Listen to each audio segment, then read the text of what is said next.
Chapter 262. The historians of the various countries in the northern continent all agreed that the fourth epoch was shrouded in a thick fog, preventing people from seeing its true appearance. There were too many gaps and ambiguities in the records of this period of history. There were very few tombs, ancient cities, and documents unearthed, making it impossible to form an effective verification. However, this didn't mean that no one had done the relevant research. It meant that there were still some ruins and information. Klein was originally a fanatic of the history of the fourth epoch. He had read many papers and books, so he still remembered quite a bit of the content. Be it the Solomon Empire, the Tudor dynasty, or the Tluin-Sostal Empire, they all had similar architectural styles. They had architectural styles that defied common sense, were messy, asymmetrical, and loved black. Among them, the most representative ones were the candlesticks that hung from the ceiling and the black walls that had patterns that resembled slashes. It was precisely because of this that when Klein raised the lantern and saw the metal rods that extended down from the dome and the candlesticks embedded at the bottom, his first reaction was that this underground building belonged to the fourth epoch. It belonged to an ancient period that was shrouded in a thick fog, one that many historians and archaeologists found regrettable. A few papers have mentioned that the number of candlesticks in different buildings is different. Although the three empires advocate asymmetrical beauty, they seem to have strict and detailed rules in all aspects. 3 on the left and 2 on the right is the highest standard that ordinary people can enjoy. This is determined from the architectural layout and the remains of the houses. Klein raised his arm and raised the lantern high. As he slowly walked forward, he counted the candlesticks on both sides. The hall was wider than he had expected. He walked at least 100 meters before he saw the platform that was half a meter above the ground. Only then did he see the thick wall that marked the end. There are 41 inverted candlesticks on the left and 40 on the right. This is a little exaggerated. What class does this belong to? A powerful noble? Man, the Antigonus family and the Zeridal family are nobles from the fourth epoch. They are also powerful and terrifying beyond our families. The other powerful nobles shouldn't be too far off. Klein raised the lantern and continued forward. He saw the staircase on the side of the raised platform, and he saw the marks on the black stone bricks that looked like they had been carved by knives and axes. Was it really a relic from the fourth era? As these thoughts flashed through Klein's mind, he relied on his keen eyesight and the light from the lantern to discover that there were 2 iron black seats on the platform that was half a meter above the ground. They were huge and ancient, and they overlooked the seats below. There were 2 of them. 2? Why were there 2 of them? According to the layout, the seat here should belong to the person with the highest position and the greatest authority here, but there were actually 2 great aristocrats on par with each other? 2 earls, 2 dukes, 2 princes? Klein slowly began to feel that his historical knowledge was starting to lack. He clearly remembered that many papers had mentioned that the 3 empires, Solomon, Tudor, and Tluin-Sostal, had a strict hierarchy. The hierarchy was clear and could not be crossed. Based on this theory, there should not be 2 leaders in a force. Strange. Klein mumbled to himself, as though it was meant for Miss Bodyguard to hear. What's so strange about that? An illusory and ethereal voice suddenly sounded behind him. In the dark, wide, empty, and silent ancient hall, it appeared especially eerie. The corners of Klein's mouth twitched as he truthfully told her about the characteristics he had observed, the corresponding historical knowledge, and the areas he was puzzled about. At the end, he added, "The ventilation here is very good. I wonder if there are any other entrances." Miss Bodyguard, who was half fused into the darkness, listened silently. She looked deeply at Klein and said, "Why do you know so much?" "Because I'm a university student from the history department." Klein lampooned inwardly as he smiled. "If I hadn't chosen to be a detective, perhaps I would have become a young historian with a conscience." Miss Bodyguard didn't respond, nor did she vanish again. She floated onto the platform. With the lantern in hand, Klein followed closely behind. he discovered that the platform was extremely large. It was nearly 40 meters across and 10 meters vertically. The architectural style is grand and gigantic. It's also one of the characteristics of the fourth epoch. He mentioned it casually and cautiously walked up to the two huge iron-black chairs. He raised the lantern and examined them carefully. It seems to be for a 3 or 4 meter tall giant to sit on. There are badge-like patterns on the back of the chair. On this side is a black crown, and on this side is a hand holding a scepter. I don't know what they symbolize. Klein said to himself, not expecting Miss Bodyguard to answer. However, the lady whose feet were floating off the ground suddenly spoke. This is the emblem of the Tudor family. Huh. Klein looked over in surprise and realized that Miss Bodyguard was pointing at the hand holding the scepter. Tudor family? Is this the relic of the Tudor dynasty of the fourth epoch? Which member of the royal family did this palace belong to? Klein frowned slightly. Do you recognize the other badge? He could actually stand side by side with the members of the Tudor family. Miss Bodyguard shook her head and did not speak. Seeing this, Klein had no choice but to temporarily give up on the idea of studying it. He said, after the Tudor and Tywin-Sostal families established their respective empires, they maintained the style that originated from the Solomon Empire. For example, the inverted candlesticks, the chopped brand, etc. This doesn't conform to normal knowledge. If I were an emperor, even if I had to inherit many things from the past, I would still make certain changes to mark my uniqueness. Does this mean that the three empires have a hidden and unchanging connection? He guessed that the Solomon, Tudor, and Tywin-Sostal families all controlled the Black Emperor pathway, which was also the lawyer pathway. Such a style was needed for acting. Miss Bodyguard fell silent for a few seconds before saying a few words. Only an emperor can be called an emperor. Does this confirm my thoughts? Klein didn't ask any further. With the lantern in hand, he circled around the two huge iron-black chairs, but he didn't discover anything else. Let's take a look forward, Klein suggested. Before he could finish his sentence, Miss Bodyguard had already floated to the end of the platform, but the surrounding coldness didn't change. After walking a few meters forward, Klein used the lantern's light to see 7 tall and heavy black stone doors on the wall at the bottom of the hall. They were lined up in order, 2 on the left, 1 in the middle, and 4 on the right. It perfectly matched the fourth epoch's pursuit of asymmetry. Klein handed his cane to the hand holding the lantern, casually tossed a coin, and whispered, "We should start from the left." Clang! The copper penny tumbled down and landed in his palm, the portrait facing up. "Let's go to the left." Klein took the lead. Miss Bodyguard followed silently until she approached the door on the far left. Only then did she say, "It's the same from the right." In other words, it doesn't matter if I can divine it or not. The corners of Klein's mouth curled up as he raised the lantern and examined the symbols and patterns on the door. It was dark black with resplendent embellishments, clustered around a crimson circle that was half covered. Klein's pupils suddenly constricted. This is the dark sacred emblem.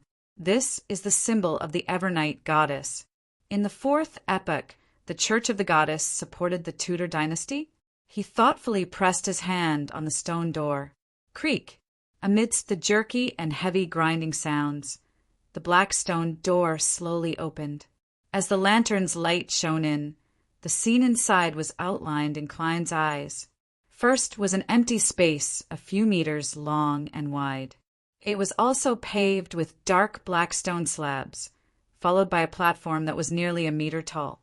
Klein carefully walked forward and raised the lantern, allowing it to illuminate what was on the platform. A few seconds later, the fiery glow outlined a huge statue. It was about 4 to 5 meters long and almost occupied the entire end of the room. It was a lady with a hazy but abnormally beautiful face. She supported her head with her right hand as she lay on the platform. She wore a black classical dress that was layered but not complicated. Beneath her head was a circle that radiated lines. The The lady's dress shimmered with specks of light. They were bright and resplendent gemstone fragments. At a glance, it was as though Klein had seen the night and the stars. In such a contrast, the circle under the lady's head was like a full moon. Klein's thoughts seemed to freeze, but a guess was crazily charging in, about to burst out. Evernight goddess. Miss Bodyguard's tone carried a rare hint of doubt, be it in terms of symbolism or actual performance. It seemed to be a statue of a goddess. Klein's guess finally took shape and echoed loudly in his mind.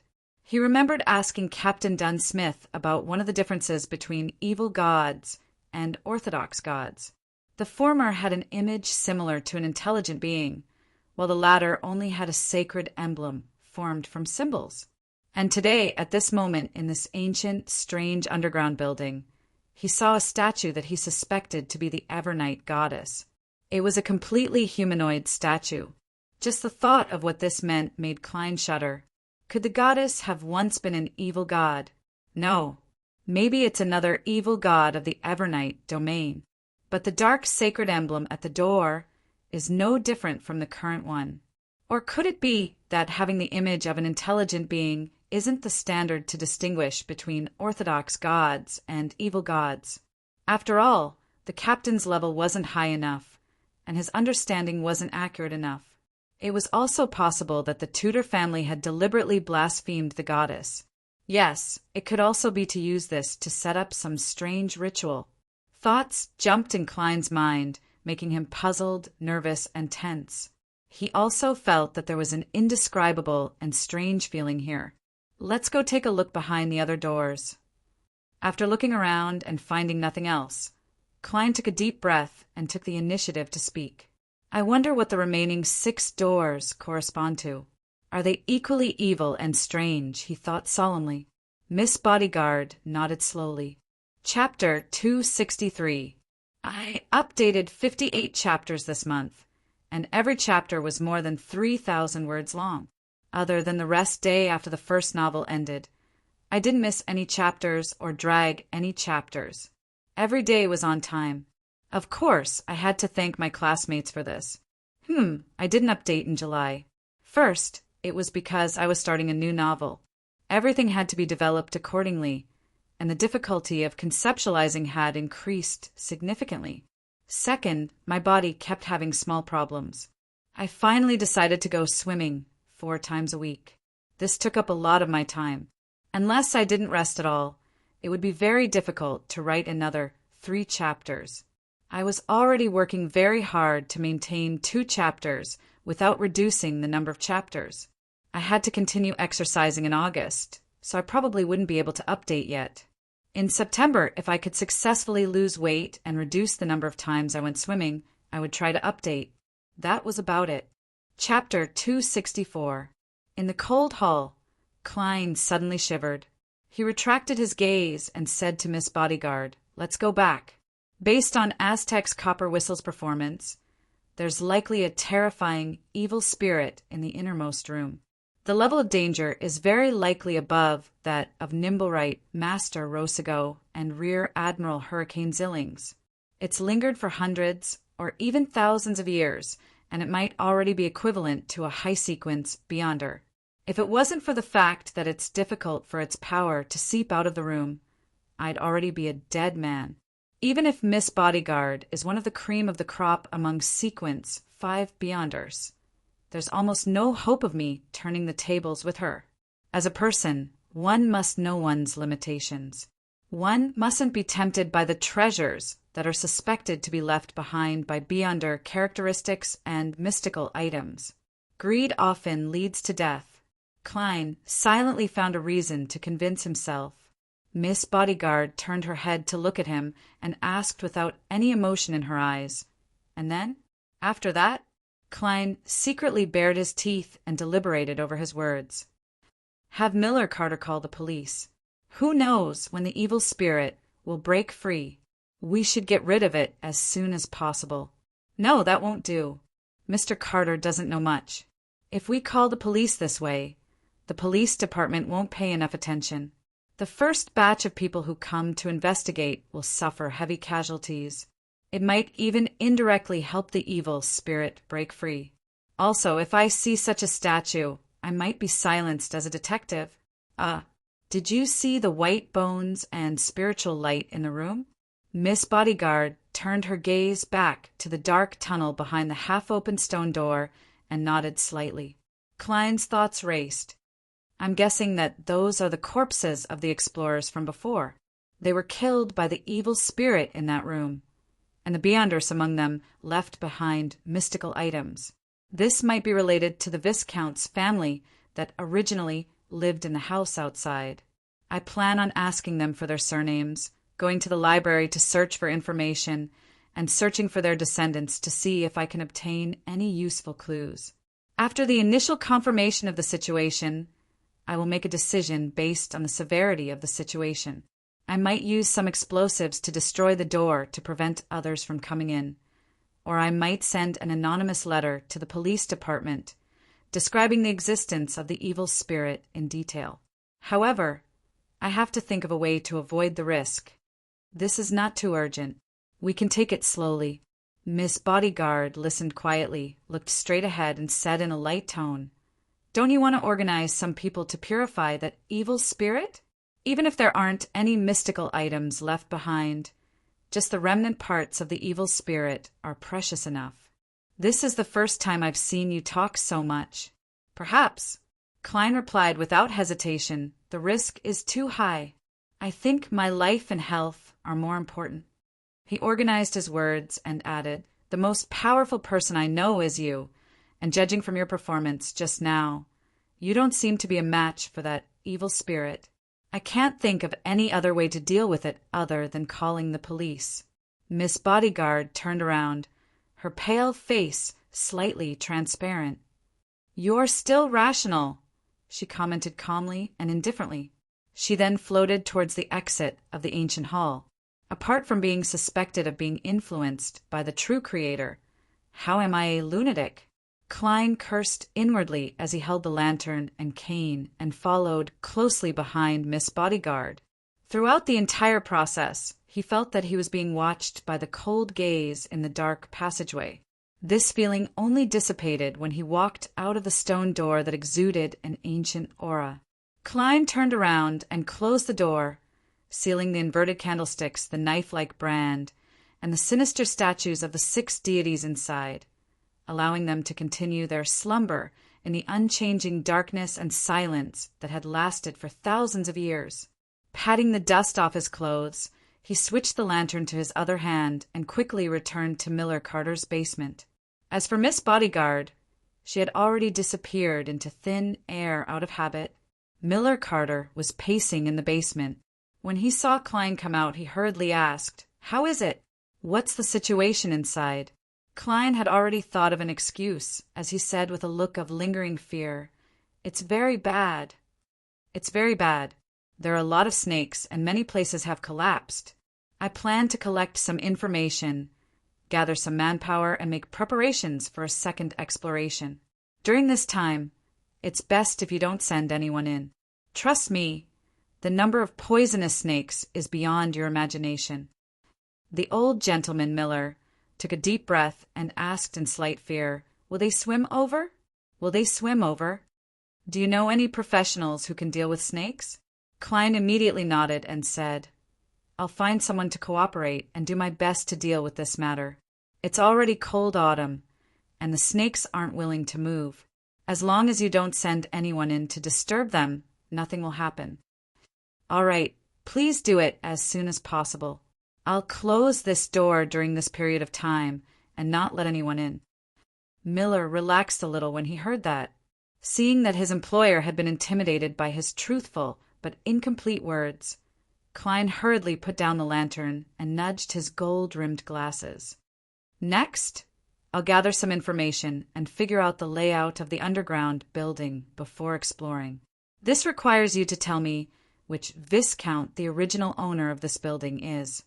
Millet had bought this building precisely because it was a former noble's property, so he immediately replied, "That's right." He immediately replied, "Viscount Pound." What do you know about him and his family?" Klein asked in a professional manner. Miller pondered and said, "I don't know much. All I know is that they obtained the title of Viscount in the Battle of Violated Oaths. They once had an illustrious time, but for some reason, they suddenly declined decades ago. They continuously lost their heirs and could only find collateral relatives to retain the title of Viscount. And the new Viscount Pound is one of them. Ha. In short, he squandered most of his family's assets and was demoted to a baron by the king. He should still be in Bakeland, but he could go bankrupt at any time." Battle of Violated Oaths? The Battle of Violated Oaths that began in 738 of the Fifth Epoch? Klein, who had successfully graduated from the history department, reflexively recalled the corresponding knowledge. The war that happened more than 600 years ago was a war involving religion. The Feyenopotter kingdom in the south originally believed in Mother Earth and the god of knowledge and wisdom at the same time. But under the influence of certain factors, there was a serious opposition between the two churches, and the believers often clashed. Its two neighbors to the north, the kingdom of Rouen and the kingdom of Intis, seized this opportunity to start a war under the pretext of protecting freedom of faith. Later on, the Faysac Empire joined in an attempt to destroy the plans of Rouen and Intis, but they failed to reverse the situation and suffered defeat. The outcome of the war was that Lemberg, Mason, and Seeger, which were located at the borders of Loan and Feyenopotter, as well as Intis and Feyenopotter, became independent. They mainly believed in the god of knowledge and wisdom, leaving only the Church of Earth Mother in the Feyenopotter kingdom. As both sides of the war accused each other of betraying the sacred oath at the end of the Fourth Epoch, this conflict that lasted for 5 years was known as the Battle of Violated Oaths. After that, the northern continent had more than 300 years of peace. This didn't mean that there were no conflicts between countries, but there were no more large-scale wars. All of this lasted until Roselle invented the steam engine and improved sailboats and cannons. This is the content recorded in history textbooks. Now that I think about it, since it involves faith, there must be Beyonders from the church involved. There must have been an intense Beyonder war in secret. However, it was said that it was an era where Beyonders were rare, and there weren't many Beyonders. A battle in a small team? Could the sudden decline of the Pound family decades ago, with the successive loss of heirs, have something to do with the discovery of the ancient building underground? Klein asked thoughtfully, "Then do you know where Baronet Pound currently lives?" "Sorry, I'm not sure." Miller shook his head slightly.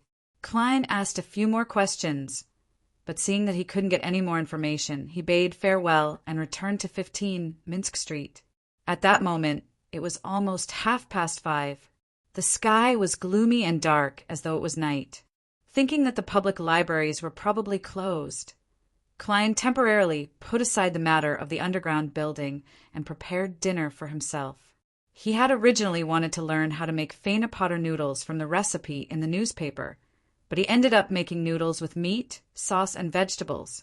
It was surprisingly delicious. After eating and drinking his fill, Klein casually tossed a coin to divine if he should call the police and received an answer that he shouldn't. At night, Bakeland was as quiet as any other city, at least in Sherwood Borough.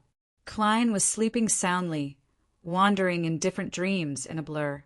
Suddenly, he jolted awake and realized that he was dreaming. Someone has invaded my dream? Klein resisted the urge to frown and pretended to look around in a daze. He found himself in a scalding yellow desert. A roar suddenly came from the sky as a huge black monster dyed with gold flew over. The monster had a thick, lizard-like body and a pair of wide leather wings on its back. It descended lower and lower, blotting out the sun in the sky. A dragon! A powerful dragon! Klein saw scales the size of a plate, a gigantic mouth that emitted pure light, and 2 dark, golden vertical pupils. Roar! The dragon spat out a beam of light that seemed to cover everything. Large swathes of the desert were obliterated. Amidst the light, a figure jumped into the air. He was 3 to 4 meters tall. but he didn't have the unique vertical eye of a giant. He had a handsome, young face, and he wore black full-body armor that looked like it had been splattered with blood. The gigantic knight brandished his broadsword from the bottom up, and countless bluish-white flames condensed into a spear that shot towards the dragon. It was as though he had an entire army of illusory beyonders cooperating with him in battle. Amidst the meteor shower, the gigantic knight leaped onto the dragon's head and made a slashing motion. The after-images he had left behind instantly overlapped, and the sword beams turned into intersecting lightning. Pah! The ground shook violently as the dragon fell to the ground, its blood dark gold. At this moment, the scene suddenly changed, revealing a bloody door. It was the blood-colored door that Klein had seen in the innermost part of the ancient building in the afternoon. With a creak, the bloody door opened a gap, allowing one to vaguely see a black high-back chair. Sitting on the high-back chair was a normal-sized man. His head was lowered, and he was silent and deathly still. As the camera zoomed in, Klein could clearly see the man's attire. He seemed to be the knight who had just killed the dragon. He was still wearing the blood-stained black armor. The only difference was that he was no longer 3 to 4 meters tall. At this moment, the man suddenly raised his head. His young and handsome face was covered in terrifying rotting scars that revealed his bones. His eyes were cold and emotionless. Klein jumped in fright and woke up from his dream. He opened his eyes and saw the crimson moonlight penetrating the curtains. Chapter 265. Under the dim crimson moonlight, Klein lifted the blanket and got up. For a seer, paying attention to dreams was the most basic quality, and the dream just now could not be explained as a simple nightmare. Wearing comfortable clothes, he came to the front of the full-length mirror and said in a low voice, he whispered, "I dreamed of the blood-stained door in that room." Miss Bodyguard's figure slowly outlined itself in the mirror as she replied without any expression, "The influence of the evil spirit's aura. It will gradually weaken until it disappears." "Is that so?" Klein nodded slightly and returned to the bed. He picked up the golden pocket watch and opened it. Seeing that it was still early, he lay down to sleep again. This time, the dream was fragmented and did not have the previous encounter. The next day, which was Sunday morning, Klein felt refreshed as he made himself a soft-boiled egg to go with the buttered bread. In the kingdom of Rouen, or rather, in the countries of the northern continent, reading newspapers at breakfast was a must for gentlemen. Klein was no exception. He opened his subscriptions of the Tussock Times, Bakelin Post, and Bakelin Morning Post. The Unified Government Employee Examination Act has been officially passed by the House of Lords. The first round of examinations will be held in early December, and the second round of examinations will be held at the end of January next year. The final interviews will be held in 2 weeks. Within a week, the government will announce the positions and requirements involved in the examination and begin the registration process. The reporter speculates that most of them will be in Bakeland. Klein scanned the contents line by line, picked up his cup, and took a sip of side black tea.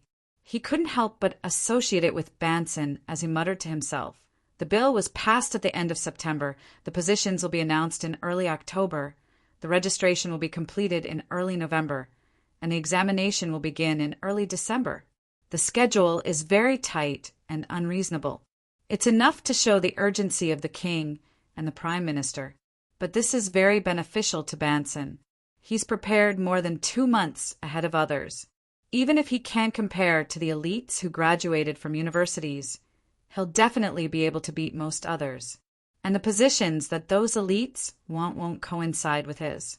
He should be fine. Klein wanted to tap his chest 4 times to draw a crimson moon and say, "May the goddess bless me." However, thinking that Miss Bodyguard was nearby, he resisted the urge. After all, he claimed to believe in the god of steam and machinery. After eating the last mouthful of bread, he continued to read the newspaper. Both the upper and lower houses have approved the establishment of the kingdom's National Atmospheric Pollution Commission, allowing the government to establish this body. The next month will be a crucial period for all parties to compete for the position of committee member. A separate alkali industry prosecutor has been approved, targeting acid and alkali production plants to minimize their level of pollution. There's no advertisement of the Ernst firm purchasing goods on the 5th page. There's no need to consider attending the Beyonder gathering tomorrow night, Tingen City, 2 Narcissa Street. Banson read the news in the newspaper over and over again, completely forgetting about the bread on his plate. The Unified Examination Bill has been passed. Wearing a long black dress, Melissa tilted her head to look at her brother, who was behaving strangely. A few days ago, the newspapers had been reporting that the bill would be passed this time. Banson finally put down the newspaper, wiped his black hair, and slowly exhaled. Yes, at this moment, the two of them suddenly fell into silence. The room was silent. There wasn't even the sound of knives and forks colliding with plates. The indescribable atmosphere was broken by the maid, Bella, who came out of the kitchen. Banson smiled and said, "This is something predictable. This is something that can be predicted. Actually, the most important thing is the previous piece of news." "Oh." Melissa's expression was abnormally calm. Banson took a bite of the bread and smiled. "News that Bakeland Institute of Technology has been reorganized into a university. It will officially recruit students next year. There will be no tests on grammar or classical literature. Instead, it will focus on technical content. It's very suitable for graduates and current students from various technical schools. Melissa, I think you can give it a try." "But," Melissa subconsciously retorted. Benson interrupted her with a smile. "Its tuition fees will be half that of universities like Tingen, Perth, Coe, and Backland. It's equivalent to Mid-Seashire's Constant University of Technology, and there will be more scholarship opportunities." "Melissa, don't you like machinery, steam, and such content? This is the best opportunity for you to come into contact with more advanced and in-depth knowledge. How about giving it a try? Don't worry about wasting money. Teach that money might allow us to maintain our current lives without working, but we're still young. We can't define our lives like that. Look, compared to a few months ago, my grammar has improved a lot. A change of environment might be better. I know you can't bear to leave Tingen and this place. Yes, we will eventually return, but not when we're young." Melissa tilted her head to look at the various components on the coffee table as her lips quivered. Her lips quivered a few times as she said, "What about Bella?" After Klein passed away, she originally didn't want to hire a maidservant, but when she thought of Bella's tragic life after losing her job, she gave up on the idea. After all, an additional 5 soldi a week was nothing to the Moretti family, whose annual income was at least £300. With regards to this, Banson shook his head and smiled. "There's still a few months to go. We can let Bella find a new job ahead of time. Before that, we will continue to pay her and give her a bedroom. Besides, her culinary skills are much better than before. She can totally apply for a job as a home cook. Unfortunately, of course, all of this is on the premise that you can pass the entrance examination of Bakeland University of Technology." He wanted to say that it was a pity that Bella didn't have a long time to learn culinary skills, but when he saw Melissa's gloomy expression, he forcefully changed the topic. Without waiting for Melissa to say anything, Banson smiled and touched his hair. "I plan on resigning tomorrow to focus on preparing for the exam. It's said that most of the positions are in Bakeland. That's my goal. I hope we can go there together." After a moment of silence, Melissa finally nodded slowly. At the same time, she put down her cutlery and wiped her mouth with a napkin. "I'm going to the bathroom." "All right." Banson watched as his sister got up and left the dining table. The smile that had been plastered on his face quickly vanished. He took out the silver vine-patterned pocket watch, looked at it carefully, and sighed very softly. Throughout the entire Sunday, Klein busied himself in the few public libraries in Sherwood Borough, hoping to find information related to Viscount Pound. However, the Viscount's family didn't have any individual biographies, nor did it pique the interest of any historian. Everything about them was scattered in different corners of various historical materials. Without the search function, Klein, who didn't have the search function, felt his head throbbing in pain as he faced the sea of books and theses. He spent 6 hours flipping through a lot of information, but he still didn't obtain any useful information. I have to find someone who has extensive research on the history of nobles for help, or bribe someone from the police department to get Baronet Pound's current address. He's a noble, so the police department definitely has the corresponding records. There aren't many nobles. Klein returned home, stood in front of the mirror, and spoke to the air. The surface of the mirror quickly outlined Miss Bodyguard's Gothic regal dress and the black bonnet on her head. She nodded indiscernibly, as though agreeing with Klein's idea. Then her ethereal voice was heard. "The employment is over. I know it's been 3 days." Klein thought for a moment. "If I can obtain any clues regarding the Pound family, would you be willing to know?" Miss Bodyguard didn't answer, but she nodded gently. Pass it on through Merrick?" Klein asked. After nodding again, Miss Bodyguard bent down, lifted her skirt, and bowed.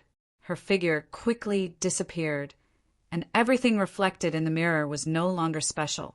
Klein looked around, but he didn't relax. He prepared dinner step by step and filled his stomach. When it was late at night, he returned to his bedroom and drew the curtains. Only then did he take out the iron cigar case and reach out to touch the all-black I left behind by Rosago. Illusory roars immediately swept through his mind, as though they were tearing apart his mind and destroying his thoughts. Klein struggled to resist the pain that made his head feel like it was about to explode.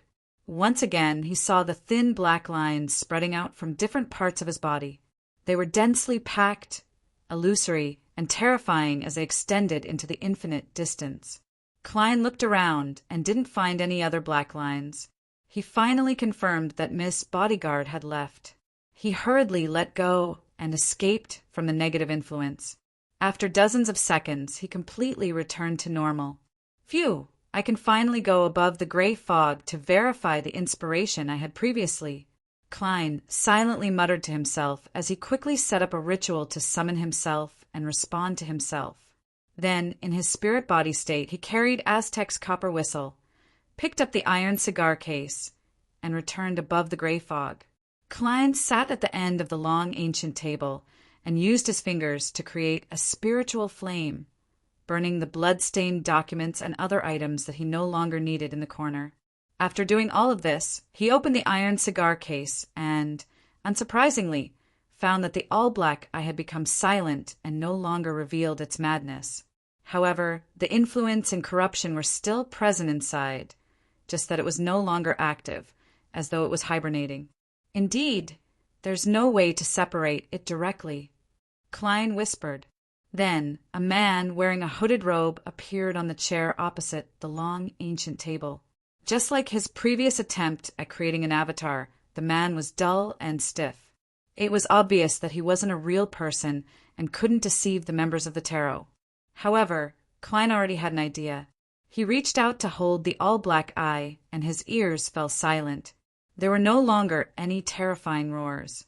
With the Beyonder characteristics gathered, he saw that the dummy opposite him also had thin black threads floating outwards.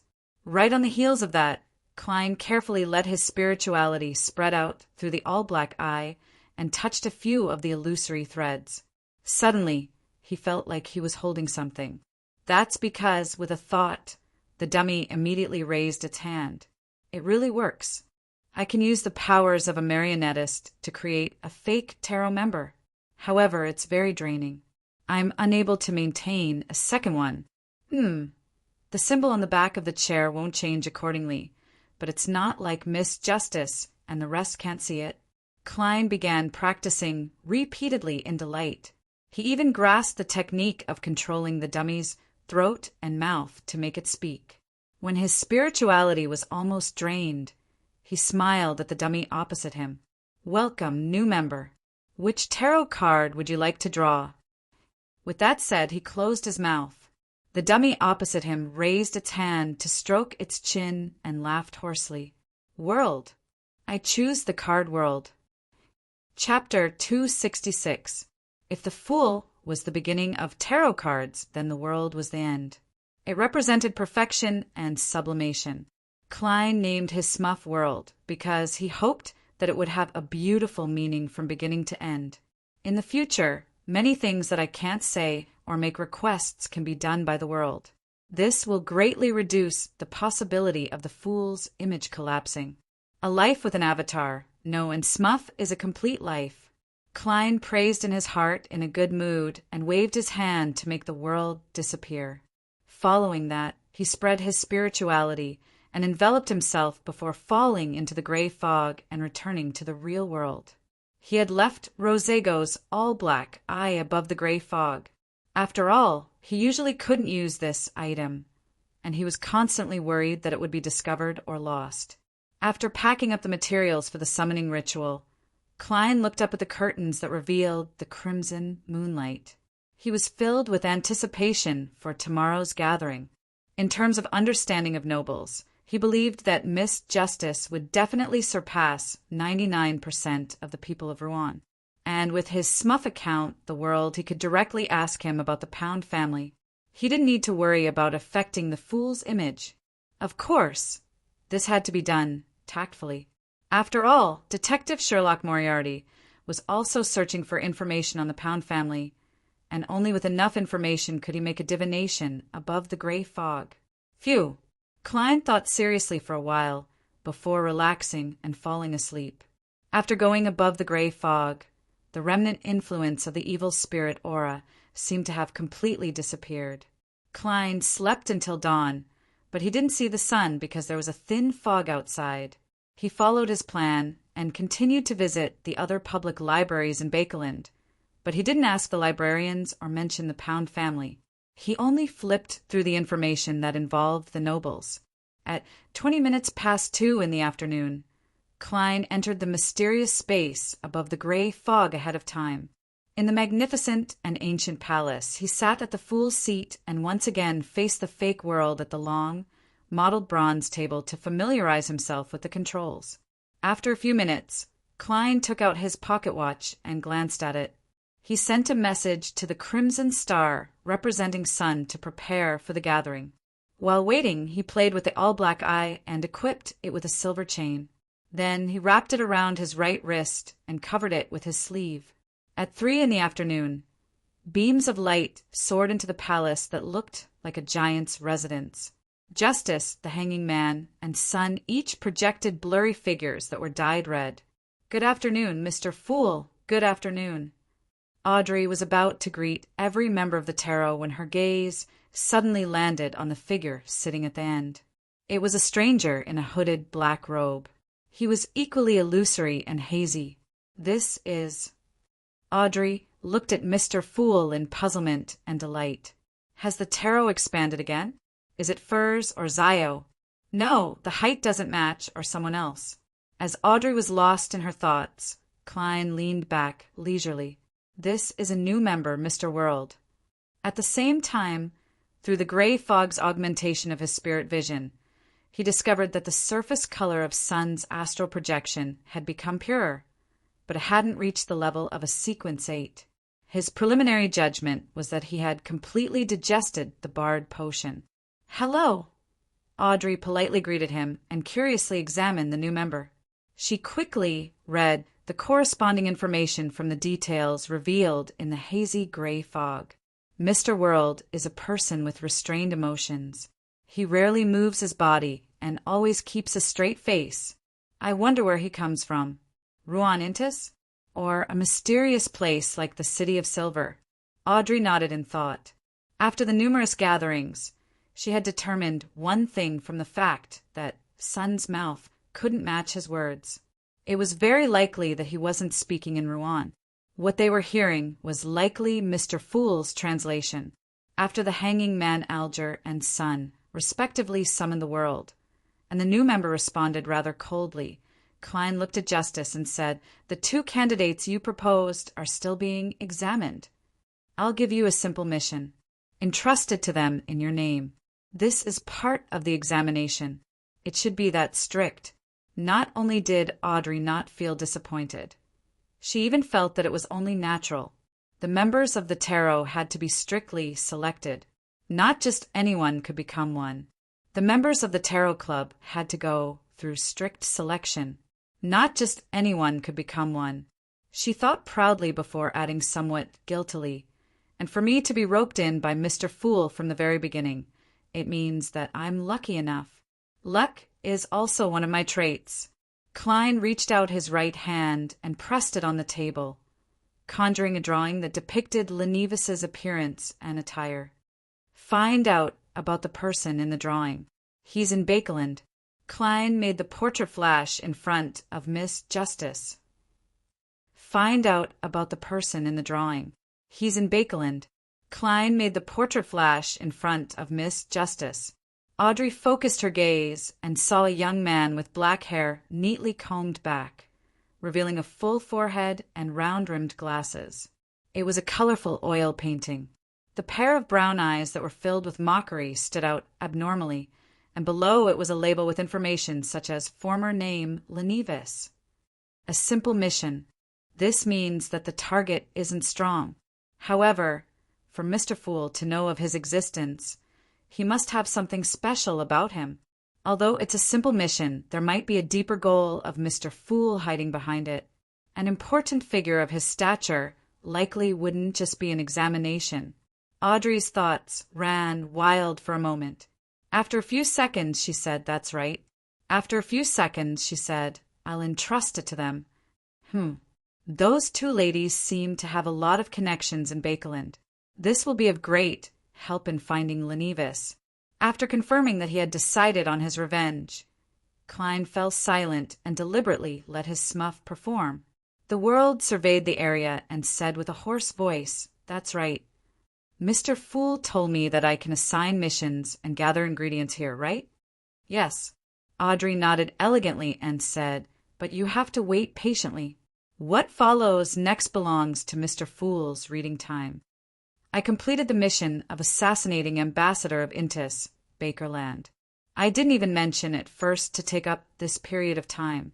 She thought to herself as she raised her chin slightly, "Miss Justice, you sure have the spirit of a master.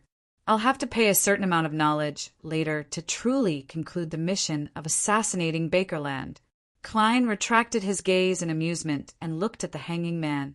The hanging man, Alger Wilson, didn't speak blindly because there was a new member. He maintained his silence and observed in secret. At this moment, seeing Mr. Fool look over, he hurriedly bowed humbly and said, "It's still 6 pages this time." "This time it's still 6 pages. I'll give you the last page next time." "Sure." Klein nodded slightly. The hanging man hurriedly reined in his psyche, recalled the contents, and expressed a strong will. He quickly finished writing the 6 pages and saw them suddenly disappear, appearing in Klein's hands. Klein looked down and scanned the contents of the first page. "On the 9th of February, I had my 3rd child. I named him Benova. My eldest daughter, Bernadette, was lucky. Her mother and I were only low sequence beyonders back then. She was free to choose the path she wanted to take. My eldest son, Charles, was the most unfortunate. He only inherited a few beyonder characteristics, but he had no choice but to repeat my path. Perhaps he could make some changes at sequence 4, but it's never that easy to achieve a high sequence beyonder. My second son, Bornova, was somewhere between Bernadette and Charles. I gave him the characteristics of a sequence 5 beyonder. This reduced the burden on me, allowing me to digest the potion faster and accelerate my advancement. And the moment he was born, he was already an astromancer who could display all kinds of special abilities. Zeratul secretly congratulated me, praising Bornova as an adorable angel. I asked this fortune teller what achievements Bornova would have in the future, but he only smiled and didn't answer me. I asked him about Charles's future, and he finally spoke. He told me that death was an inevitable outcome, but it might be a good thing. Seriously, the words of a seer are always so vague. It really makes one want to pry open his mouth. Finally, I asked about Bernadette's future, and he suddenly became very serious. He said that she would hate me, loathe me, and abandon me. She would become an important figure in the mysterious world. Sometimes you really shouldn't ask about the results of a divination. I find it hard to believe that my adorable, kind, loving brother, adoring father, and loving mother would hate me, loathe me, and abandon me. What was the reason for this? Did I do something overboard? Perhaps she had a crush that I wasn't satisfied with and I killed that punk? No, Zeridal isn't a prophet. The results of a divination might be wrong. Forget this matter, Roselle. I seem to smell a melodramatic family drama. Klein couldn't help but lampoon after reading the first page of the diary. At the same time, Zeridal's description of Bernadette's future naturally surfaced in his mind. An important figure in the mysterious world. Was this referring to the world of extraordinaires? What level can one be considered an important figure? Klein flipped the diary page in thought. May 22nd. The Sauron family's Florent actually wants me to be his subordinate. Do I look like someone who would be a lackey? His attitude is completely unacceptable. I swear that I will definitely make him pay for today's arrogance in the future. However, some of the things he mentioned are very interesting and worth pondering. Chapter 267. Florent said that the Sauron family has a history of more than 2,000 years, longer than the Church of the God of Craftsmanship. They have witnessed all the cooperation and strife, light and darkness in the fourth epoch, and they have survived to this day. Other than the Augustus family of Rouen, the Einhorn family of Faceac, and the Castilla family of Fainapotter, the other powerful families that were on par with them, such as the Antigonus family and the Zeridal family, have either become the dust of history or have become rats in the sewers, hiding and unable to see the light of day. He said that letting me be his subordinate, the subordinate of the ancient and glorious Sauron family, was a gift to me. Back then, I wanted to K all his ancestors. However, the fact that the Sauron family has a history of more than 2,000 years is very surprising. The fourth epoch is also known as the Epoch of the Gods. Be it the current orthodox 7 deities or death, the primordial demonis, the dark side of the universe, or the true creator, they are still active in the real world. It's said that they often perform miracles. For the Sauron family to survive to this day and hold such a high position, it's definitely not an easy task. Their long history has given them more than just arrogance. They must be hiding many secrets, and perhaps they even have extremely terrifying sealed artifacts. This is truly a behemoth that stands above the land, one that no one dares to look straight at. Upon seeing this, Klein had many thoughts. Roselle was able to overthrow the Sauron family's rule and become their consul and protector. He must have experienced a tragic, terrifying, and soul-stirring battle. Even if the Sauron family doesn't have a Grade 0 sealed artifact, they definitely don't lack Grade 1 sealed artifacts. Furthermore, there might be high-sequence Beyonders. Even if the Church of the God of Steam and Machinery fully supports Roselle, it might not end well. Could it be that the Sauron family was already in decline and weak before this? The Intis turmoil is an external manifestation of this state. What did they experience during that period of time? Did they lose their sealed artifacts? Did a high-sequence Beyonder die? Thus, it attracted the attention of many ambitious people? From this diary, the Augustus family of Rouen is no stranger to Antigonus and Zeridal. They likely have the corresponding records. The son once mentioned that the City of Silver has lasted for more than 2,500 years in the Dark Ages. According to my preliminary judgment, this is the number of years since the Cataclysm. The Sauron family claimed to have a history of more than 2,000 years, nearly 200 years ago. I wonder if they have managed to survive until before the Cataclysm. I'll find an opportunity to deliberately mention the Sauron family and see the son's reaction. If the son is still dumbfounded, it will indirectly mean that the Sauron family rose to power after the Cataclysm. Perhaps they had benefited greatly from the cataclysm, allowing them to become nobles of the fourth epoch and royalty of the fifth epoch. Even if Sun doesn't know, South Sauron, it. Klein flipped to the third page and discovered that the content recorded on it was written in the early days of Rozel's tenure as consul of the Republic of Intis. From the diary entries on this page, it could be seen that Rozel's formulation and promulgation of the new civil code, encouraging inventions, protecting trade, and incubating the Industrial Revolution wasn't just to satisfy his vile interest in acting as Napoleon and his ambition to change the world. He was using this method to reconcile with the Church of the Eternal Blazing Sunday. The Eternal Blazing Sun was also the god of contracts, the guardian of commerce.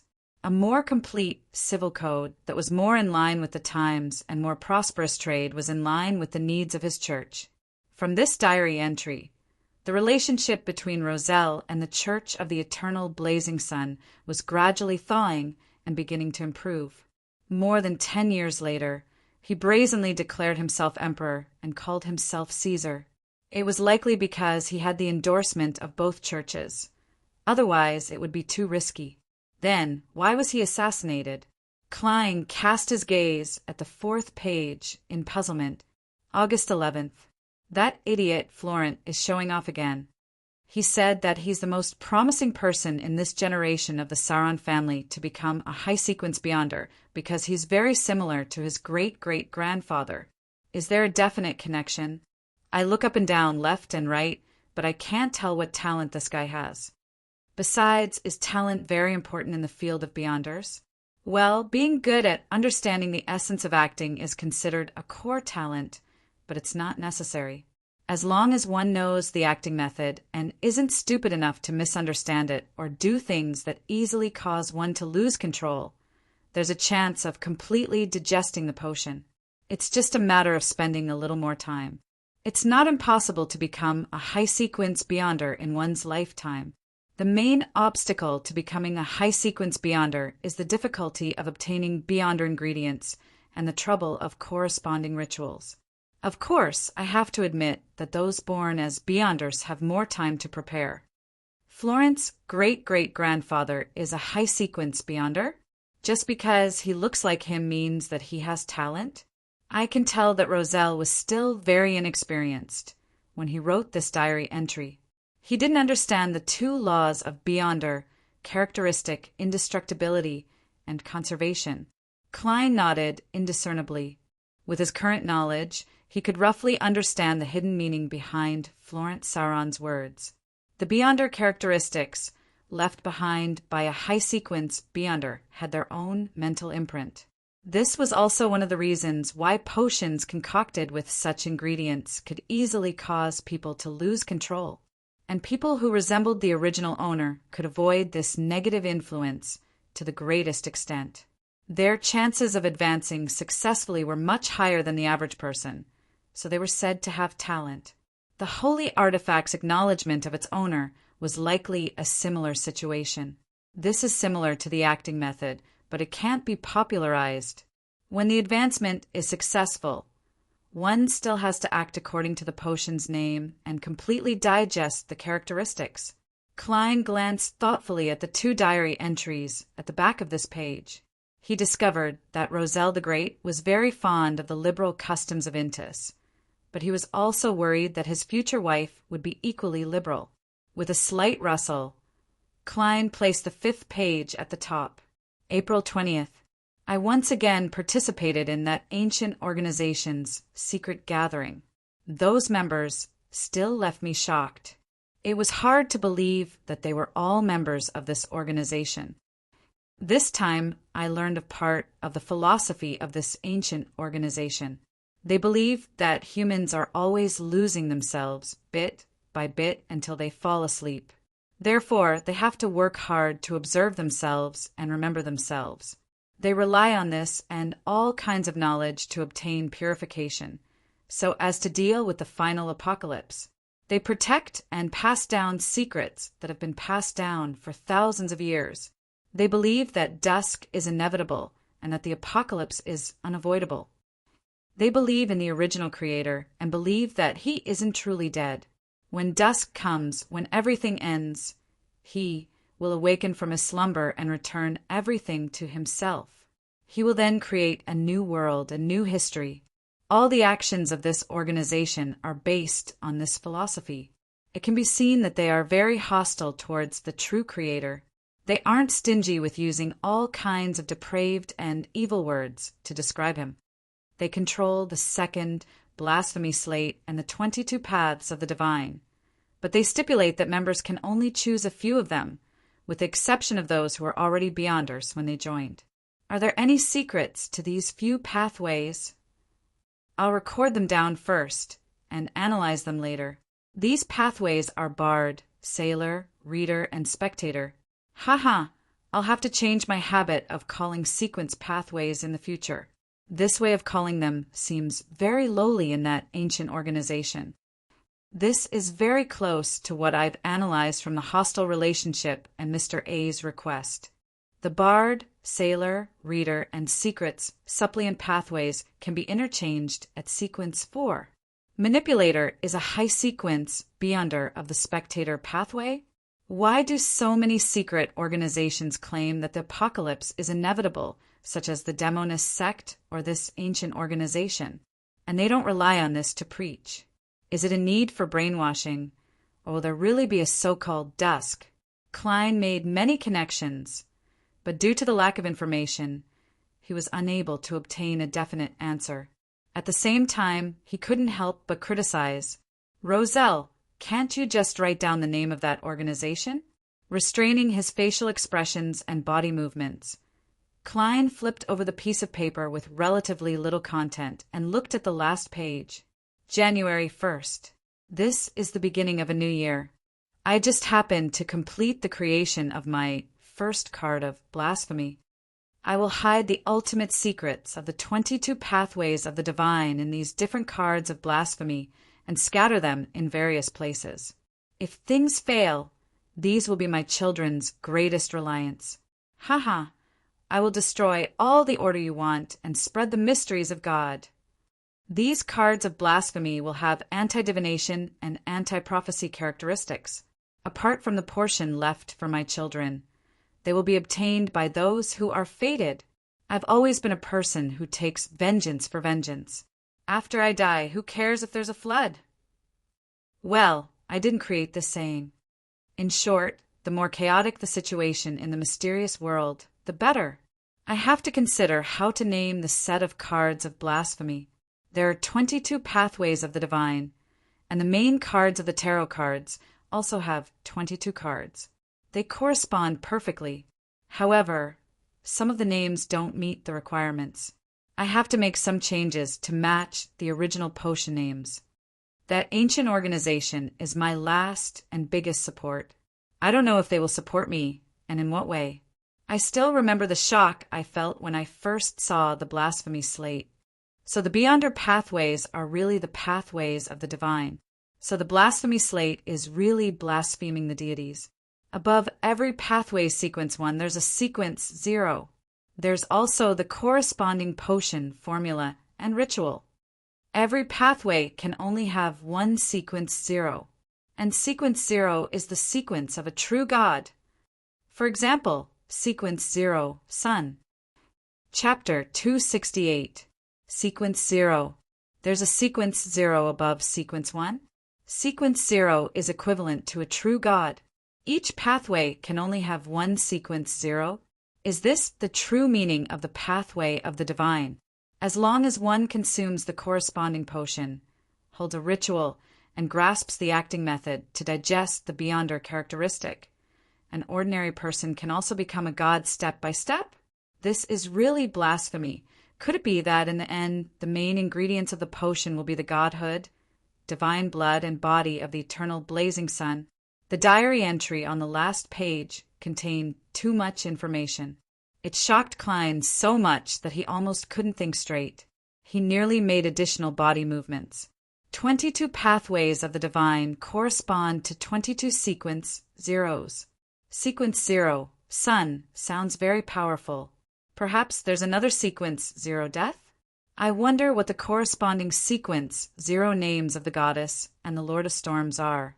According to Roselle the Great's description, some of them are the same as the main cards of tarot cards, but some are different. The cards of blasphemy he created are based on the name of the potion. This can no longer be called a potion, right? The Emperor regrets not choosing the seer, apprentice, and marauder pathways because their corresponding sequence zeros haven't been produced. Then why did the symbolic deity, the hidden sage, suddenly personify? What's Roselle plotting at the end?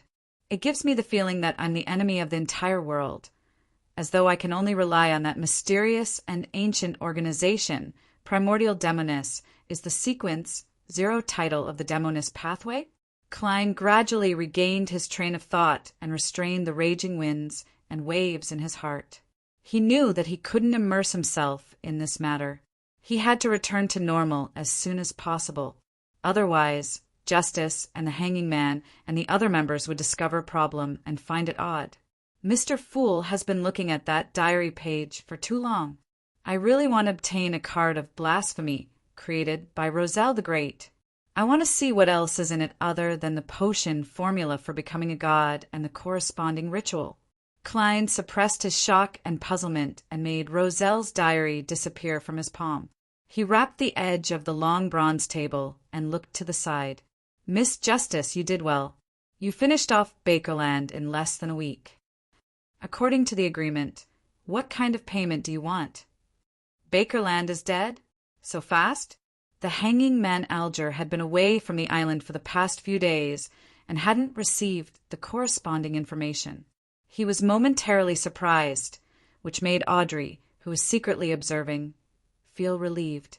Even if Alger was in the capital of the Rorstad archipelago, the city of generosity, Byam, he might not be able to learn of it in time. This was because the information that could be transmitted by cable telegrams was limited. If it wasn't particularly urgent or important, it would always be delayed by a few days. Sometimes the colonists of the Rorstad archipelago would even take a month or 2 to learn of the latest situation in the northern continent. Reining in his thoughts, the Hanging Man looked at Mr. Fool in the thick gray fog and said respectfully with a hint of humility, "I'm very sorry. I've just contacted some people and couldn't help. This is a request, not a favor. Don't mind it." Klein chuckled and cast his gaze at Miss Justice again, waiting for her to name the payment she wanted. May the goddess bless me. Miss Justice's request won't be too difficult. It's best if it can be repaid with knowledge. I learned a lot of impressive things from Roselle's diary. Klein silently prayed to the goddess. Of course, he knew very well that with the gray fog's isolation, the Evernight goddess definitely wouldn't be able to hear his prayers. Audrey rolled her eyes and deliberated for a few seconds. One must be honest and not greedy. Audrey, you must stick to your principles. She smiled faintly. No, it should be that I still owe you. No, I owe your adorer a reward. Rear Admiral Hurricane Zillings's bounty is a total of 30,000 pounds. I should give your adorer 15,000 pounds. Of that, the assassination of Bakerland cost 10,000 pounds. So I still need to pay an additional 5,000 pounds. However, due to the matter with Bakerland, my financial situation hasn't been too good recently. This reward will need to wait for a few months. Mr. Fool, is that all right? After saying that, Audrey secretly exhaled, feeling that the small stone weighing down on her heart had finally been lifted. Although it's not appropriate to discuss money and calculate rewards in front of Mr. Fool, I can't hide the harvest of his adorer. Audrey sighed silently. As for the large plantation worth more than 8,000 pounds, it was a personal gift from the Duke of Negan in gratitude for her warning. It wasn't considered a bounty. 5,000 pounds? I can still get 5,000 pounds? Zillings's total bounty is 30,000 pounds. Klein was taken aback when he heard that. Immediately after, he fell into an intense mental struggle. Logically speaking, I should give the reward to Mr. Aztec, but I won't be able to contact him for a long period of time. It's a waste to just leave the money there. I might as well use this money to improve myself as much as possible. When the time comes, I'll provide help to offset it. Klein made a decision 3 seconds later. He nodded at Miss Justice and said sure. Upon hearing Mr. Fool's answer, Audrey's elegant sitting posture didn't change, but her heart completely relaxed. At this moment, Klein, who was leaning back in his chair, didn't say anything else. He secretly controlled his smuff with a condescending attitude. The world coughed lightly. Can I speak now? Audrey looked at Mr. Fool. Seeing that he didn't say anything, she nodded slightly. Sure. At the same time, she read the information again and made a judgment on the new member, Mr. World. When I mentioned that the assassination of Ambassador Bakerland stemmed from the commission I accepted, he didn't show any surprise. He either doesn't know the importance of this matter or doesn't understand the weight of an ambassador, or he's very composed and good at hiding his emotions and body movements. The shape of his mouth doesn't match the words he says. It should have been translated by Mr. Fool. This makes it impossible for me to obtain information about his original speech habits, and it's difficult for me to know what language he uses daily. Thoughts flashed through Audrey's mind, accompanied by Mr. World's hoarse voice. I wish to obtain the true root of the miscreant, at least 60 milliliters of the corresponding juice, as well as the marrow crystals of the spring of the elves and all the spinal fluid of a dark patterned black panther. Who can provide it or have the corresponding clues? What do you want me to exchange for it? Klein added the beyonder ingredients needed by the apothecary to his commission, so as to prevent the members of Tarot from guessing the main formula. Before Justice and the hanging man could react, the Silent Sun said, I know where the miscreant is, and I can help you obtain the ingredients. I know where the bewildering mist ents are, and I can help you obtain the materials. However, I have to wait until I complete my advancement and have enough strength to join the corresponding patrol team. He had been accumulating merit points and rewards recently, working hard to exchange for the main ingredients of a light supplement from the City of Silver's officials and the private market. At present, he was still lacking quite a bit.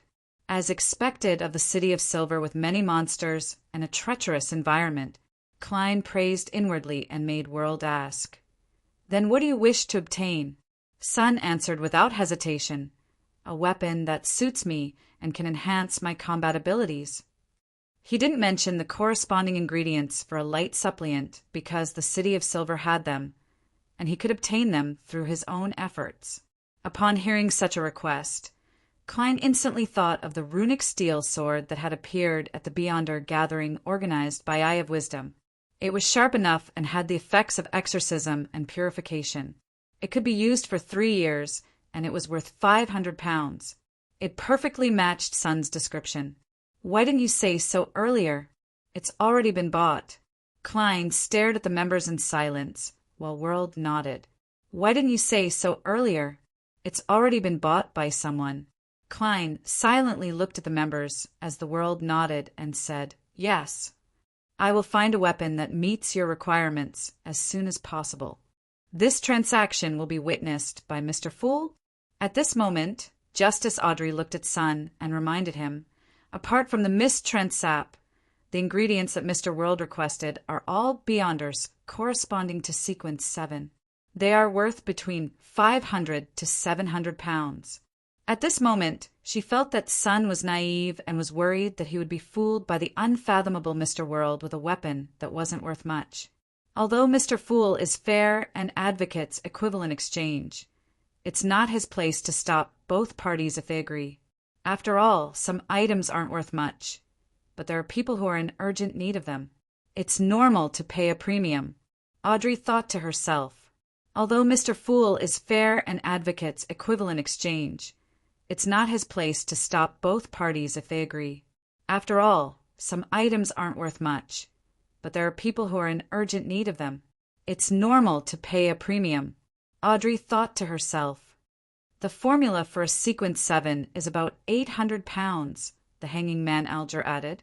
He had an instinctive aversion towards new members. Klein struggled to translate because he didn't know what the currency unit of pounds corresponded to in the city of silver. He could only use a sequence 9 potion formula as an analogy. Got it. Sun nodded slightly before adding softly, "Thank you." The world maintained his gloomy style and didn't comment on what had just happened. He turned to look at Justice and the hanging man, waiting for their answer. Audrey pondered for a few seconds. The psychiatrist potion formula and the corresponding Beyonder ingredients. This is sequence 7 of the spectator pathway. You can search for information first. You don't have to rush to buy them. Wait until I have clues about the dark-patterned Black Panther and the Elven Spring Marrow Crystal. If you are willing to exchange them for gold pounds, you can buy them anytime. Although I don't have any money recently, if I really need it, I can still raise quite a bit. Audrey comforted herself in her heart. The hanging man, Alger pondered. The potion formula for sequence 6, Wind Blessed of the Sailor Pathway. It's more expensive than all the Beyonder ingredients you need combined. If you can find it, you can think about what the extra compensation will be. I can't guarantee that I'll definitely be able to help you gather those materials. Even if it's just one of them, you don't need to spend anything on it in advance. Mr. the Hanging Man should have a close relationship with the Church of the Lord of Storms. He should be able to obtain the formula of Wind Blessed through normal means, right? Is he trying to hide the fact that he's about to digest the Seafarer potion? Klein was taken aback. Chapter 269. The world surveyed the area and said, I hope to get the information of all the fallen nobles in the Kingdom of Rouen, including their current addresses. The more detailed, the better. He didn't directly mention Baronet Pound because Detective Sherlock Moriarty was taking over an underground building investigation involving the Pound family. Klein didn't wish for Justice to figure out the world's identity through this. Not a single detail could be overlooked. He repeated it to himself. Audrey was taken aback when she heard that. She scrutinized the member at the end of the long bronze table again and probed. What do you want? The world laughed hoarsely and said, You don't have to worry. I'm only searching for something. I won't cause them any harm.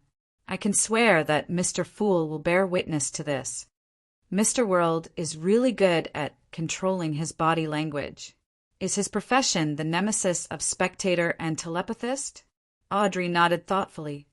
I know some information about the declining nobles, but it's not detailed, specific, or comprehensive enough. I need some time to perfect it, about 3 or 4 days. Is that okay? As a noble, it was a compulsory course to understand people of the same level. When she attended various balls, banquets, and salons, Audrey could always hear interesting stories. However, they were all fragmented and difficult to form a whole. After all, she was not an expert in this field. She still needed to read books, inquire, and search for information to fill in the details, and not miss any declining noble. No problem, the world said with a deep laugh. Then, what do you wish for in return? I can immediately pay you some of the secret history of the 4th epoch, knowledge regarding certain Beyonder pathways, and a few formulas. But frankly speaking, I don't think the matters of those fallen nobles can be compared to the sequence 8 or 7 potion formulas. If you raise any other requests, I'll try to fulfill them. It's not equivalent to the potion formulas of sequence 8 and sequence 7. In other words, I can't make the corresponding request for a psychiatrist. Audrey began to think seriously. During this process, she secretly glanced at Mr. Fool, who was seated at the end of the long ancient table, hoping to get a hint. In the end, she discovered that Mr. Fool was shrouded in gray fog and didn't react at all, as though he was a deity watching the land. All right, Audrey finally made a decision and smiled faintly. I want to hear about certain Beyonder pathways, but the premise is that I don't know about them. Honorable Mr. Fool, can you be the judge? Sure, Klein replied calmly. Then let's talk in private. Audrey looked at the world. At that moment, Klein tapped the table lightly, cutting off the vision and hearing of the sun and the hanging man. He purposely nodded at the smuff. indicating that they were now in a private conversation. The World looked at Miss Justice and said in his usual hoarse voice, "What do you know about the Demonist sect?" Audrey recalled the information she had spent £1,000 to buy from the hanged man Alger. She gave a short and cautious reply. She replied warily, "I know what they believe in, which era they originated from, what beyonder pathways they control, as well as the inclinations of the upper echelons." The World laughed hoarsely and said, "I understand. I understand now. You don't know much. The Demonist sect controls the assassin pathway, and Sequence 8 is instigator." "I know that," Audrey said, half reminding and half anticipating. The World raised his hand and stroked his chin. "Then, do you know what the corresponding Sequence 7 is?" Audrey shook her head slightly and said, "I'll be happy to listen to you." "Sequence 7 of the assassin pathway is called Witch," the World said succinctly. Witch. Audrey jumped in fright when she heard the word, and she naturally made the corresponding connection in her mind. If a man were to consume this potion, how would he act? Wear a beautiful dress, apply exquisite makeup, and imitate a lady's every move. She muttered inwardly, feeling a little disgusted yet amused. "No, Miss Justice, when a man consumes this potion, he can no longer be called a man. He has already become a true lady." Klein resisted the urge to click his tongue as he controlled the World to answer, "Goddess, the witch potion can change a person's gender." Audrey blurted out, This is really unimaginable. Mr. Fool didn't deny it, which means that it's true. This is a miracle. This is the mysterious and extraordinary world, the world filled with all sorts of incredible things. This is the world I yearn for. Why am I a little excited?" After calming down a little, Audrey quickly and guiltily glanced at Mr. Fool, feeling a little remorseful for chanting the Evernight goddess's name in front of him. The World said in a hoarse voice, "Yes, but it can only turn men into women. Women will correspondingly increase their charm. Whether it's their appearance or the condition of their skin, they will become significantly better. This is why the higher-ups of the witch sect are all women." "What's its weakness?"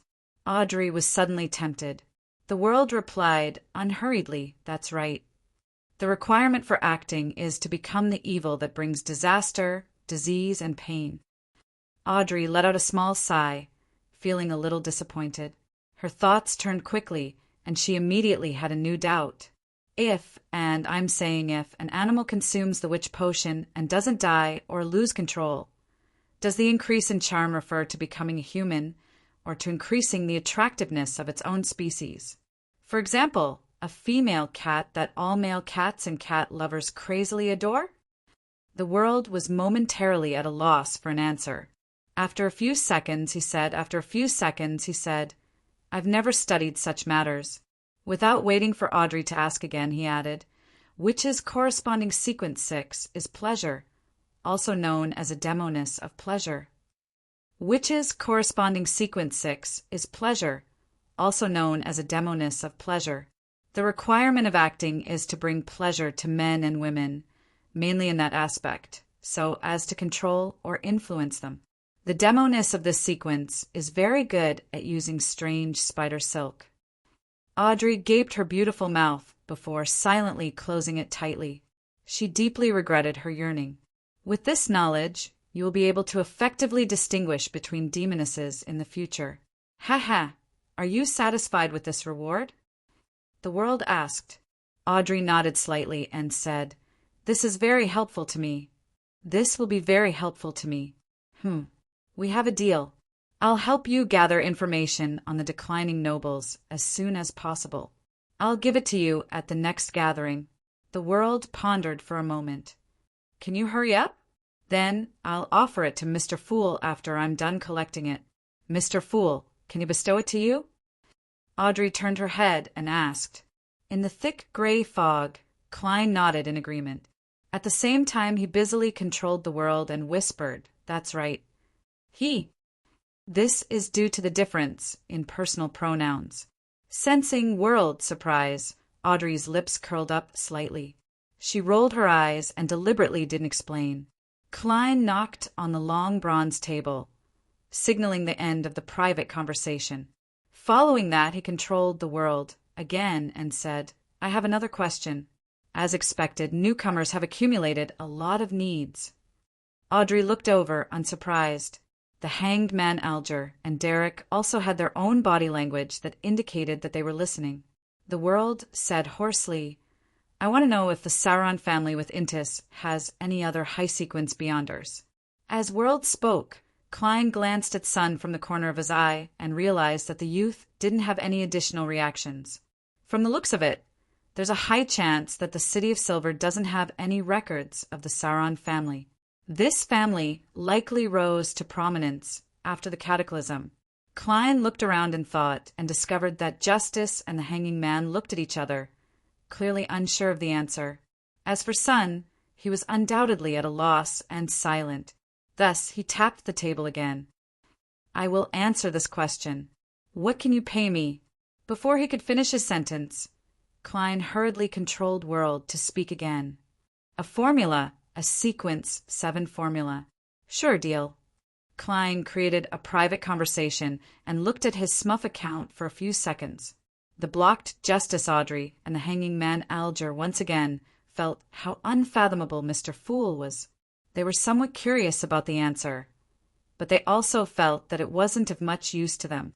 It wasn't worth using something of the same value as a sequence 7 potion formula to exchange for it.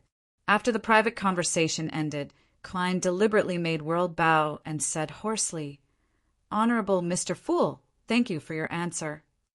"Honorable Mr. Fool, thank you for your answer. It's very helpful to me."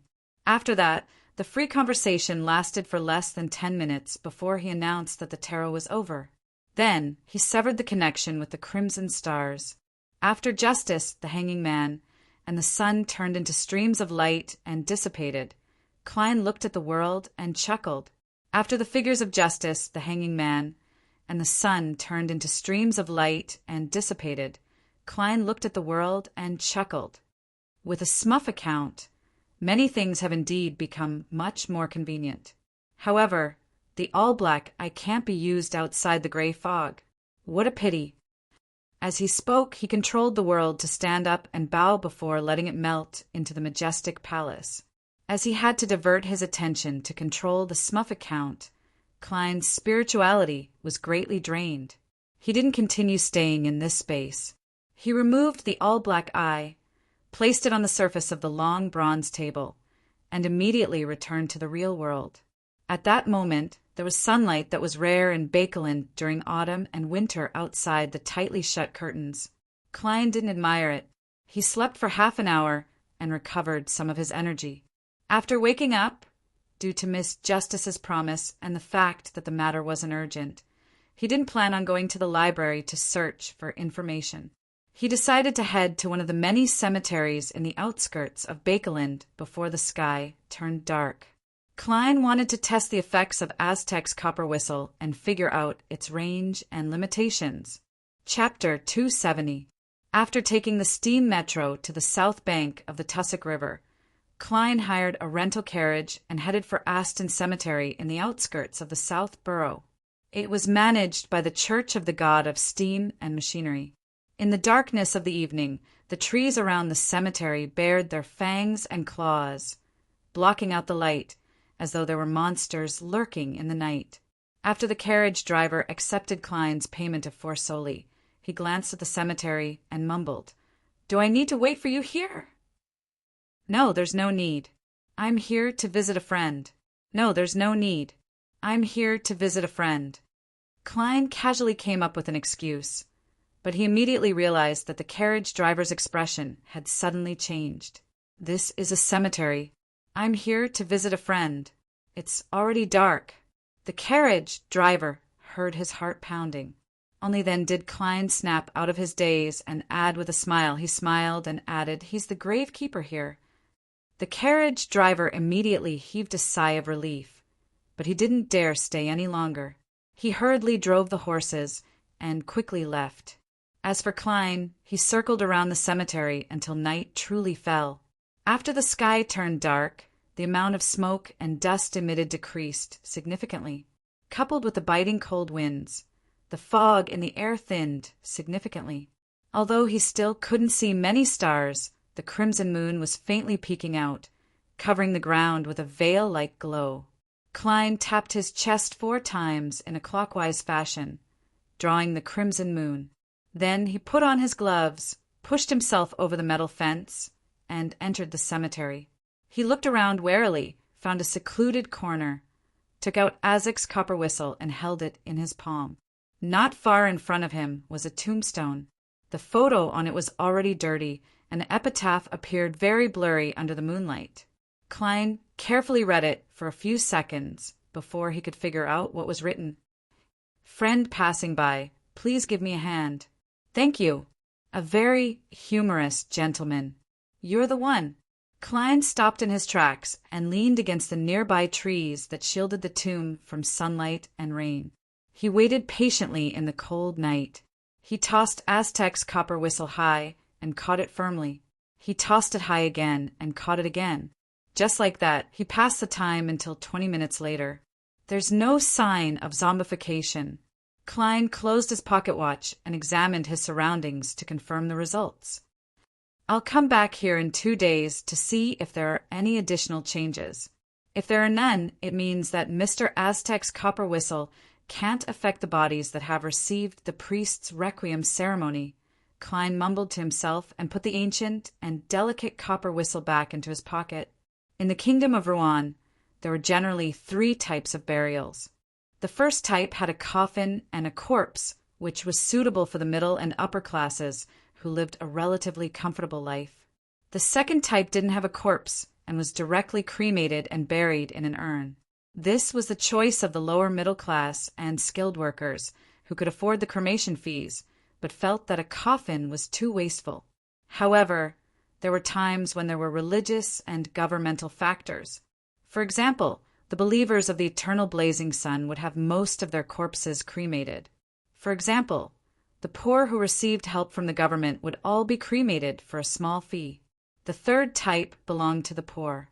They couldn't afford a coffin and didn't want to be cremated, so they wrapped themselves in something and buried them. From the shape of the tombstone and tomb, Klein had already determined that the subject of his experiment had a coffin and a corpse. If Aztec's copper whistle could really turn the target into a zombie, it wouldn't be completely unresponsive even if the target had already decomposed into bones. Even if it couldn't open the coffin lid that was covered in thick soil and stone slabs, it could at least make a dull thud. Striding toward the fence, Klein suddenly thought of a careless part of the experiment. "Well, I have to classify it. This is a corpse that has been buried for a long time. I have to find a target that has just been buried. That's the only way to make the most accurate judgment." After that, Klein and the tomb keeper caught the treasure and found a grave where the burial ceremony had just been completed during the day. This time he waited for half an hour and still didn't find any abnormalities. "Phew! I can basically determine that Mr. Aztec's copper whistle can't affect the corpses that have been put to rest. That's a bit weak. No, that's not right. This copper whistle isn't used to make zombies. Its function is to summon messengers. Affecting corpses is a negative effect." Klein tightened his double-breasted coat and walked toward the fence. He planned to go home and change his clothes before carrying out the second set of experiments. The second set of targets were corpses that hadn't been put to rest for long and had not been dead for long. Such targets often existed in hospital morgues. Climbing over the fence, Klein returned to the south side step by step in the gloomy night. The surroundings were dead and peaceful. Only the evergreen trees, covered in dust, swayed gently. This reminded him of the night he came back to life. At that time, he also walked from the cemetery to the city. Sigh. Klein sighed and suddenly began to run, as if he wanted to get rid of the melancholy far away. Half an hour later, he hired a rental carriage in the south side. His destination was the nearest steam subway station. There was still about an hour before the steam subway stopped.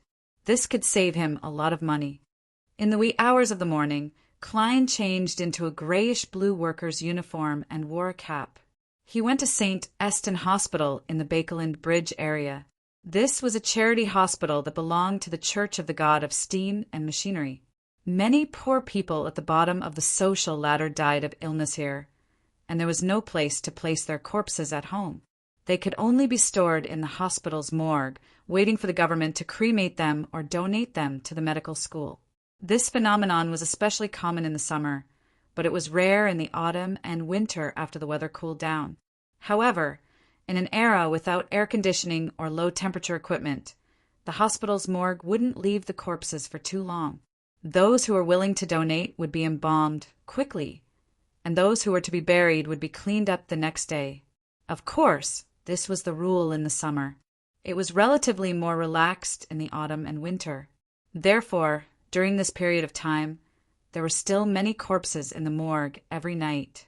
St. Eston Hospital's morgue was located in the basement.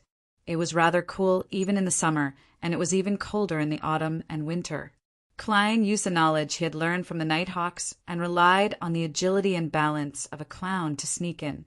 He avoided the doctors and nurses on duty and entered the basement. Before he even got close to the morgue, he felt that the surroundings were cold and gloomy. Quickly flashing past the janitor's room, Klein took out a wire and deftly opened the morgue's door lock.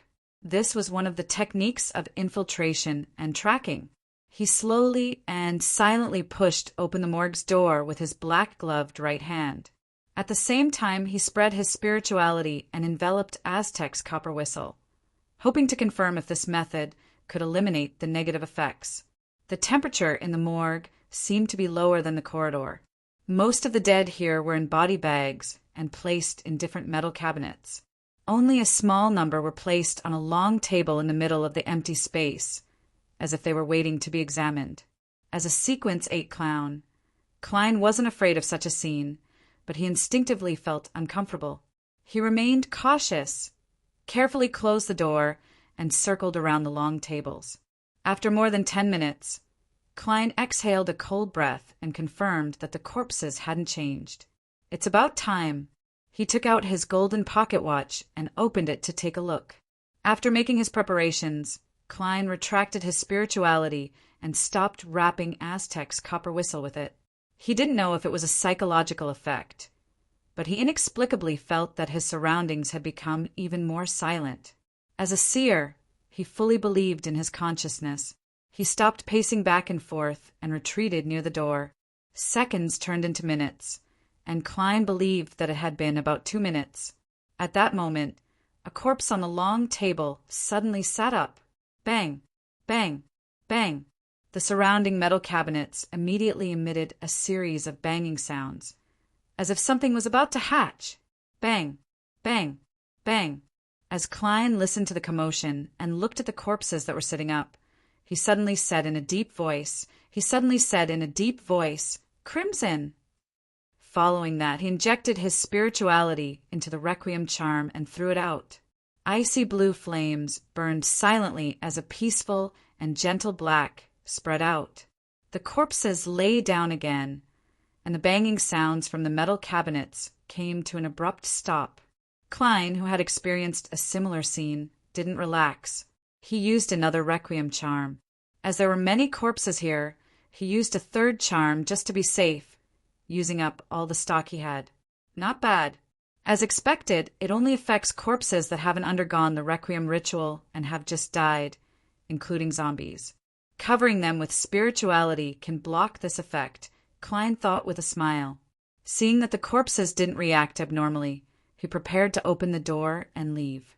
At that moment, he suddenly heard footsteps coming from outside and saw a faint light seeping in. The elder guarding the door was attracted by the banging sounds in the morgue. With a lantern in hand, he approached. Klein looked around and pressed his hand on the door. He nimbly jumped and climbed up, stopping at the gap between the door and the ceiling. His fingers dug into the protrusions and gaps, and he maintained a very good balance. Creak! The elder opened the door with a key and entered the morgue. He took a few steps forward, raised the lantern high, and examined the metal cabinets and the long table, as well as the corpses. And behind him, Klein nimbly leaped down and landed silently. Seizing the opportunity, Klein quickly escaped the morgue. He first hid in the gatekeeper's small room for a few seconds before carefully returning upstairs. The gatekeeper checked and didn't find anything out of the ordinary.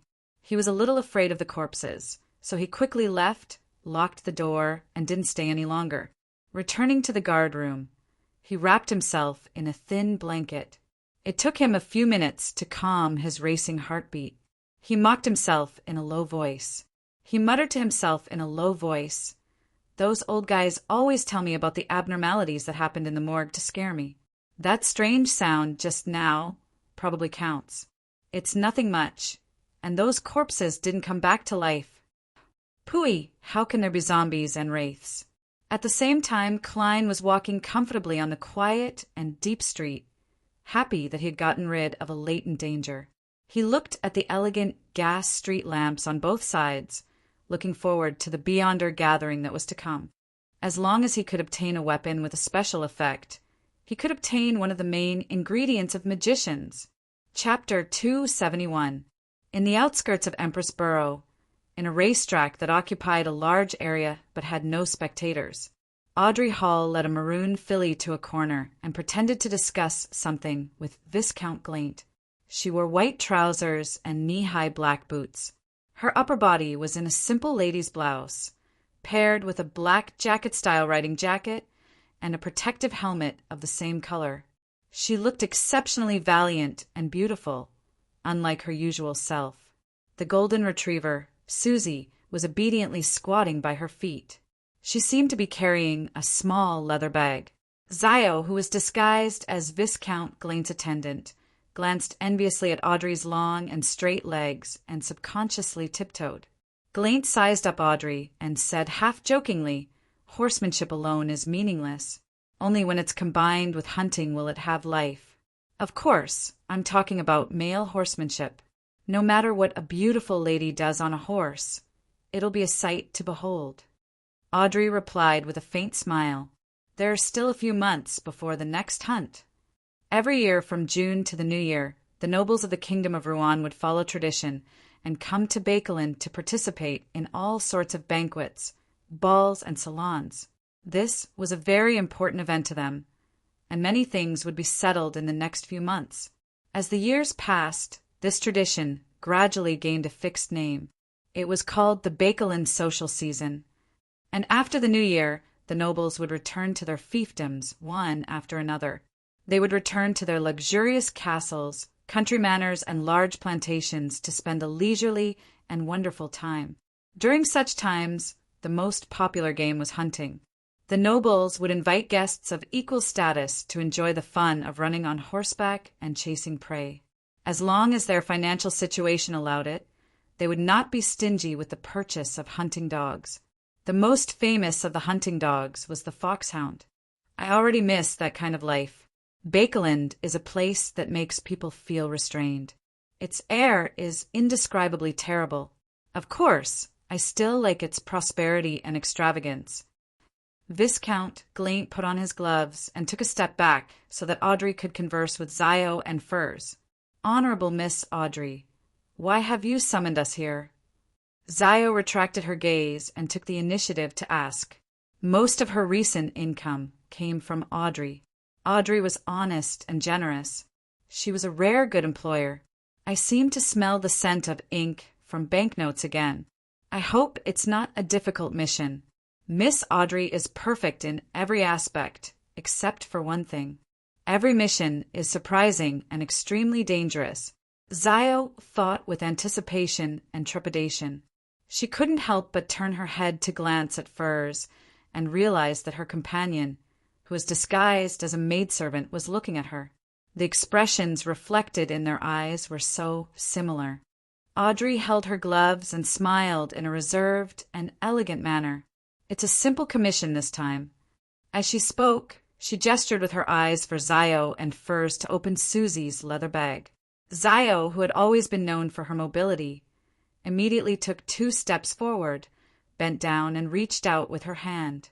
During this short process, she had wanted to stroke Susie's head to express her goodwill, but just as she extended her right palm, Susie had already turned her head and body halfway, sending the leather bag to her. I'm usually very popular with animals. For example, mosquitoes. Zio maintained her expression as she unzipped the bag and took out a stack of paper from the leather bag. She stood up straight and opened it to take a look. She realized that it depicted a young man with an ordinary face, but his neatly combed hair, round glasses, and brown eyes that contained a mocking smile made him look abnormally familiar. I've definitely seen him somewhere before. Zio looked down and saw the corresponding text.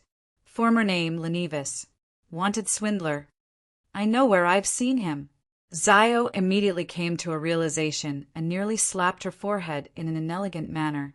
Before she met Audrey, one of her main sources of income was flipping through newspapers and researching wanted posters. With the help of her connections in the East Boroughs gangs, she would be able to find valuable criminals. I once thought of looking for this Lenevis. His bounty is £100, and he took away more than £10,000 in cash. However, I was busy with Miss Audrey's commission and forgot about this matter. Zio and Furs looked at each other and frankly said, How much was the commission? How much was the commission? How much was the commission? Audrey was taken aback. She had completely forgotten about the payment because, from her point of view, this was a test from Mr. Fool. How could a test give money to the other party? £100. Audrey deliberated and gave a number. Deal. Zio and Furs replied in unison. If they could capture Lenevis, not only would they receive Miss Audrey's £100, but they would also receive a bounty of the same amount. What a good mission. Zio's eyes lit up as she casually asked, Why are you looking for this swindler? Did he cheat you of your money? I don't even know who he is. It's indeed a simple commission, and it's done for £100. There's no need to tell Mr. Fool about this. It's only £100. With a polite smile, Audrey ignored Zio's question and mentioned, I received news that he's in Bakeland.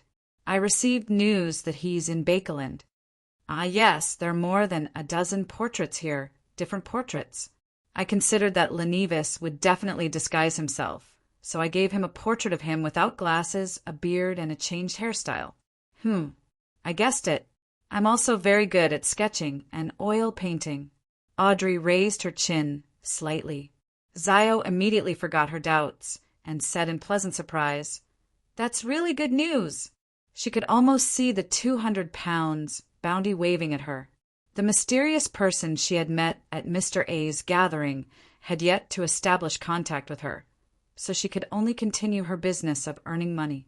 Audrey nodded indiscernibly and pondered. Are there any clues about psychological alchemy? Furs combed her long curly hair and glanced at Viscount Glaint, who was listening by the side. I recently joined a new Beyonder gathering. It said that the Spectator and Telepathist potion formulas appeared there. I suspect that there are people from that gathering who specialize in psychological alchemy. When there's another gathering, I'll make an application to bring you along. All right. Audrey deliberately didn't hide her joy. She had just read Zio and Furs's true state of mind from their aura, body language, and subtle expressions. From there, she determined their enthusiasm for the mission, and they hadn't lied about psychological alchemy. Viscount Glaint mumbled, Audrey's matter is about to succeed. Where's my apothecary formula? There really aren't any clues for now. The apothecary pathway is mostly in the south, in the Phaenopotter Kingdom. Furs made a gesture of deep regret. All right, I'm still young. I'm only in my early 20s. I still have time to wait, Glaint replied humorously. All right. Thank you for your help. See you next time. Audrey bowed gracefully, put on her gloves, mounted her horse, and rode along the track. Susie followed behind happily, as if she had found a way to play. As he had stayed up all night doing experiments, it was already 9:34 on Tuesday morning when Klein woke up. He ate a piece of bread with butter in his mouth, put on his coat and hat, and hurried out the door. He wrote on the guest book hanging beside the bell's drawstring, "Master is out, and will be back after 5 in the afternoon." Actually, he didn't have anything to do. It was purely to guard against Mr. Miller Carter's sudden visit. If the other party were to discover that the detective hired for a total of £50 wasn't busy searching for information, organizing manpower, or confirming the layout of the building, but was instead leisurely drinking tea at home and reading newspapers and novels, he would definitely revoke the commission and not pay the remaining £40. I really don't have anything to do. I'll just wait for Miss Justice's information. Klein stood at the end of the street, looking at the haze in the sky as he muttered to himself helplessly. He had already decided last night where he would spend the day. In the morning, he would go to the Quelaag Club to practice shooting, read the newspapers, and get a free lunch. In the afternoon, he would take a nap and train his body through squash and other sports. When the Bravehearts Bar opened, he would take a bus there and see if he could learn more about Beyonder gatherings from Casper's. Klein didn't plan on looking for Merrick. Although he definitely had more than one Beyonder circle, he was afraid that Miss Bodyguard belonged to one of those circles. It wouldn't be convenient for him to sell the potion formula, as it would arouse a high degree of suspicion. Since the true creator gave me the ability to divine and a strong body, would he also give me a potion formula that I can't use? It's impossible just thinking about it. Klein filled in the blanks with his imagination as he boarded the public carriage to Hillston Borough. More than half an hour later, he entered the Quelaag Club and saw an acquaintance. It was the equestrian teacher, Talon Dumont, who had recommended him to the club. He was a good friend of Mary Gale. Talon, who was wearing a black woolen coat and had short, curly brown hair, came over. He sized up Klein and said with a strange smile, "Good morning. Mary and Drago are in the midst of a divorce." Is he suspecting why I joined the club? Relying on his clown powers, Klein easily made a surprised expression. "Is that so? That's really surprising." Talon gave him a deep, suspicious look and suddenly smiled. "I have a friend who has been troubled by something recently. I want to know how good your marksmanship and combat skills are." "A commission? It's only asking about marksmanship and combat skills. And there's no mention of reasoning. This is a commission that involves violence." Klein smiled. "I happen to be planning on going to the shooting range to practice my marksmanship. You can follow me and take a look, but combat requires an opponent to see my level." Chapter 272. Bang, bang, bang. Klein held the revolver he had rented from the Quelaag Club with one hand and continuously pulled the trigger, accurately hitting the target. The worst was at least 8 rings. After being fed with many bullets, coupled with the control he had over his body after becoming a clown, his marksmanship was quite good. If I continue practicing like this for a few more months, I can be called a sharpshooter. Klein opened the cylinder in satisfaction and shook out the shell. As the shells clattered to the ground, he turned his head to look at Talon Dumont and asked with a smile, "Are you satisfied?" "Very good." The equestrian teacher, Talon, had already taken off his black tweed coat and light gray sweater. He assumed a boxing stance and said, "Come on, let me get to know your fighting standards. I can honestly tell you that I've been training as a trainee knight since I was young, and I've never neglected it.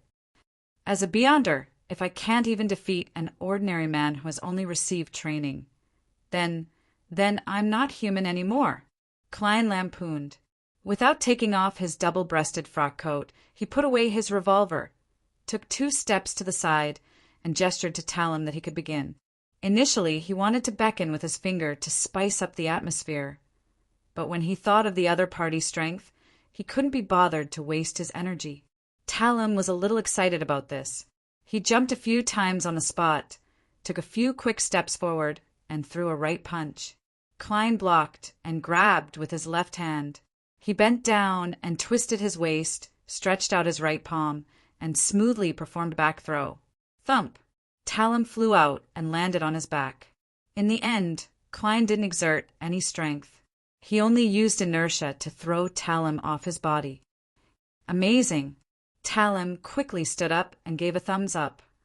As expected of a famous detective, Your marksmanship and combat skills are excellent. I only defeated a weakling like you. How can you tell that my fighting level is very high?" Klein cursed inwardly and asked with a smile, "Now that we understand, can you tell me what commission your friend wants to do?" He'll be at the club soon. You guys chat amongst yourselves." Talon rubbed his back. "I don't know what the commission is exactly. By the way, he's a reporter. Mike Joseph of the Daily Observer. He probably wants short-term protection." "All right." Klein didn't ask any more questions. He continued to practice with his gun, but not only with the revolver, but also with the hunting rifle, the single-shot rifle, and the repeating rifle. He hoped that he would be able to quickly master all the firearms around him in the future. When it was almost 12 o'clock, he returned to the first floor and entered the cafeteria. He took a roast chicken and a fried steak, as well as the club's limited supply of cream cheese lobster. After putting these things away, Klein took out Faina Potter paella, fruit salad, oyster clear soup, and marquis black tea. In the face of this sumptuous lunch, he couldn't help but swallow his saliva and praise the goddess in his heart. "If I were to eat outside, this meal would probably cost me 3 soldi." Klein alternated between a silver knife, fork, and spoon as he ate contentedly.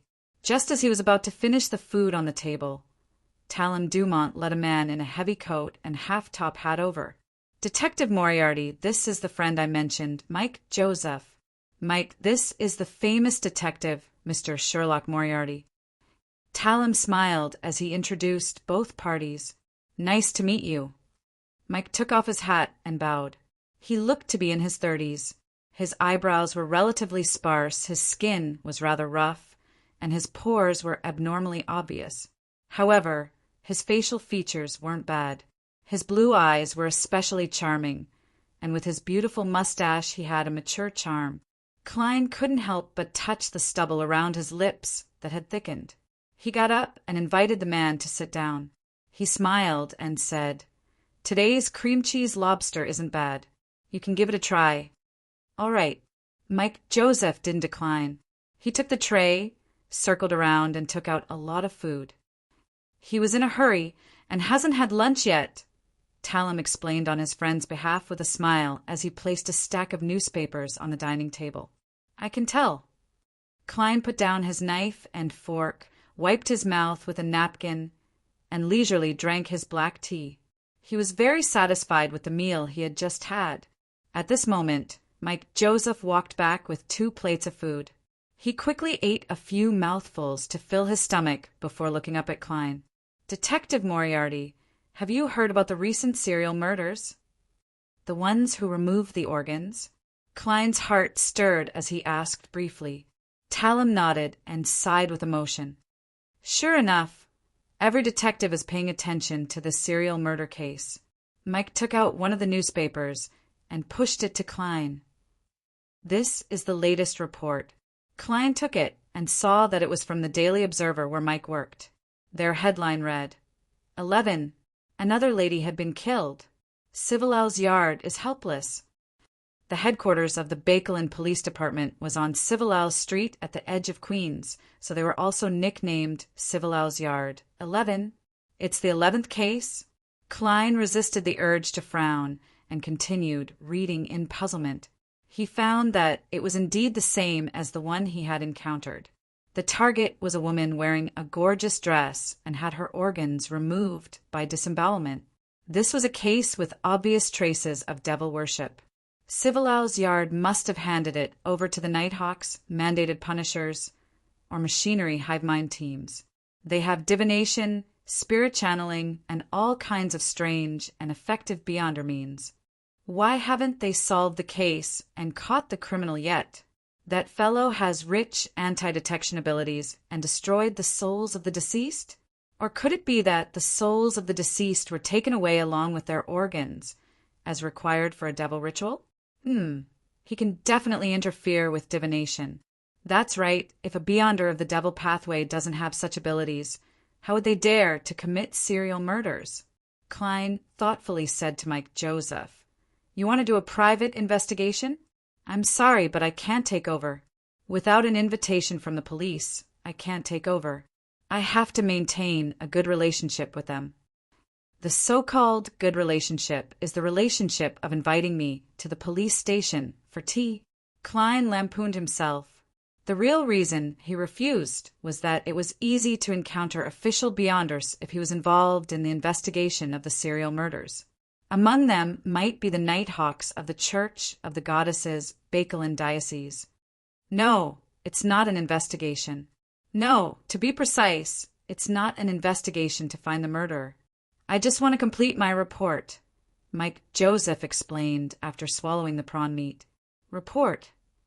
Klein asked leisurely as he put down the white porcelain teacup and clasped his hands together. Mike Joseph said yes. If you buy the Daily Observer tomorrow or the day after tomorrow, you will see my in-depth report on this serial murder case. The most important part of it is to reveal the commonalities of the victims and remind similar groups of people to pay attention. Oh, what commonalities do they have? Klein asked curiously. Mike took a sip of his coffee and said, apart from being female and wearing colorful dresses, there's another very important commonality. I did an in-depth investigation of the victims' occupations and discovered something interesting. Some of them are maids, some are textile workers, some are tailors, and some are female teachers. On the surface, there's no overlap, but in fact they were once street girls. Street girls? Female teachers? Klein asked in surprise. In the Kingdom of Rouen, teachers were part of the middle class. The lowest salary was £2 a week, which was enough for a lady to live a pretty good life. There was no need for her to be a street girl. Mike twitched the corner of his mouth and sighed. It was in the past. Before they found a job that could support themselves, they might have had a very difficult time. I previously did a survey. In Backland, 1/6 of women between the ages of 15 to 55 are or have been street girls in the past. This is our country. All foreigners will be surprised when they come here. It's a very conservative country, a bustling metropolis, but it's filled with street girls. Note 1. This number is a little exaggerated. If it's true, it can only be said that reality is more exaggerated than fiction. This darn world. Klein clicked his tongue. After some thought, he deliberately said, the next question is, how did the murderer know that the victims were once street girls? They didn't have any labels on them, so you would need to do an in-depth investigation to discover it. As expected of a great detective, this might be a clue, Mike Joseph answered, unsurprised. No, if it's a beyonder of the devil pathway, then the standard he chooses might be those who appear to have fallen, but haven't completely fallen, and they should have a keen intuition when it comes to corruption. They might even be able to directly see the corresponding deep color. Coupled with the colorful dress as a trigger, the target is basically locked onto. Klein answered himself inwardly before asking, what's wrong? He then asked, then, what else do you want to investigate? Mike nodded. In these 11 cases, 10 of the ladies were once street girls, but there's one who isn't. She's still a prostitute. Yes, it's the youngest, the 16-year-old Sieber. This seems very strange, very strange. I want to go to the Golden Rose, which is the place where she works, to do an in-depth investigation to see if I can discover anything. I'm worried that my inquiries will anger the people there, so I plan on getting you to protect me temporarily. You don't need to teach them a lesson. All you need to do is to protect me when I escape at the most critical moment. If nothing happens, I'll pay you £1. If there's a fight, I'll raise it to £5. What do you think? Klein smiled. I'll give you an answer after I wash my hands. He bowed politely and slowly walked to the bathroom. Then he tossed a coin and received an affirmative answer. Chapter 273. Sherwood Borough 19, Hope Street. This place was close to the Tussock River that passed through Bakeland. Pedestrians could see the slightly turbid but abnormally wide water through the gaps between the houses. The Daily Observer reporter, Mike Joseph, got off the carriage and pointed at the 3-story grayish-blue building in front of him. He said to Klein, who was wearing a black double-breasted frock coat, half-top hat, and gold-rimmed glasses, "That's Golden Rose." It's the best legal brothel in Sherwood Borough and Bakelin Bridge. It opens at 3 in the afternoon every day and stays open until 2 in the morning. The best legal brothel in Sherwood Borough and Bakelin Bridge? That is to say, there are better ones in these two boroughs that aren't legal? Klein mumbled silently as he glanced at the building's entrance. There was a golden rose embedded in it, but it didn't have the so-called signboard. "This shouldn't be considered a street girl, right?" he replied casually. "Of course, it's of a higher grade." Mike led Klein to the building with great familiarity and pushed open the door. The moment he entered, Klein smelled a slightly pungent mixed fragrance and heard a soothing but ambiguous melody. He instinctively surveyed the area and discovered that there were thugs in black coats and half-top hats standing on both sides of the entrance and in every corner of the hall. As a place that operated legally, these were clearly used to deal with drunkards and boorish men. There were all kinds of sofas and chairs around the Golden Hall. There was even a piano, and there was a dancing area in the middle. At this moment, ladies with blonde or brown hair, pale yellow or black dresses, and complicated, simple or gorgeous dresses were sitting in different spots. Some of them were mature and charming, some shy and young, some youthful and alluring, and some rather beautiful. These ladies were either holding their cheeks as they enjoyed the melody, chatting and laughing with each other, quietly flipping through newspapers and magazines, or dancing with the men. Because it was only 3:30 in the afternoon, there were not many customers. At first glance, it looked more like a formal ball than a brothel. If it's after 8 p.m., you can see some interesting performances. If you fancy a lady, you can invite her to dance and ask her how much to the beautiful melody. If both parties can reach an agreement, you can go to one of the rooms on the second or third floor and have a wonderful time. As long as you're willing to spend money. You can sleep here for an entire night. Mike tilted his head left and right. Suddenly, he was no longer as calm and gentlemanly as before. He became slightly frivolous. He walked into the hall with a smile and approached a young girl who was at most 15 or 16 years old.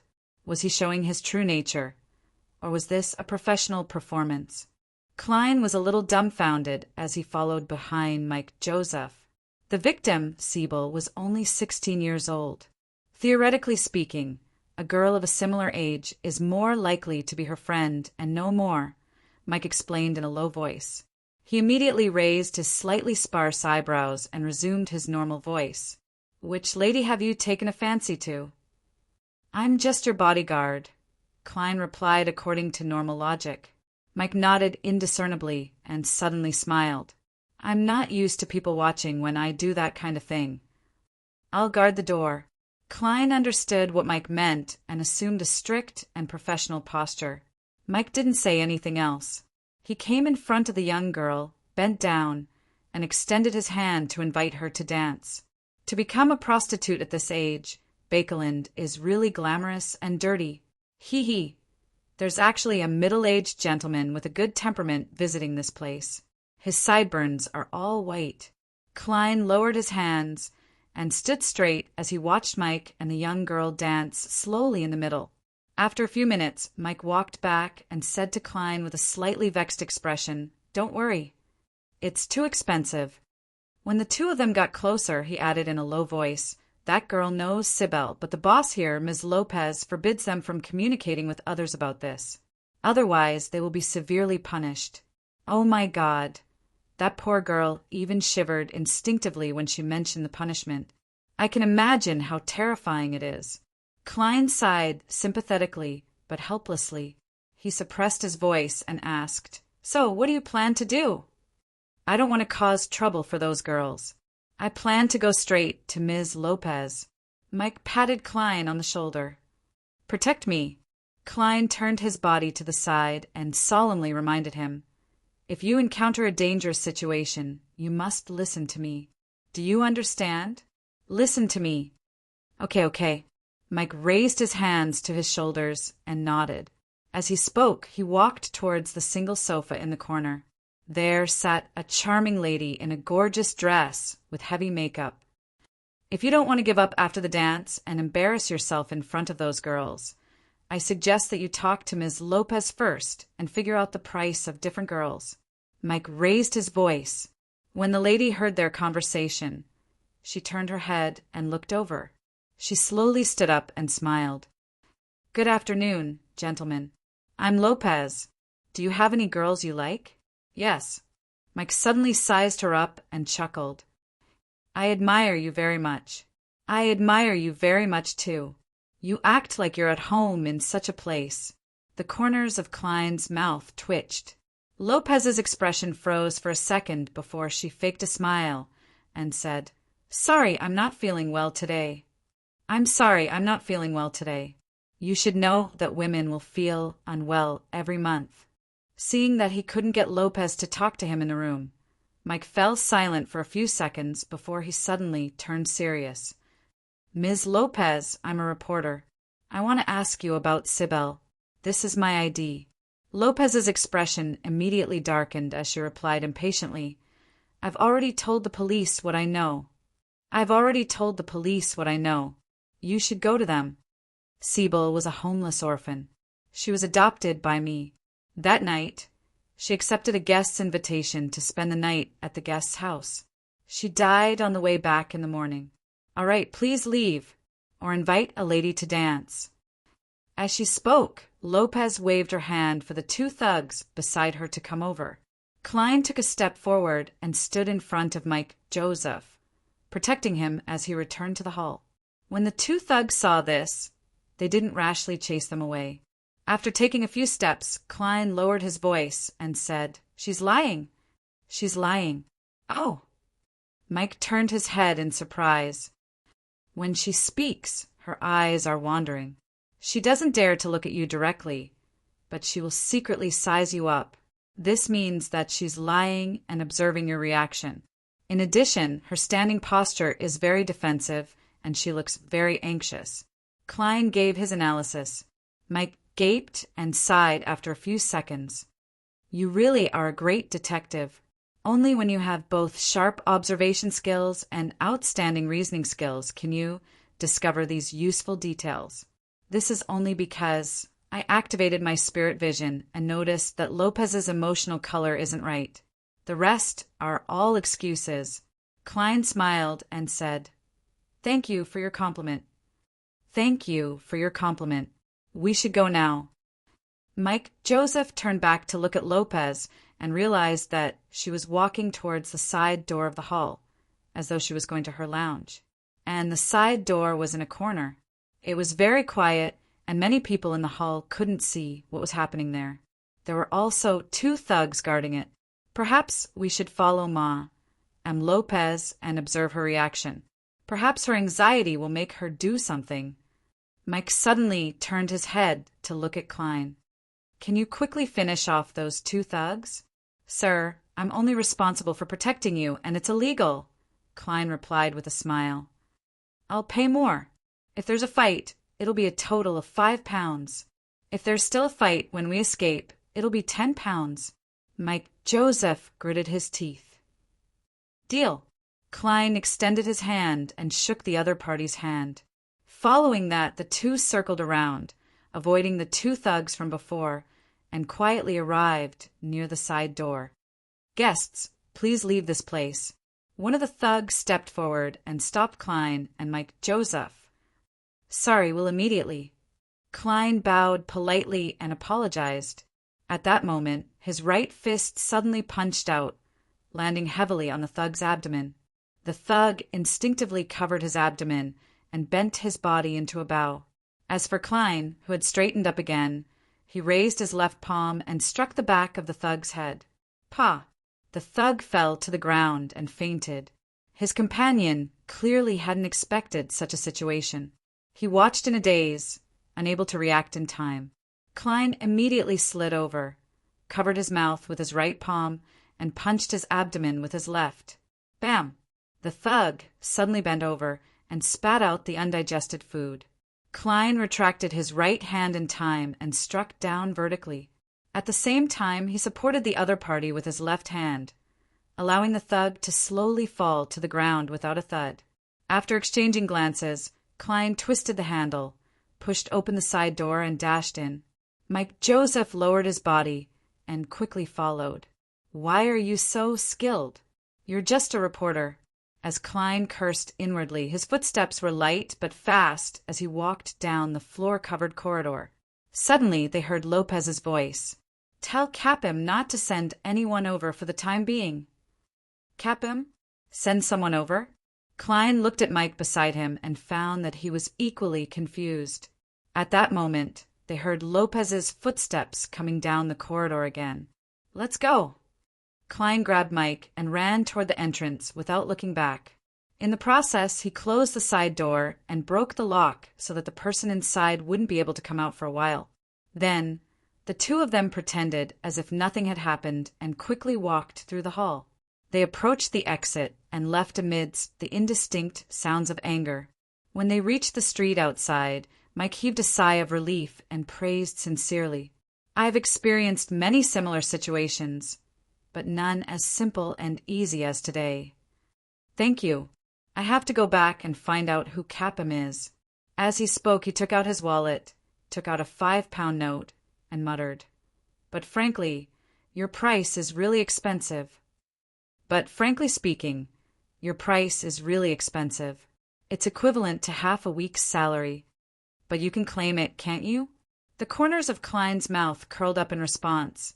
Then he asked worriedly, "Aren't you afraid that Lopez will find your news agency based on your ID and call the police to arrest you?" "That's a fake ID."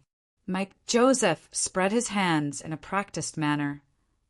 Klein could only express his deep admiration.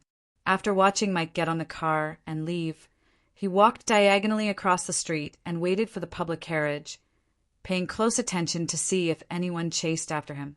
At that moment, a rental carriage slowly drove over and stopped in front of him.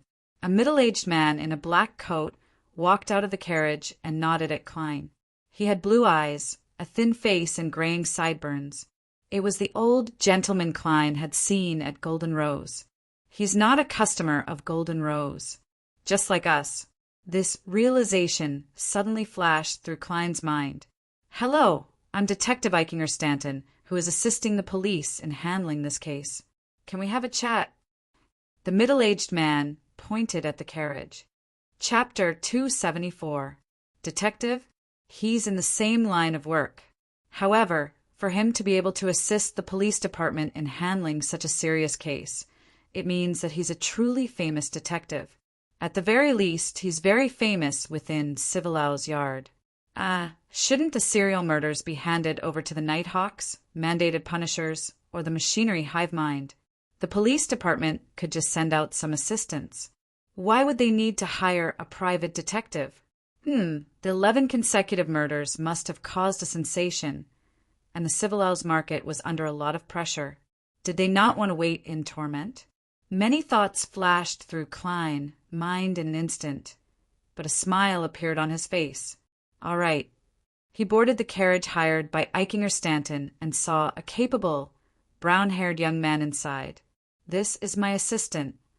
Eichinger, whose face was thin and angular, introduced. "Please sit." He did not close the door of the carriage, nor did he let the coachman drive the horses forward, to show that he did not mean any harm. Klein deliberately sat down awkwardly and asked uneasily, "Mr. Stanton, what would you like to talk to me about?" Eichinger took out a dark-colored pipe and said, "I want to know what you learned from following Ms. Lopez. What did you hear or discover?" "This. I'm also a detective. You should know that we have a confidentiality agreement in this line of work," Klein replied, pretending to be troubled. "I'm asking you on behalf of Civilau's yard. This has nothing to do with the confidentiality agreement." Eichinger rubbed his pipe with his thumb. £1. How about £2? With the lesson from the previous Massault incident, coupled with the fact that there was no need to keep it a secret, Klein immediately replied without hesitation, "Sure. All right." Eichinger smiled and took out 2 one-pound notes from his pocket. Klein pretended to recall and calmly said, "We only heard one sentence. Ma." Lopez tried to send a subordinate to tell Capim not to send anyone over for the time being. Capim? Eichinger nodded in realization. I see. You know Capim? Klein didn't hide his surprise. Eichinger handed the bill over and said with a faint smile, he's a controversial tycoon in Sherwood Borough.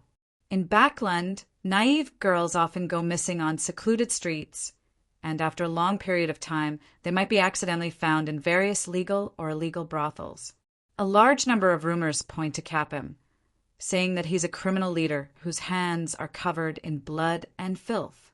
But as there isn't enough evidence, he's still free to this day, and he knows quite a few important figures. If it's true, this guy should die 10,000 times. Klein nodded and sighed. This is Rouen. This is Bakeland. Mr. Stanton, it's time for me to leave. Thank you for your cooperation. Eichinger stood up politely to see him off. By the way, your combat skills are quite outstanding. Perhaps we will have the opportunity to work together in the future. How should I address you? Sherlock Moriarty, Klein answered concisely and got out of the carriage. After he boarded the public carriage that had just arrived, Eichinger Stanton got his assistant to close the door and instructed the coachman to go to Hillston Borough. Turning his head to look out the window, this middle-aged gentleman with white sideburns put away his dark pipe and took out a brass accessory from his pocket. He held it in his hand and slowly rubbed it. The brass accessory was a pocket-sized open book with a vertical eye in the middle. He wears very refined, gold-rimmed glasses, but he deliberately keeps a beard around his mouth, making him look vulgar and barbaric. This doesn't match the normal way of thinking. In this day and age, people who are willing to wear gold-rimmed glasses tend to care about their image, the image of knowledge and elegance. Perhaps he's deliberately hiding something. Of course, it's also possible that he's a gentleman with an unusual sense of beauty. Eichinger seemed to be muttering to himself, but at the same time, he seemed to be teaching his assistant. At that moment, on the public carriage, Klein leaned against the wall and muttered silently, "There's something wrong with that Detective Eichinger Stanton. There's something wrong with that Detective Isengard Stanton. Ever since I activated my spirit vision, he's been maintaining the blue color of rational thought and indifference and the purple color of spirituality. There are very few other emotional colors that appear for a normal person. Unless they're focused on researching a difficult problem, it's very difficult to maintain such a state for too long. There will definitely be other emotional colors, and the only difference is how long they stay. Either Detective Eichinger Stanton is such a genius at observation and deduction, or he's a beyonder." The public carriage was split into 2 levels, and it carried more than 40 passengers as it headed towards the Bakeland Bridge area. Klein gradually reined in his thoughts and cast his gaze out the window, admiring the 2 to 3-story buildings across the street. Occasionally, he would see brown houses of 5 to 6 stories high, a sign of the latest trends in Bakeland and the most advanced construction technology in the kingdom. After changing carriages, Klein arrived at Iron Gate Street and got off the carriage opposite the Brave. Because it wasn't the busiest time in the bar, he saw Casper sitting at the bar and drinking as soon as he walked in. The old man with a brandy nose asked for a glass of Lanty Proof. He savored the fragrance of the malt and the burning sensation that stimulated his throat. He narrowed his eyes in satisfaction. Klein leaned over, knocked on the bar counter, and asked with a smile, "Is Merrick here?" At the same time, he put one hand in his pocket and held on to Aztec's copper whistle, using his spirituality to shield its negative effects. But before he finished speaking, he suddenly felt a gaze sweeping over him, filled with a scrutinizing feeling. After he finished asking, his gaze moved away and seemed to be looking at Casper's. The old man with a huge scar on his face opened his eyes and saw that it was Klein. He said, unhappily, he didn't come. He didn't come yesterday either. Didn't come. Klein immediately heaved a sigh of relief and stopped using his spirituality to envelop Aztec's copper whistle. When I mentioned Marek just now, someone was looking at me. When I heard that I was asking about Marek's whereabouts, the gaze shifted again. Someone is looking for Marek. Klein resisted the urge to look back and analyze the abnormality in his mind. Combined with a question he felt that he had a rough answer to the question. I was puzzled last week. Why would Miss Bodyguard, who should be at Sequence 5, take on a 3-day protection mission that costs £1,000? It's not that the price is too low, but that someone of her level is already considered a powerhouse. In the Church of the Goddess, she's enough to serve as a Nighthawk deacon or a diocese bishop. If she can also obtain the favor of a holy artifact, she can even compete for the seats of an archbishop or a high-ranking deacon in the various secret organizations and intelligence agencies. Sequence 5 also means the person in charge of a large area or the second or third person in that area. Even if she's a wild and unorganized beyonder, a powerhouse with such strength is enough to establish a small organization of their own. No matter how you look at it, Miss Bodyguard can enjoy the dedication of her subordinates. There's no need for her to take on the mission herself back then. I thought that the most likely scenario was to hire a Sequence 6 beyonder, a security guard who could hold out for a while against the powerhouses sent by Bakerland and create an opportunity for me. Who knew that Miss Bodyguard would be so terrifyingly strong? From what happened today, Miss Bodyguard and Merrick might be in the same situation as me. Their identities are sensitive and they have to hide. Yes, their situation might even be worse. They have to constantly worry about being pursued. Man, to be able to pursue Miss Bodyguard. Even if that organization doesn't have a high sequence beyonder, they definitely have a holy artifact or multiple Sequence 5s, of course. This is just my guess. Perhaps it's because Merrick's identity as a beyonder has been exposed and he's been targeted by the machinery hive mind. Amidst his thoughts, Klein said regretfully, "Is that so?" "Is that so? I still want to play cards with him." Hearing these words that clearly didn't match the other party's style, Caspers became alert. He didn't observe his surroundings either. Instead, he chuckled and said, "I'll be organizing a card game tonight. Texas, do you want to join?" "No, I just want to play until dinner." "Sigh, I'd better go home." Klein sighed and left the Brave without even ordering a drink. He had originally planned on asking Caspers about the other Beyonder gatherings, but after the situation, he cautiously gave up on the idea. In fact, he could have gone to a relatively enclosed place like the card room to discuss the corresponding issues with Caspers, but to be safe, he decided to wait until next time. Klein wasn't in a hurry to go home either. Instead, he went to the one-bedroom apartment he rented in Eastborough and did a divination above the gray fog to confirm that no one was following him. After relaxing, he arrived at Minsk Street before it was completely dark and found that the newspaper box was filled with the various newspapers he had subscribed to. I was in a hurry to go out today, so I didn't have the time to read it. At the Quell Egg Club, I had a good meal after practicing my marksmanship, took a nap, and was dragged by Talon to play a few games of tennis. My skills aren't good enough, but my physique can make up for it. Klein muttered silently, opened the door, entered the house, and turned on the gas valve. He took the newspapers, entered the living room, sat on the sofa, lit the wall lamp, and casually flipped through them. The first thing Klein browsed was the Bakelin Morning Post, and he flipped to the 5th page. He saw an advertisement for the Ernst firm's purchase of goods. The prices are 7 pence / liter of flour, 1 solely / pound of butter, 6 pence / pound of lard, 1 solely / pound of cream, 8 solely / pound of Marquis black tea. In other words, there will be a Beyonder gathering at the same place at 8:00 tomorrow night. The secret code to open the door is to knock 7 times hard and 1 time light. The interval is 6 long and 1 short in sequence. The 3 and 8 at the end are meaningless.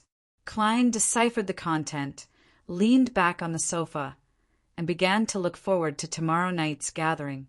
He wanted to sell a portion of the formula to see if he could buy the corresponding ingredients or items. Chapter 275. Wednesday night, 7:55 p.m. The back alley of the Bravehearts Bar. Klein followed his memory and finally found the dimly lit house after circling around for a while. He had put on a certain disguise today. He was wearing a grayish-blue worker's uniform and a cap. His face was covered in a beard so that no one would associate him with the guy who had previously bought the black snake item and gambled on his luck. It's best if I of wisdom and that fellow, the apothecary, don't recognize me. Otherwise, a newly advanced person who had become a beyonder by luck would be able to produce several potion formulas in just a week. It's bound to be suspicious. Klein put his hands into his pockets and touched Aztec's copper whistle, ordinary tarot cards, and the replenished charms. His worker's uniform had also been specially modified by a tailor. There were many small pockets stuffed with small metal bottles, which contained herbal powder, extract essence, and other items. After taking a deep breath and slowly exhaling, Klein took out the iron mask that could only cover the upper half of his face from the inside of his clothes and completed the initial disguise. Then, with the help of his clown powers, he controlled his expression and the minute movements of his body, changed his walking posture, and numbed his facial nerves in order to be clearly different from his past self. However, I don't know what Eye of Wisdom relies on to recognize people. This is all I can do. Sigh, if only I were already a faceless. But if that were the case, there would be no need for me to participate in such low-end Beyonder gatherings. Klein stood outside and calmed himself down for a few seconds. He raised his right hand and knocked on the door. 7 hard knocks, 1 light, 6 long knocks, and 1 short one. Without much waiting, the small wooden board on the door was pulled open silently. An eye appeared behind it, scrutinizing the visitor. 2 or 3 seconds later, the door creaked open. An attendant of Eye of Wisdom handed a hooded black robe to Klein. Klein maintained an expressionless state as he quickly put on the robe and pulled down the hood, allowing the shadows to cover his face. On the way to the activity room, he deliberately adopted an unaccustomed pace and tried his best to eliminate the awkwardness. In the dark and deep room with only a single candle flickering gently, there were already quite a number of members at the gathering. Klein didn't choose a corner seat like before. Instead, he openly sat on a high stool near the center. In short, his outward appearance had to be different from the previous 2 times. And this was precisely the area where a clown's ability to reflect himself in his mind and gain initial control over himself. The living room was so quiet that it was almost frozen. Time passed. Finally, Eye of Wisdom looked at the clock on the wall and said in an aged voice, "That's not right. Let's begin.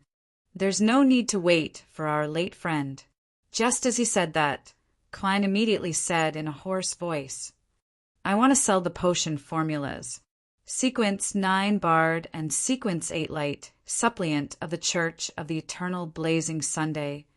220 pounds for the former and 450 pounds for the latter." This was the most suitable plan after some thought. Spectator and telepathist involved the Church of Psychological Alchemy, a secret organization that was rather active in the kingdom of Rouen and Bakeland. If he were to take them out rashly, it might attract their attention. And the Church of the Eternal Blazing Sun was blocked outside the kingdom of Rouen by the Church of the Lord of Storms.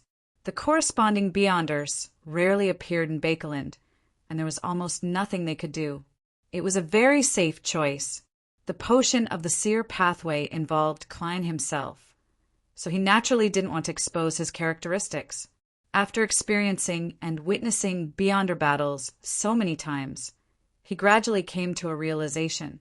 Beneath the high-sequence Beyonders of different pathways had their own characteristics and were different. In other words, they each had their strengths and weaknesses. Furthermore, their strengths and weaknesses were very obvious. The strong were indeed strong, and the weak were rather weak.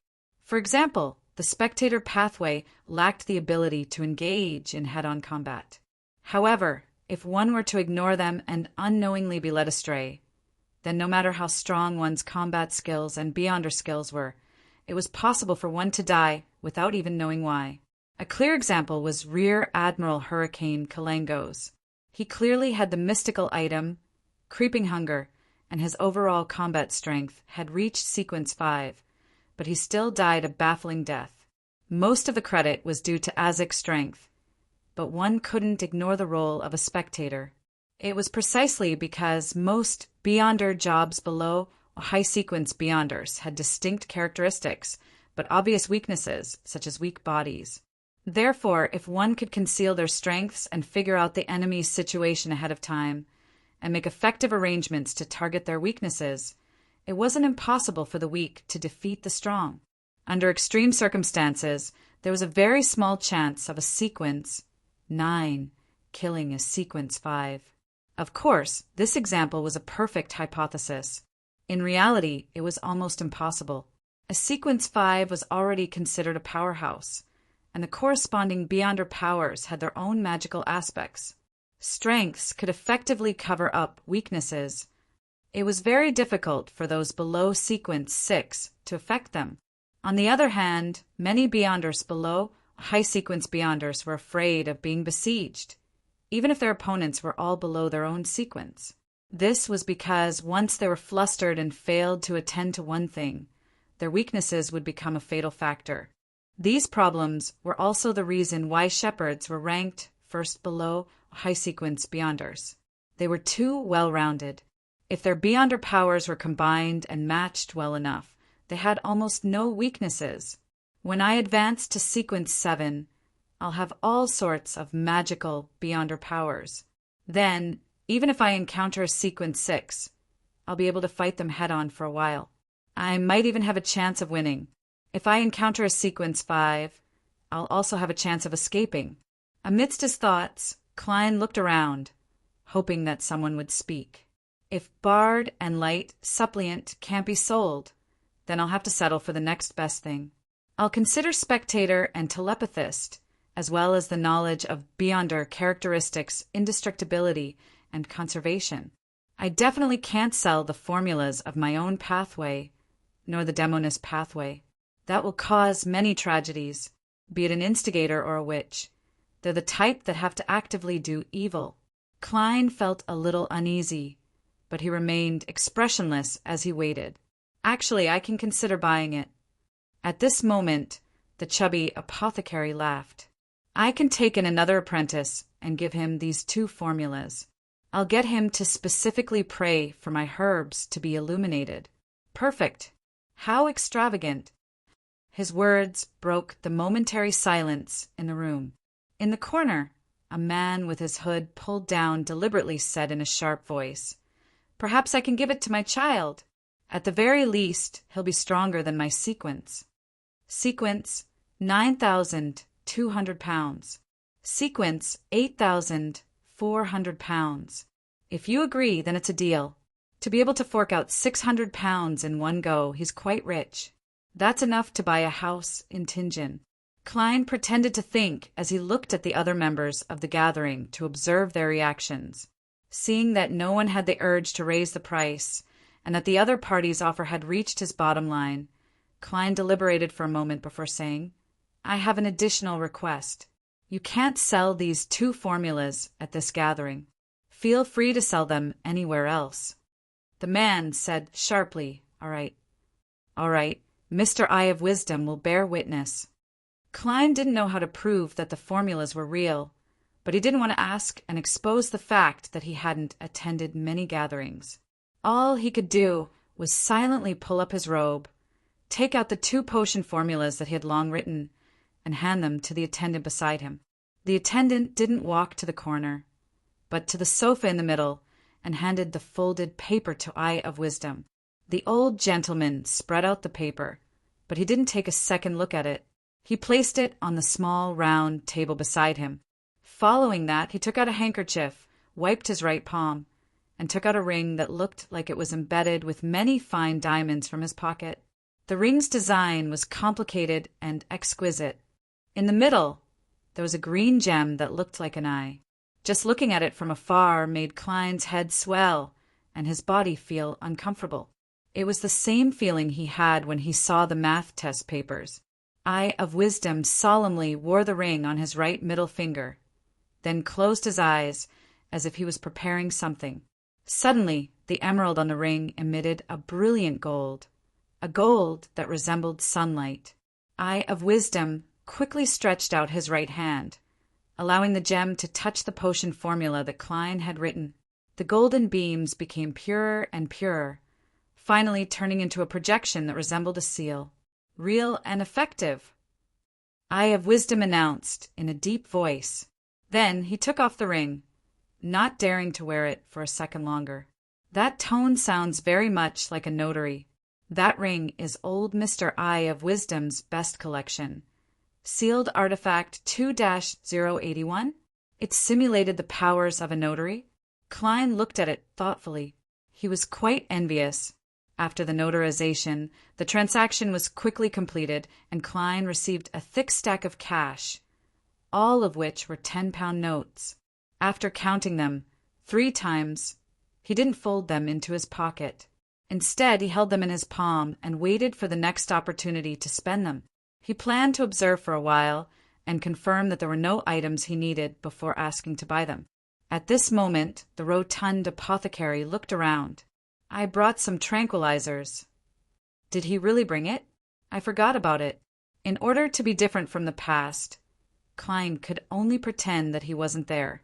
After shouting a few times and seeing that no one responded, Apothecary muttered, "That guy didn't come this time? Maybe he died somewhere. Thank you for your blessings. But it's a good thing that you didn't recognize me." Klein heaved a sigh of relief. The apothecary habitually requested to buy the Spring of the Elves marrow crystals again, but he still didn't find anything. After he temporarily shut his mouth, a lady with her face covered by a hood and 2 boxes by her feet said, "I have 2 weapons with Beyonder effects. Is this the lady who sold me the runic steel sword? My spiritual intuition as a seer tells me that she has 2 similar weapons. My spiritual intuition as a seer tells me that she has 2 similar weapons. She's backed by a Beyonder Arms group, right? Maybe she has an artisan backing her, also known as a mechanic, a Sequence 6 artisan of the Savant pathway." Klein looked over in anticipation. He had promised to give Sun a Beyonder weapon worth 500 to 700 pounds that could effectively increase his combat strength. He didn't promise any specific type or characteristics. Therefore, as long as it was similar and could be used, he could buy it. After all, Sun wasn't picky. Chapter 276. The lady, whose face was covered by the shadow of her hood, surveyed the area and said, "The 2 weapons this time are easy to carry around. One of them is the Whip of Slowness. It's an imitation of a certain mystical item. It can constantly create invisible bindings to affect your opponent bit by bit, gradually slowing down his movements. The longer the battle goes on, the more obvious its effects will be. It can be used for another 2 years, for 150 pounds, or the Barbarian Potion formula. This whip sounds pretty good. It feels a little similar to the demoness of Pleasure's spider silk powers. However, isn't it a little strange for little Sun to use a whip?" Klein asked with a hoarse voice, "What's the matter? Can such invisible bindings affect spirit body creatures? For example, wraiths?" The lady slowly shook her head and said, "No." Without waiting for anyone to ask, she continued her introduction. "The second weapon is called Axe of Hurricane. It can increase the user's movement frequency and running speed. It also has a 15% chance of producing a paralyzing effect on the enemy. There's a 5% chance of creating a bolt of lightning. If it's used in a thunderstorm, the chances of lightning appearing can be increased to 50%. This was all done through experiments and concluded from a large amount of data. The effects of this weapon can be maintained for no more than a year. 520 pounds, or the Barbarian Potion formula. This is much better than the Whip of Slowness. If it wasn't for the fact that its Beyonder effects only last for a year, it probably wouldn't be worth that much. Yes, according to Little Sun's description and the scene I vaguely saw, there will be lightning streaking across the sky of the City of Silver and the surrounding area at any time. The high frequency is considered daytime, and the low frequency is considered nighttime. This is very close to a so-called thunderstorm environment. If it's really effective, then this Axe of Hurricane would be considered a true mystical item in Little Sun's hands. Every strike has a 50% chance of producing lightning. It's definitely powerful. Even if that doesn't work, just based on the most basic Beyonder effects of the axe of Hurricane, it's a pretty good weapon. It suits Little Sun's needs very well. As for the problem of only being able to use it for a year, that's even easier to resolve. After a year, with Little Sun's digestion speed and the City of Silver's Beyonder resources, as long as he can keep up with the potion formula, he would at least be a sequence 6. When that happens, his weapon would definitely be upgraded. As his thoughts raced, he was basically certain that he wanted to buy the Axe of Hurricane. At this moment, Apothecary mumbled, "An axe is easy to carry around? I feel like I've heard a joke. I think it might be more suitable as a wrench. I say, why can't you sell some pistols with Beyonder effects? I will try my best to collect similar items." The lady emphasized the word collect. "Well, friends who are willing to buy one of these 2 weapons, please bid." Before Klein could say anything, he heard a man at the edge of the sofa say, "Axe of Hurricane, £520. The lady waited for a few seconds before asking again, "Is there anyone else who wants to bid?" £530. Klein added £10. The man from before immediately replied, £550. This, Little Sun, if he raises it to more than £600, I won't buy it. I'll change your whip. After deciding on a strategy, Klein shouted very calmly, "I'm going to kill you." £560. He tried his best to show that no matter what the other party offered, he would add an additional £10. And the £600 he had just earned was just enough to give the other party an invisible pressure. Upon hearing the latest offer, the man at the edge of the sofa fell silent for a few seconds before shrugging his shoulders. "All right, it's yours." Phew! Klein secretly heaved a sigh of relief. "Are there any other friends who would like to bid on the Axe of Hurricane?" The lady, whose face was completely covered by shadows, asked again. The activity room was silent. "Deal." The lady no longer hesitated and handed the box beside her right foot to the attendant who had approached. The attendant first let Eye of Wisdom appraise it before bringing it to Klein, cash in one hand and goods in the other. Putting away the remaining 4 £10 notes, Klein opened the box and saw an axe that could be clipped to his back and clipped to his belt. It was iron black in color, thick and sturdy with a sharp edge. In his spirit vision, there was an obvious aura color. It could be seen that the maker had used a lot of materials with spirituality.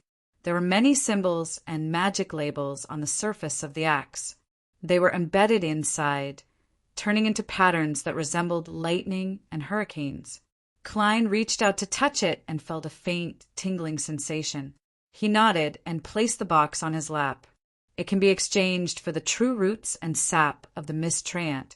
My magician's is only short of the spinal fluid of the dark patterned Black Panther.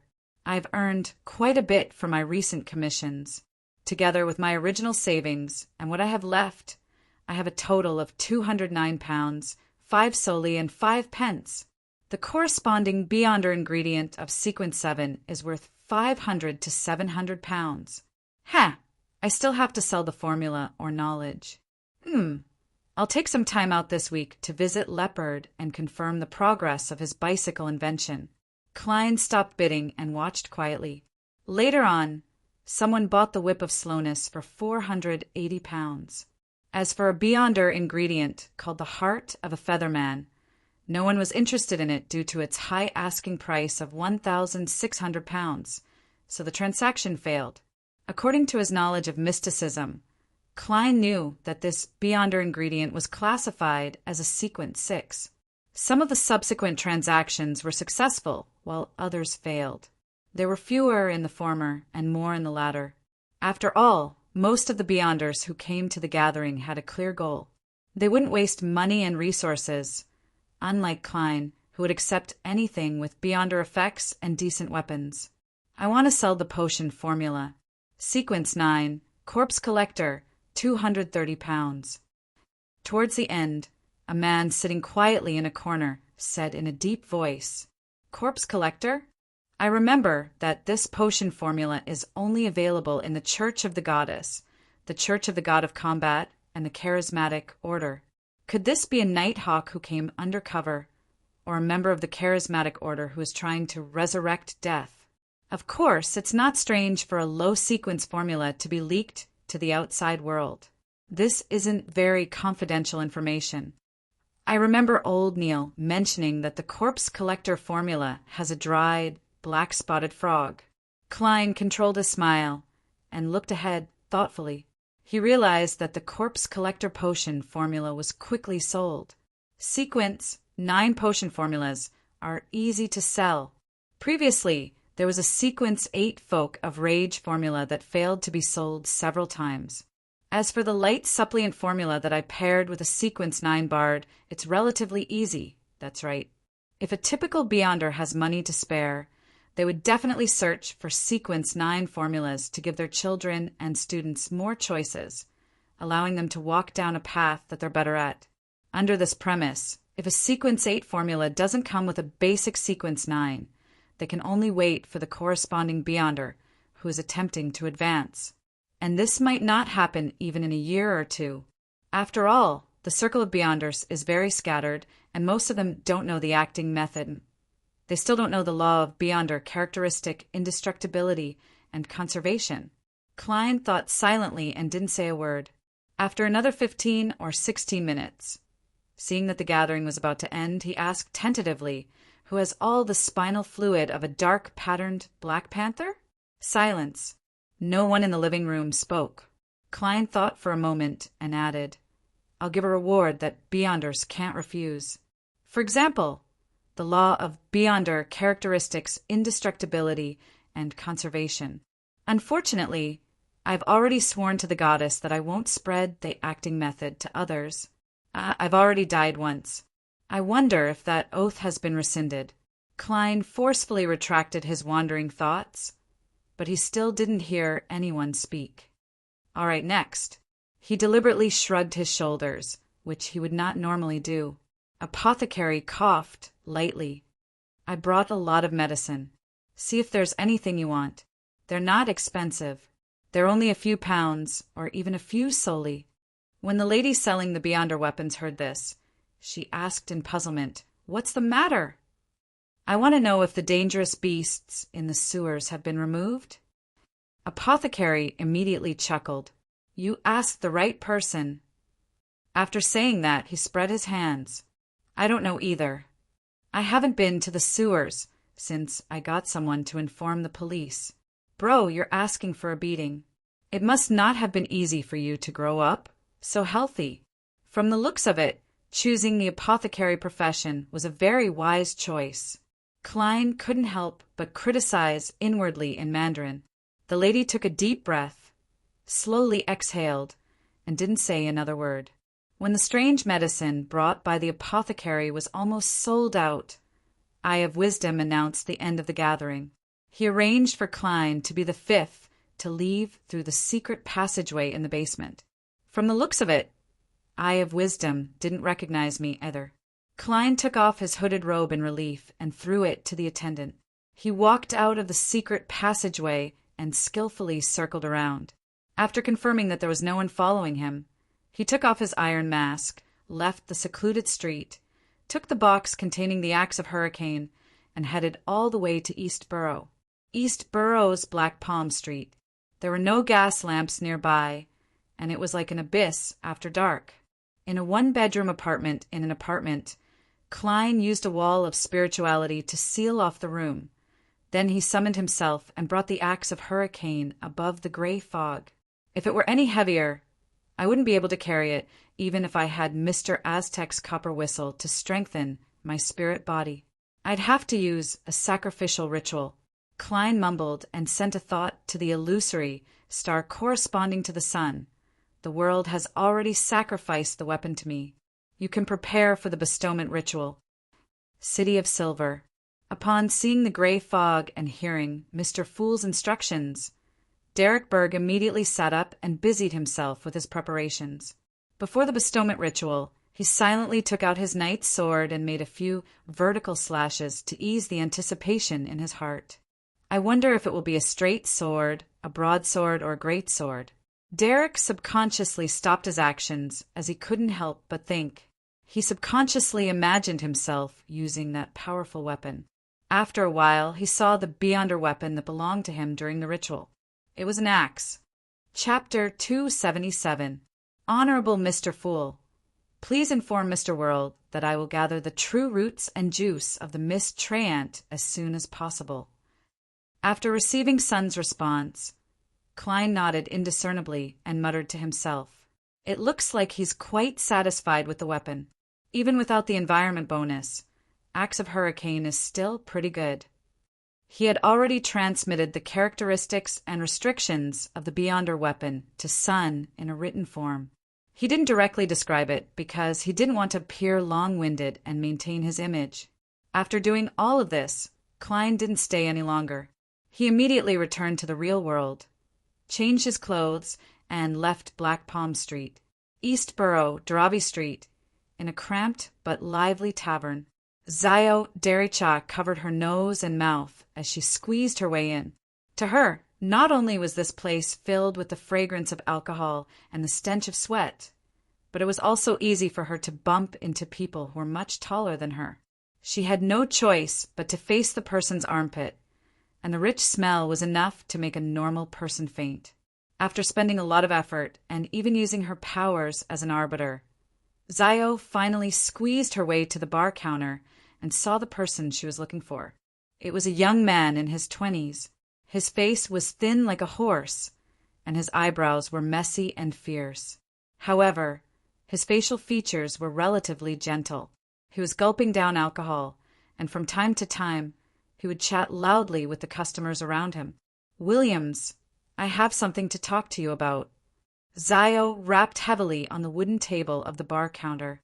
This crude action immediately attracted angry glares, but they quickly shrank back under the arbiter's stern gaze. "Oh, Zio, I haven't seen you in days. Let me think. It's been a week. No, at least 3 weeks. Do you want a drink? Half and half?" The young man named Williams said in a drunken and surprised manner. Half and half was the most popular alcoholic beverage in Eastborough. It was made from malt beer and fortified wine. As the two ingredients happened to be in similar proportions, it was nicknamed half and half. "Do you really want me to drink?" Zio pricked up her eyebrows. "No, he doesn't." The boss at the bar counter, who was wiping the glasses, hurriedly answered for Williams. He clearly remembered how lethal the girl opposite him was when she was drunk. She would use her fists to persuade the customers to quit drinking and throw them out one by one. Williams curled his lips and spread out his hands. "Tell me, why are you looking for me?" He was one of the sources in Eastborough and had connections with many gangs. Zio frowned. "Williams, can't you just stop drinking? Save up your money and marry a nice girl. Every day, you can come home with hot water, delicious food, and warm greetings. You can share with her all the things you see, and she will tell you all the trivial things that happen at home. There will also be cute children kissing your cheeks and playing around you. Isn't this warmth good?" When she first arrived in Backlund, it was all thanks to Williams's help that she was able to quickly establish herself in Eastborough. Therefore, she had always wished for him to lead a better life. "Warmth?" Williams sneered. "That's based on the money I bring home. I've seen through it a long time ago. If I can bring home 20 soldi a week, then I'm sure that my family is warm, just like you described. But if I can't, Lord, the screams and insults of the women, the crying and shouting of the children will drive me crazy. My mother is a good example. Every time my old man comes home, it's accompanied by beating, cursing, and a ruckus. In that case, I might as well exchange my soldi and pence for alcohol. No one cares how much I earn here. Everyone drinks and chats. The atmosphere is very, very good. If you miss women, there are still those cute street girls outside. They won't quarrel with you." The corners of Zio's mouth twitched. "You're really a hopeless believer of the Lord of Storms. One day, you'll die of alcohol and some strange disease." "At least I've already enjoyed it," Williams replied indifferently. "I haven't worked for almost 3 days. I won't give you a discount. Zio didn't try to persuade him any further. She touched her messy blonde hair and handed over the portraits of Lenevis that Audrey had given her. Help me keep an eye on this person and find him as soon as possible. There are different images of him in here. Williams unfolded the paper in a drunken manner, glanced at it, and said, "He looks too ordinary, and there are so many people in East Borough. There are people dying, leaving, coming, or becoming vagrants at any time. It's very difficult to find him. In short, help me keep an eye out. Inform me immediately if you find anyone similar."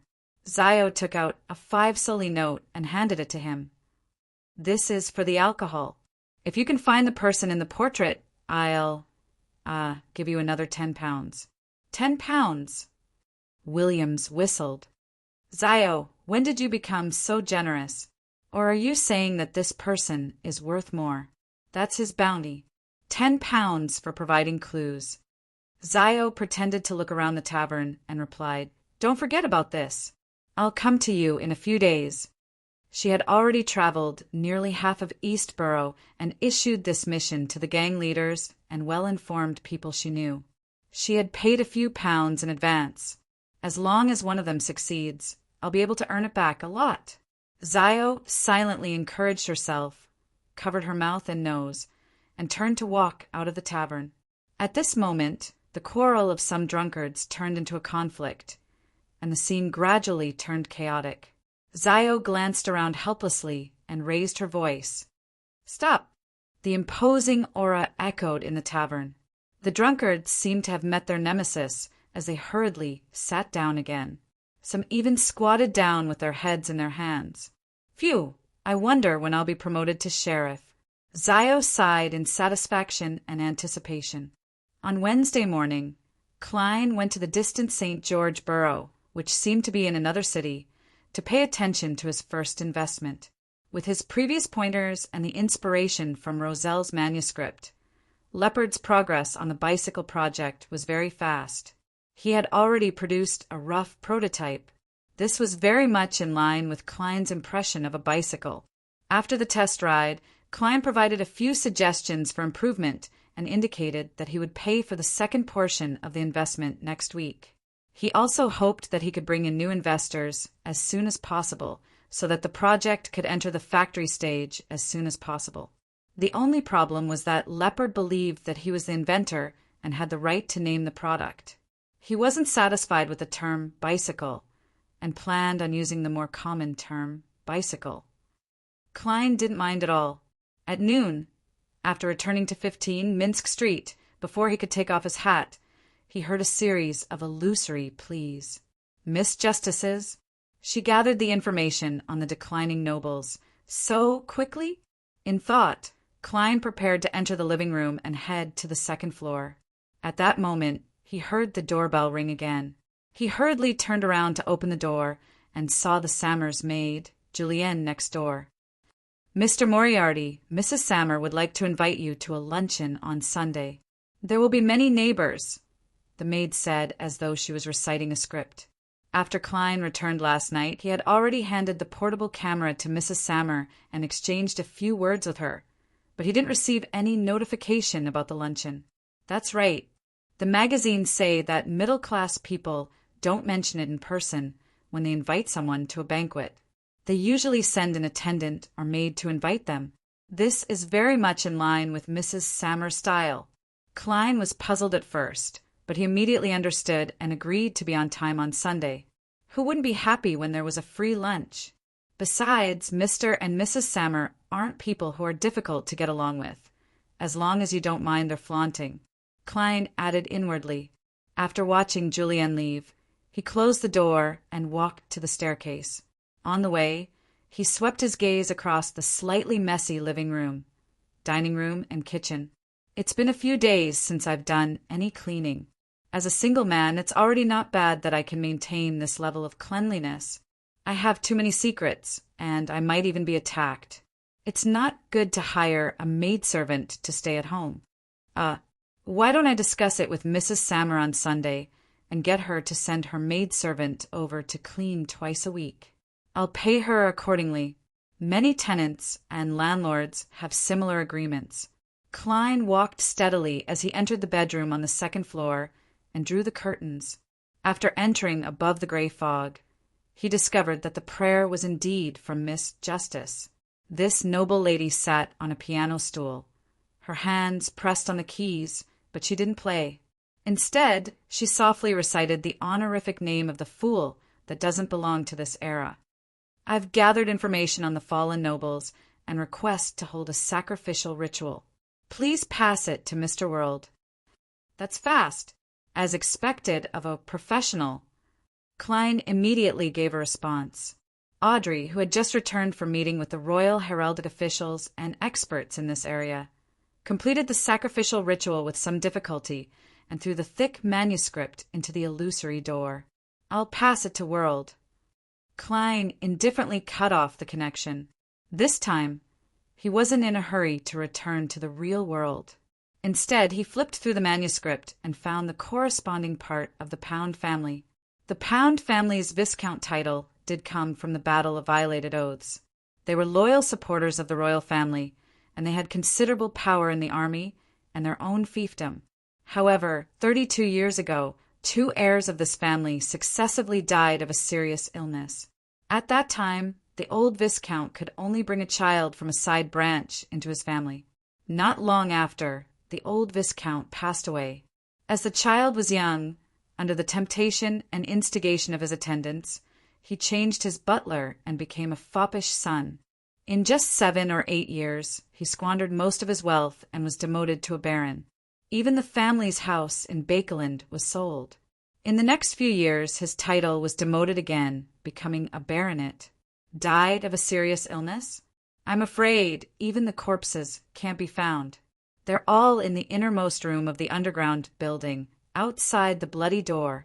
The old Viscount must have deliberately concealed this matter and didn't let the royal family, the military, or the church investigate. From the looks of it, the Pound family only discovered the underground building of the 4th epoch by chance more than 30 years ago. Perhaps the secret door to the basement was built by them.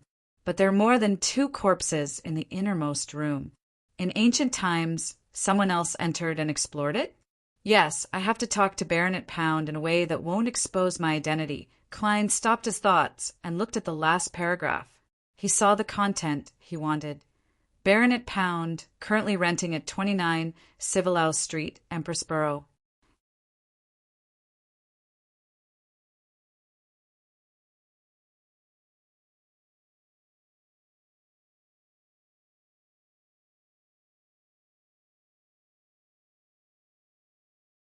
He came to the conclusion that Baronet Pound wasn't lying and that what he had said was true enough. At this point, he didn't stay any longer. He penetrated the other party's storm of thoughts and allowed the spirituality that had spread out to return to his body. Right on the heels of that, Klein methodically cleaned up the scene. He took out Aztec's copper whistle and threw it a few times, using its level to interfere with any possible divination investigations. Thank you very much for your cooperation, Mr. Baronet. After doing all of this, Klein, who was covered in clown paint, bowed once again. Then he turned around, opened the window, and jumped into the street, disappearing into the night. After a moment, Rafter Pound suddenly opened his eyes. Around his light blue eyes, there was a ring of ruptured capillaries. He suddenly sat up and stared at the open oriel window. After making a huge detour to East Borough, Klein washed off his disguise, changed into normal clothes, and returned to 15 Minsk Street in Sherwood Borough as if nothing had happened. He didn't rest, nor did he think about what to do with the underground building. Instead, he entered the world above the gray fog again. At the end of the long ancient table, Klein slowly spread open his palm, revealing a few strands of brown hair. It was Rafter Pound's hair, the hair he had collected before entering the dream. There's still one last procedure. Divine confirmation above the gray fog. Klein silently muttered to himself. He conjured a pen and paper and wrote down the content he had previously considered. Rafter Pound's future. I want to see what will happen to you in the future, to verify it with the past. Klein leaned back in his chair and silently recited the divination statement. Chapter 279. Rafter Pound's Future. Klein held the baronet's hair, closed his eyes, and with the help of cogitation, he entered a deep sleep. In the gray world, he saw a narrow, irregular hole. Rafter Pound, with puffy eyes and white sideburns, propped himself up on his elbows, crawled forward like a reptile, and crawled out. Immediately after, the scene flashed, and he picked up a black iron badge from somewhere and wore it on his chest. The emblem was carved with a scepter and a hand tightly gripping the scepter. Tutor. Klein suddenly woke up from his dream and sat up straight. According to Miss Bodyguard's introduction, the black iron badge was engraved with the royal coat of arms of the Fourth Epoch's Tudor Empire. It was identical to what he had seen in the ancient building. Rafter Pound is definitely not as simple as he appeared. Klein rubbed his forehead and whispered to himself. As a seer, he had his own interpretation of the revelation he had just seen in the dream. On the one hand, he knew that it was something Rafter Pound would do in the future. On the other hand, he believed that it meant that Rafter Pound had a deep connection with the Tudor family. After the 3 tests of direct questioning, dream probing, and spirit channeling, Rafter Pound didn't expose any problems, nor did I notice anything abnormal. If I hadn't held back, I might have been fooled by him. Maybe he really doesn't know anything now, and he was just acting as he was. In the future, he would have encountered an opportunity to form a connection with the Tudor family, but it's more likely that he has already learned a lot of things from the old Viscount. Before he's confident, he deliberately fell into depravity and played the fool. And to be able to fool my dream and spirit channeling, it must be some kind of beyonder power at work. He probably wasn't acting back then, and he really fell into a muddle-headed state. Otherwise, he would have long exposed himself in front of me, who is very experienced. What kind of beyonder power could it be? What sequence is he? Or is he born with certain beyonder powers? As Klein thought about it, he felt that he had reached a dead end. He hurriedly pulled himself out of it, changed his angle, and silently muttered to himself. Rafter Pound has a deep connection with the Tudor family. Can I make a bold assumption that he is actually a descendant of the Tudor family? If his blood relationship with the old Viscount is real, then things will be interesting. The entire Pound family is a branch of the Tudor family that changed their name to escape pursuit. They established meritorious deeds, obtained titles, and returned to the center of power step by step. At the same time, they were secretly searching for the secret relics left by the Tudor Empire in Bakeland. After who knows how many years, they finally got something, so they bought the house that currently belonged to Miller Carter and built an exaggerated basement to explore the surrounding area. 30 to 40 years ago, they found the ruins and built a secret door that led to that place. However, in the process of exploring the ruins, an accident happened. The evil spirit didn't recognize the so-called descendants of the Tudor family at all. The 2 heirs of the old Viscount died in the innermost room, one after another. Even the beyonder characteristics and mystical items couldn't be rescued. Although the old Viscount had spent a huge price to buy similar beyonder characteristics, making the deaths of the 2 heirs appear relatively normal, the consecutive deaths were still somewhat suspicious in the eyes of the royal family and the church. Therefore, after the old Viscount died, Rafter Pound deliberately exaggerated and distorted the secret investigations back then, frightening himself into having psychological problems. He began to indulge in alcohol, women, and gambling to avoid attention. This can explain something that puzzled me previously. A Viscount family was actually controlled by a mysterious person of unknown origins. Do they think the royal family and the church are blind? Even if they wanted to control them, they would use a gentler method that wouldn't be detected. For example, a sequence 6 faceless of my pathway. Even a child can detect the abnormality, much less the powerhouses of the royal family and the 3 churches. The only explanation for why they didn't know is that they were the ones who sent those people. Yes, back then, I guess that the Tudor family and the Tluin-Sostal family also controlled the Black Emperor pathway. Therefore, due to the need for acting, the dynasty they established would retain the style and characteristics of the Solomon Empire. This point seems to have been indirectly confirmed by Miss Bodyguard. Sequence 9 of the Black Emperor pathway is lawyer. It's a beyond a profession that's very good at using order. Rafter Pound's ability to deceive dreams and mediumship originates from this. Or is it a step further? He fully cooperated with me. But in his dream and muddle-headed state, he still subconsciously used the loopholes in order to make the outcome develop in the direction he wanted. On careful thought, during the mediumship process, Rafter Pound really didn't seem to be lying. However, the truth was only a partial truth. Maintaining the family and remembering the glory can refer to the Pound family, but it can also refer to the Tudor family. Klein's train of thought became clearer bit by bit, and he had an overall judgment of the matter. From Rafter Pound's current attitude, it's unlikely that the evil spirit can escape without external help. Otherwise, this baronet would have long thought of a way to save himself. Regardless of whether the evil spirit comes looking for him, as long as it escapes the seal and creates a disaster, the underground ruins won't be able to hide from the royal family and the church. When that happens, Rafter will definitely be implicated. The collapse of the opposite room didn't affect the power that binds the evil spirit. This means that as long as the innermost room isn't directly destroyed, the evil spirit won't be able to escape. Yes, the plan is very clear. I'll buy some explosives from Casper's and collapse the entrance so that no one can enter. I'll bury the evil spirit underground forever. When I have enough strength, I can consider dealing with it and help the citizens of Bakeland completely eliminate this latent danger. I'll also obtain some valuable items in passing. However, what's the safest way to blow it up? I don't know anything. Perhaps Casper's knows an explosives expert? After all, he's a black market weapons merchant.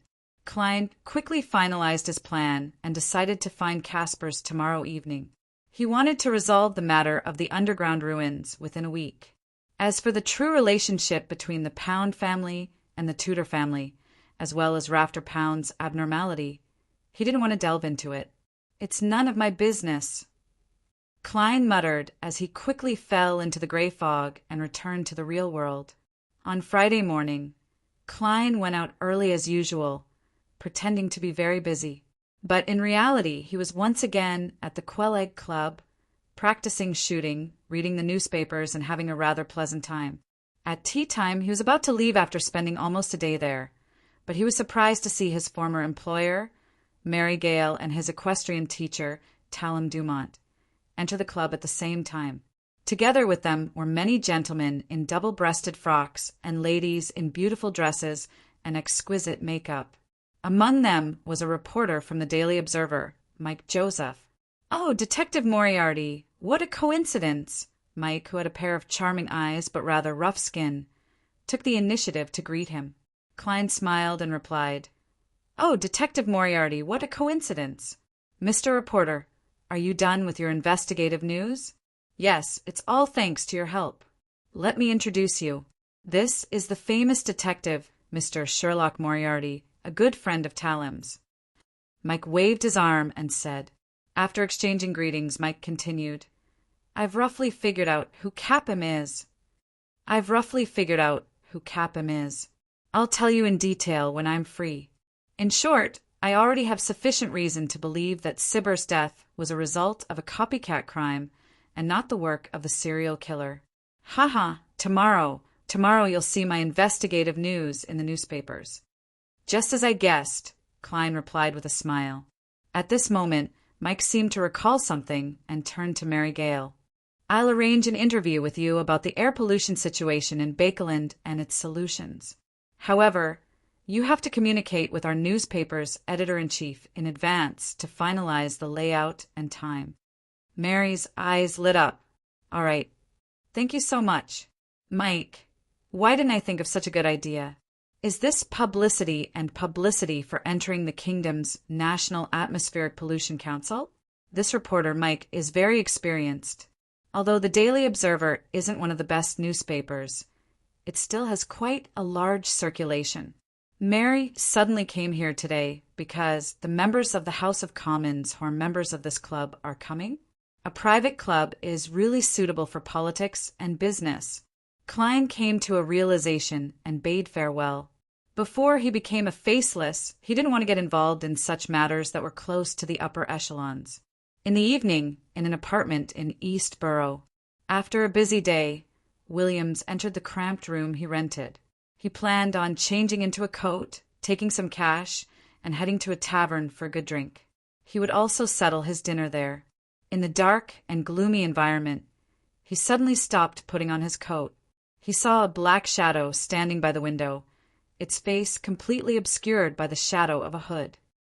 "Who asked you to look for Lenevis?" The black shadow asked in a low and slow voice. Williams quickly put on his coat and gulped. "A friend of mine, a bounty hunter." Bounty hunters were adventurers whose main source of income was various bounties. In Eastborough and Bakeland, there were quite a number of them. Why did she suddenly start looking for Lenevis? That's a bounty from a long time ago. The black shadow was very tall as it walked in front of Williams, step by step. "I don't know. Maybe. She's just trying to change the bounty." Williams took a very small step back. The black shadow pressed in a hoarse voice. "Who is she?" Williams immediately fell into a dilemma. After a few seconds, he replied with a trembling voice, "Zayo. Zayo Dericha. Zayo. Zayo Dericha. I don't know where she lives." "Very good, very honest." The black shadow reached out and patted Williams's body. Without asking any further, he walked towards the door. Williams heaved a sigh of relief, believing that his rich experience in the underworld had helped him. Don't be stubborn when you shouldn't be. At that moment, he saw the black shadow snap his fingers. "Pah!" Williams's thoughts froze.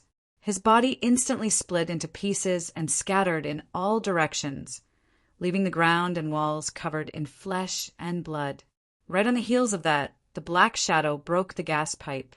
Amidst the sizzling sounds, he picked up the candle on Williams's table and rubbed the wick. The black shadow then left. A few minutes later, the candle suddenly lit up on its own. Boom! Chapter 280. After dinner, in the billiard room of the Bravehearts bar, Klein wore a simple black coat that matched the style of the place and a dark-colored cap. Holding a glass of Southville beer, he closed the door behind him and walked to Casper's, who was bending over to test the ball. Before he could force a smile and greet him, Casper's had already stopped moving. He straightened his body and glanced at him. "Marek isn't here." "No extra parties of the kind you want. Other than weapons, I have nothing." "Very familiar. Fortunately, my goal today is different." Klein twitched the corner of his mouth. "I'm here to buy weapons. Marek isn't here again. It looks like this stronghold has been exposed and is being targeted by enemies, so they've decided to move. Then I won't be able to contact Miss Bodyguard. Also, the helper I plan to use to fool Miller Carter is Marek Zombie. It's confidential, obedient, and not afraid of death. Yes, the premise is that its spirituality blocks the influence of Aztec's copper whistle." As he spoke, a series of thoughts flashed through Klein's mind. Casper's was a little surprised. He leaned against the queue suspiciously and rubbed his nose. "What weapon do you want to buy? Did he run out of bullets? You practice a lot." "No, I use extra bullets I bought at the Quelag Club for practice." Klein smiled. "I want to buy explosives, the kind widely used in mines." "What do you want?" Casper's blurted out, and his expression became solemn and serious. "I'm warning you. Don't try to do anything big. I will not allow my customers to provoke Civilal's yard. Of course, you don't have to buy weapons from me. To be able to be a black market weapons dealer and survive to this day, it can be said that he's very law-abiding to a certain extent. At the very least, he wouldn't sell things to those crazy fellows." Klein habitually gave his evaluation from the standpoint of a nighthawk. At the same time, he said with a smile, "You seem to have misunderstood something. I don't want to blow up the door of a bank vault, nor do I plan on creating sensational news. I'm only helping someone demolish a building to facilitate the subsequent renovation. Then, why didn't he find a proper construction company? Caspers did not let down his guard. Haha, that's a secret room. He doesn't want outsiders to know about it. Klein then asked, Do you know any reliable explosives experts? I'm not good at this kind of thing. I'm afraid that the whole house will collapse. When Caspers saw that the other party was still thinking about keeping the house intact, the doubts in his heart immediately dissipated. Just as he deliberated over his answer, an illusory and fleeting voice suddenly rang out in the room. No need. A familiar feeling surfaced as Klein hurriedly turned his head and realized that Miss Bodyguard was already sitting on a chair in the corner at some point in time. She was still wearing a black Gothic regal dress and a small bonnet of the same color. Her face was as pale as ever, and her pale blonde hair and exquisite face accentuated each other's strengths. Good evening, ma'am. Klein bowed slightly and bowed. Good evening, ma'am Sharon. Caspers did the same action. So her name is Sharon. Klein thoughtfully waited for her to speak. Miss Bodyguard, who was addressed as Sharon, looked at Caspers and said, Merrick will not come here again in the future. If you need anything from him, leave a message according to the third method we agreed upon. All right, ma'am Sharon. Caspers, an old man who had clearly seen the world, seemed to have an instinctive fear of Miss Bodyguard. Upon hearing this, Klein interrupted. And I'm saying if I want to find Merrick for help, how should I contact him? Find Caspers, Sharon answered very succinctly. All right. Klein threw up his hands and grunted. What did you mean when you said that you don't need an explosives expert? Sharon's blue eyes didn't waver in the slightest. That's me. That's you? You're an explosives expert? Wait, aren't you a Beyonder with special powers of about sequence 5? Why are you also explosives expert? Klein was taken aback for a moment, unsure of how to respond. In the end, he chose to believe in Miss Bodyguard. He deliberated and said, I went to visit. Before he finished speaking, he swept his gaze at Caspers, indicating that the following topic wasn't suitable for an ordinary person like him. In terms of physique, a black market arms dealer is indeed considered an ordinary person. Klein silently added. Sharon turned to look at Caspers. Prepare the explosives. 2 pounds. He's out. Yes, ma'am Sharon. Caspers swept a glance at Klein and limped out of the billiard room. He didn't forget to close the door behind him. Seeing Miss Bodyguard looking at him without saying a word, Klein felt like he was being watched by a female ghost. He hurriedly organized his words. And said, I found out Baronet Pound's address and visited him in the middle of the night. After relaying Rafter Pound's words, Klein began to demonstrate his reasoning, working backwards from the results to the process of inference. I think he lied about many things. It's impossible for a Viscount's family to be so easily controlled in secret. If even a child can discover the abnormality, how can the royal family and the church not notice it? After Rafter Pound's fall, he had many opportunities to interact with outsiders and other nobles. As long as he had a little courage, he could easily resolve the problem. So, I think he must be hiding something, and there's a high chance that it's related to the underground building. Judging from his condition, the evil spirit won't be able to escape for a long time. So I plan to use some explosives to destroy the entrance, so that others won't have a chance to enter. I'm afraid that they'll release the evil spirit by mistake. Yeah. Sharon didn't confirm Klein's idea, but she didn't deny it either. At this moment, Klein hesitated and asked, I don't know anything about explosives, so I'm going to draw up a layout and ask an explosives expert to give me the location and weight of the explosives. If I need your help again, how much do I need to pay? If it's too expensive, it's better for me to find a general explosives expert. After all, it's only £50 for my job, while Miss Bodyguard costs £1,000 for 3 days. Klein had already made plans. It's free. Sharon's answer was still in the style of omitting words whenever possible. Free? Klein was startled. According to his common sense, free things were the most expensive. Sharon sat there quietly for a few seconds before she gave a brief explanation. After blowing up the entrance, I'm the only one who can go in and out. That in itself is what I hope to do.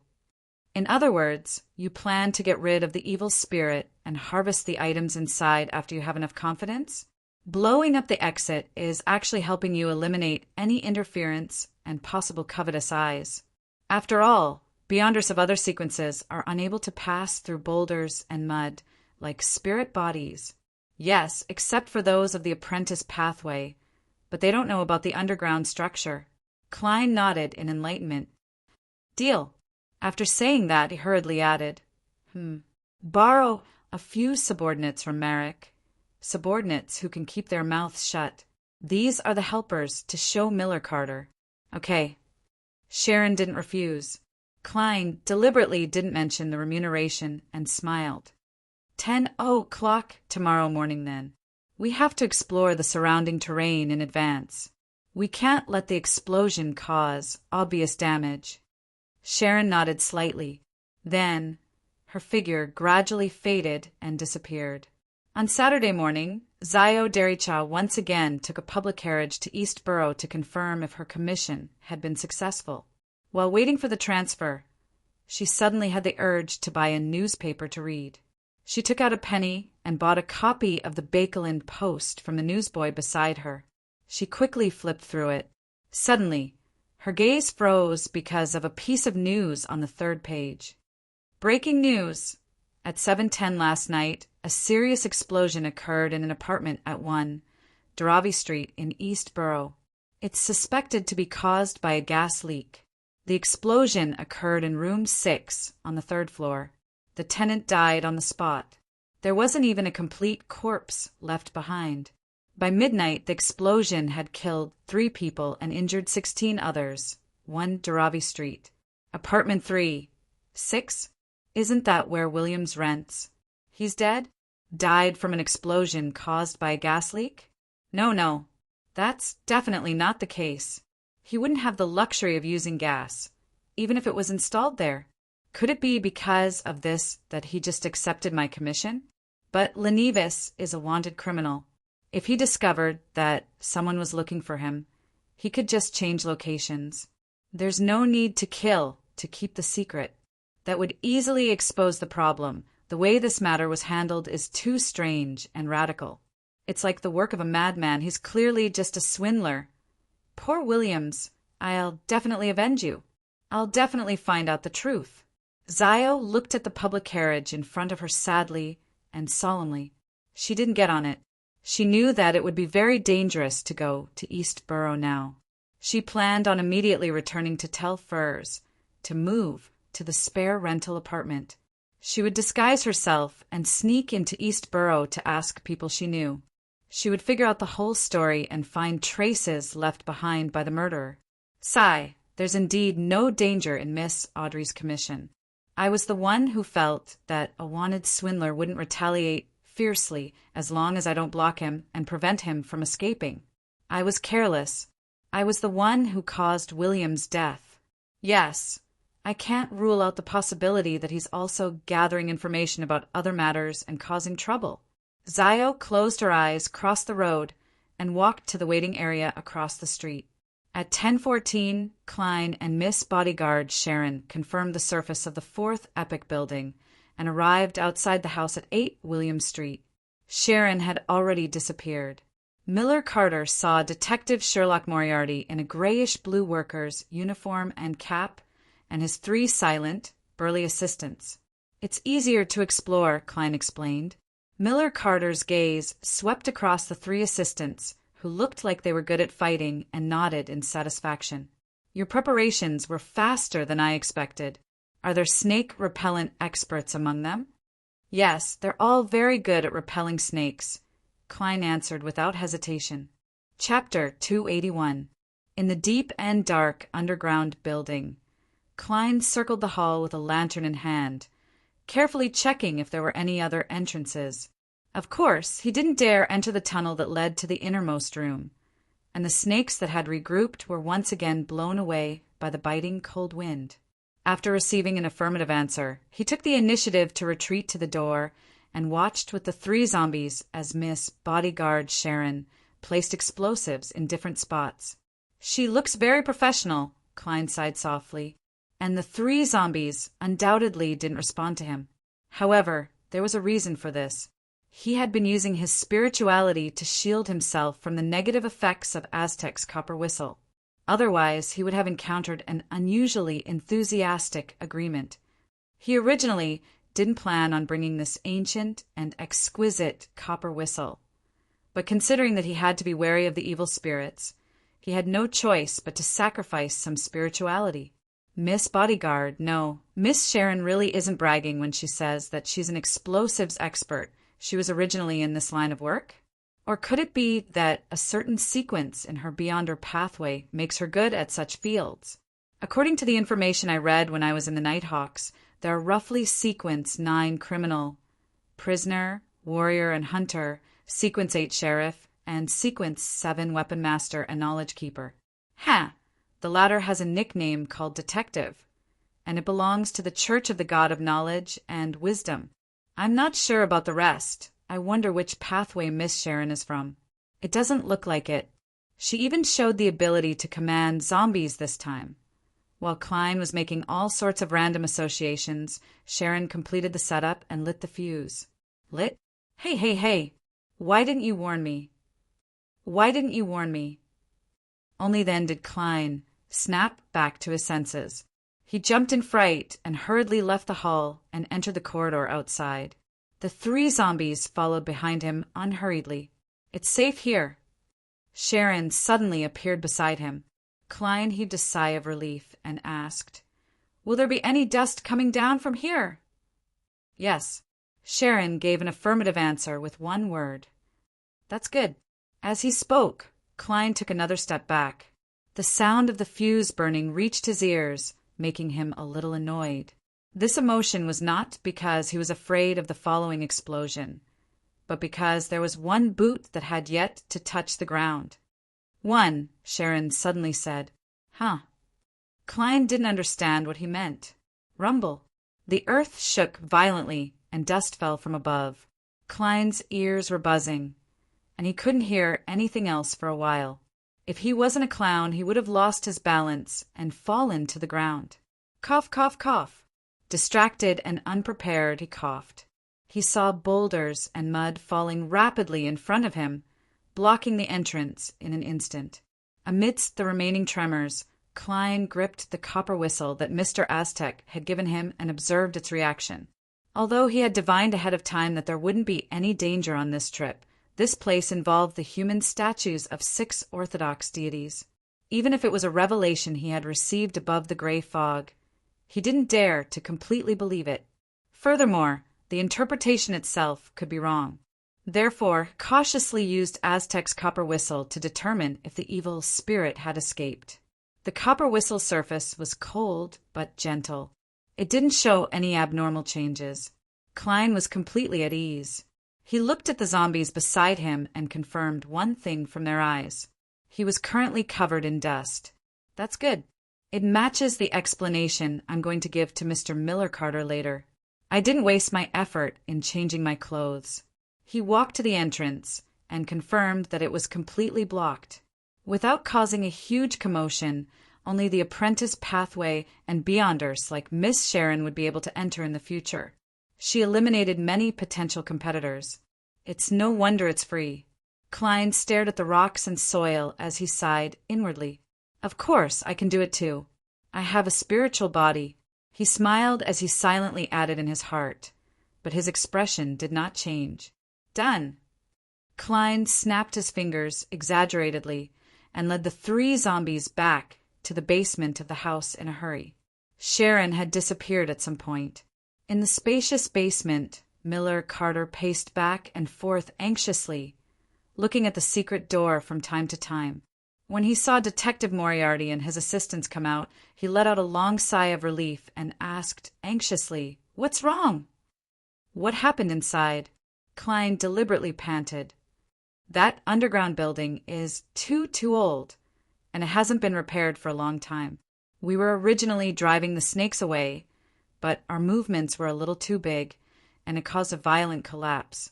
The whole building collapsed. Luckily, we were close to the door and escaped in time. Holy Lord of Storms! That building is that dangerous? Miller Carter clenched his fist and hit his left chest. Yes, there are only a few well-preserved ancient buildings. The rest have collapsed in the long river of history, Klein replied. I'll take you in to take a look and confirm the situation. Is there any more collapses?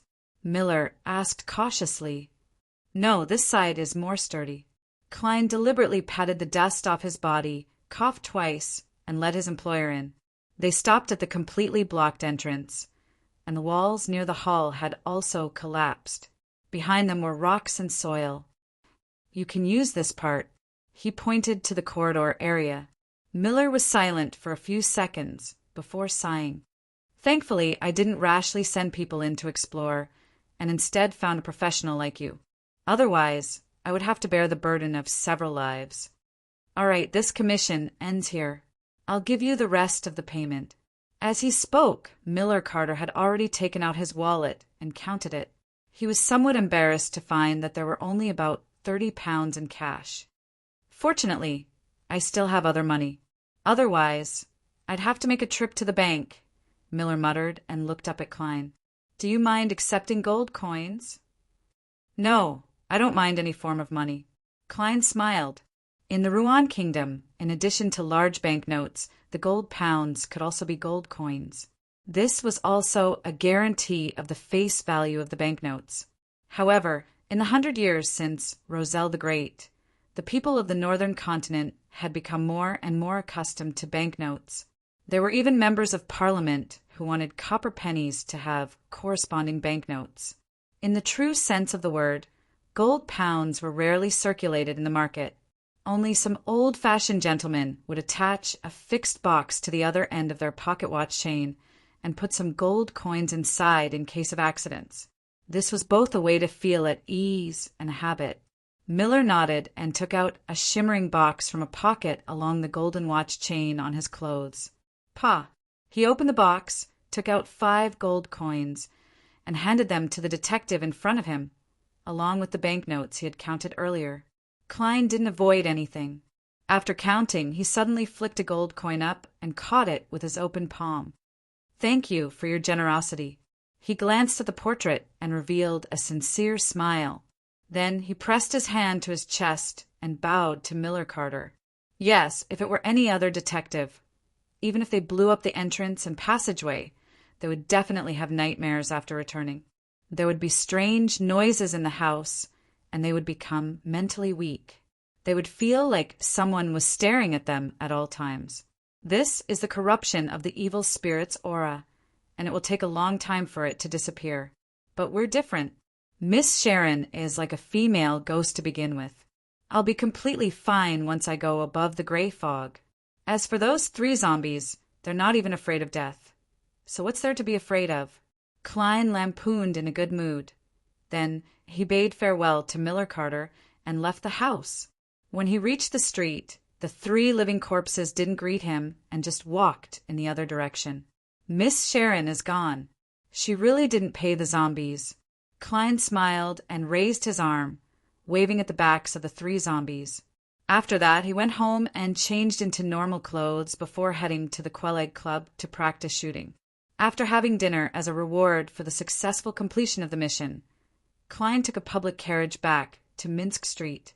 The gloomy and dim environment was illuminated by gas street lamps. With his cane in hand, he strolled leisurely along the street. Suddenly, he had a bad feeling. It wasn't good, but it wasn't bad either. What's going on? Klein looked up and saw 2 police officers leading a police dog over. They seemed to be conducting an interrogation along the way. Interrogation? An interrogation with a police dog? Is this the impact of the serial murders? The smell of cloves and gooseberries left at the scene, so more police dogs were deployed? Klein couldn't help but silently criticize. The history of police dogs could be traced back to the time of Roselle, but there were not many of them, considering that he had a lot of items on him, and considering the premonition he had just had. Klein decided to take a detour and go from the other side. But at that moment, the two police officers saw him and signaled for him to stop. The corner of Klein's mouth twitched as he waited in place with a smile on his face. Routine investigation. After approaching, one of the police officers showed his ID. Okay. Before Klein could finish his sentence, the police dog suddenly roared and barked at him. This is the smell of gunpowder on my body? The smell of gunpowder from the afternoon practice? Klein was instantly enlightened. He looked at the vigilant expressions of the two officers and came up with a plan. He smiled and said, "That's right. It's like this. I picked up a revolver on the road, along with an armpit holster and bullets. I was about to hand it over to you." He slowly took out his revolver, raised his hands to his shoulders, and added with a serious smile. With a serious smile, he added, "Officer, I'm really not illegally holding gun." A police officer was on high alert. Another police officer took the pistol and said solemnly. The other officer took the revolver and said solemnly, "You have to come back with us to the police station." Chapter 282. East Borough in a corner. The drunk Jean faced the wall, took off his pants, and comfortably nourished the moss. After he was done with the problem, he suddenly felt someone pat him on the shoulder. Jean couldn't help but shiver a few times. He quickly pulled up his pants, half-turned, and saw a short boy in a canvas coat and cap. The boy raised his head, revealing a dirty but gentle and exquisite face. "Zio, why are you dressed up like this?" Jean blurted out in surprise. Zio raised her index finger and placed it in front of her lips, gesturing for him to keep quiet. Then she suppressed her voice and said, "I'll ask and you answer. I ask and you answer. Keep your voice down." Intimidated by her authority, Jean only had the thought of nodding. "Among the guys Williams knows. Who else died in the past 2 days?" Zio asked in a deep voice. Zion used his alcohol-numbed brain to carefully recall for a while. "Gavin. Gavin was found drowned in the Tussock River this morning. He probably fell in last night. That poor guy doesn't know how to swim at all. He even likes to go to the river to get some fresh air after he's drunk." Zio's gaze suddenly turned sharp as she pressed without any hesitation, "What's the matter?" Without thinking, she pressed, "Did Gavin accept Williams's commission to search for the wanted criminal, Lenevis?" "Of course. We all got this commission from Williams. Anyway, it's not a troublesome matter.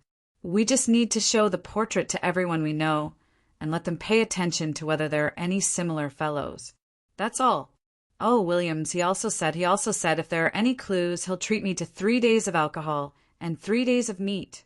That poor guy actually died in a gas explosion. So I'm determined not to let the landlord install gas pipes. Ugh, that was a few months ago. I can only afford to stay in a cheap hotel now." Zion rambled on. "What area is Gavin in charge of? Did he mention anything to you?" Zio turned her head to look to the side, pursed her lips, and stared at Jean's face. He usually goes near the East Balham dock in the dock area. He even met me yesterday evening. He said that he went to the Workers' Alliance Tavern there to spread the news of finding Lenevis. He also showed everyone Lenevis's portrait." Jean burped. "There are many piers in Bakeland, most of which are included in the Quay district and are named docks." And then, "Did Gavin say what he's going to do next?" Zio frowned in puzzlement and asked again. Of course, it's to drink. He planned to have a good drink and then find a place to sleep. Oh, the poor thing must have had too much to drink and wanted to bathe in the river. He forgot he couldn't swim, and it's almost winter." Zion sighed again. Gavin didn't find anything. All he did was go to the Workers' Alliance Tavern at the East Balham dock to distribute flyers in search of Lenevis, but he ended up getting killed. He even implicated Williams. The murderer's reaction can no longer be described as extreme. He's practically a lunatic. If I were Lenivus, the best and simplest choice would be to immediately change locations and avoid the search. Unless he's caught up in something and can't leave for a long time. But I'm not the only one looking for him. There are many bounty hunters as well. Even if he killed Williams, can he kill so many people? If he has the ability, he should wipe out the Civilau's yard that issued the wanted notice. Zio found it completely incomprehensible, just like how she found it difficult to accept Williams's death. In the end, she decided to first report the problem she had encountered to Miss Audrey. Then, she disguised herself and went to the Workers' Alliance Tavern at the East Balham Dock. She didn't ask questions, but only observed to see if there were any suspicious people. Sherwood Borough, Rice Police Station. Once again, Klein was squeezed together with the thieves and drunkards on a long bench with a back. How unlucky! I actually encountered a police inspection, and I didn't manage to change my route in time. It's all that damn serial killer's fault. As Klein cursed a certain fellow, he thought about how he could hide the charms and the inexplicable herbal powder on his body to avoid the subsequent body search. He tried to put these things in a black glove and then find an opportunity to stuff them into a hidden spot in the police station. He would retrieve them when he left. At that moment, his eyes lit up. He saw the young lawyer, Jürgen Cooper, whose hair was neatly combed back and was dressed formally as if he was attending a banquet, walking over with a police officer. "You can leave after signing the papers," Jürgen said with his usual serious expression. "Is that all?" Klein asked in surprise. Jürgen nodded slightly. "Yes, they know you're a famous detective." "What kind of reason is that?" Klein didn't dare to ask further. He immediately got up and followed Jürgen, who was dressed in a black woolen frock coat. He unhurriedly signed the papers and left. The weather was different from the last time he was led out of the police station. There was no rain now, only thick clouds obscuring the crimson moon and stars. The streets were illuminated by the gas lamps on both sides. "Thank you so much. I've troubled you again." Klein took 2 quick steps and came to Jürgen's side. Jürgen turned his head to look at him without a smile. "You're welcome. This is my profession. £2. Klein sized him up seriously and smiled. "All right." His wallet had recently been bulging, so he immediately took out 2 one-pound notes. Jürgen didn't stand on ceremony as he accepted the payment. "If you're willing to establish a formal partnership, I'll only charge £1 every time you come to the police station. Of course, this doesn't include serious cases. You have to understand that a large portion of the fees I collect have to be handed over to the firm. You make it sound like I'll often be invited to the police station for tea in the future. Pooey, they don't give me tea at all, not even a cup of water." Before Klein could answer, he heard Jürgen add, "For a private detective, going in and out of the police station is something that happens every once in a while. It's a professional trait." "Yes, I know very well that every private detective has problems with illegal gun possession and trespassing into other people's homes." "Well, I'm well aware that every private detective has problems with illegal gun possession and trespassing into other people's homes. The police couldn't find enough evidence to prove that you were illegally carrying a gun, and the explanation for the gunpowder reaction on your body was quite sufficient. The name of the Quelaag Club was enough to convince them. Otherwise, you might have had to go to the magistrate's court. So, you're not a suspect, but a good citizen. A good citizen who voluntarily hands over a gun after picking it up doesn't need to be searched again. All right, but I lost a revolver and the corresponding bullets. That's several pounds, and there's also the lawyer's fees." Klein squeezed out a smile and said, I understand, Lawyer Jürgen. Let's establish a formal partnership." The corners of Jürgen's mouth twitched as he extended his hand with a very professional smile. "It's a pleasure working with you. I sincerely hope to rarely see you at the police station." "That's not for me to decide." Klein gave a self-deprecating laugh. Back at 15 Minsk Street, Klein used a hot bath to calm himself down. But at that moment, he once again heard a series of illusory pleas, vaguely coming from a woman. "Miss Justice? Is there a clue about Lenevis this time?" Klein suddenly bounced up from the bathtub, quickly dried himself, put on his clothes, and went above the gray fog. Looking at the constantly expanding and contracting crimson star, he spread out his spirituality and chose to listen. "The fool that doesn't belong to this era. Honorable Mr. Fool, there's been a problem with the investigation of Lenevis. For some reason, Justice, who was wearing a white coat, recounted the explosion on East Borough's Duravi Street and Gavin's drowning.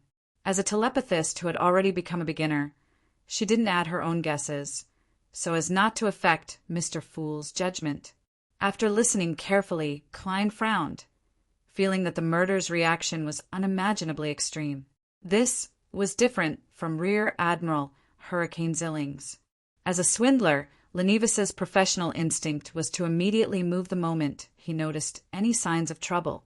He had no reason to pursue and kill the person who was looking for him. According to this standard, 80% of the bounty hunters in East Borough would die. That would cause a commotion, and the case would be taken over by the Nighthawks, mandated punishers, or the machinery hive mind. The benefits Lenevis received from the ritual of praying to the true Creator to descend a descendant made him crazy? This is very much in line with the true Creator style. But the problem is that it's very difficult for a lunatic to hide himself, except for potential ones. Klein fell into deep thought and wasn't in a hurry to respond to Miss Justice. He had read the newspapers and knew about the explosion, so he used dream divination to recall the specific details. Following that, he wrote a new divination statement, "Clues to the Duravi Street explosion." As he recited it, he leaned back in his chair and entered the dream. He saw a 3-story grayish-blue apartment. On the 3rd floor of the apartment, there was a room that had lost its window, and half of the wall had collapsed. It was covered in the remnants of the explosion. The scene quickly shattered, and Klein woke up. He tapped the edge of the long table with his fingers and muttered silently to himself, "The clue is at the crime scene?" This revelation might also mean that the murderer is still watching the crime scene and wants to deal with the person who came to investigate this matter.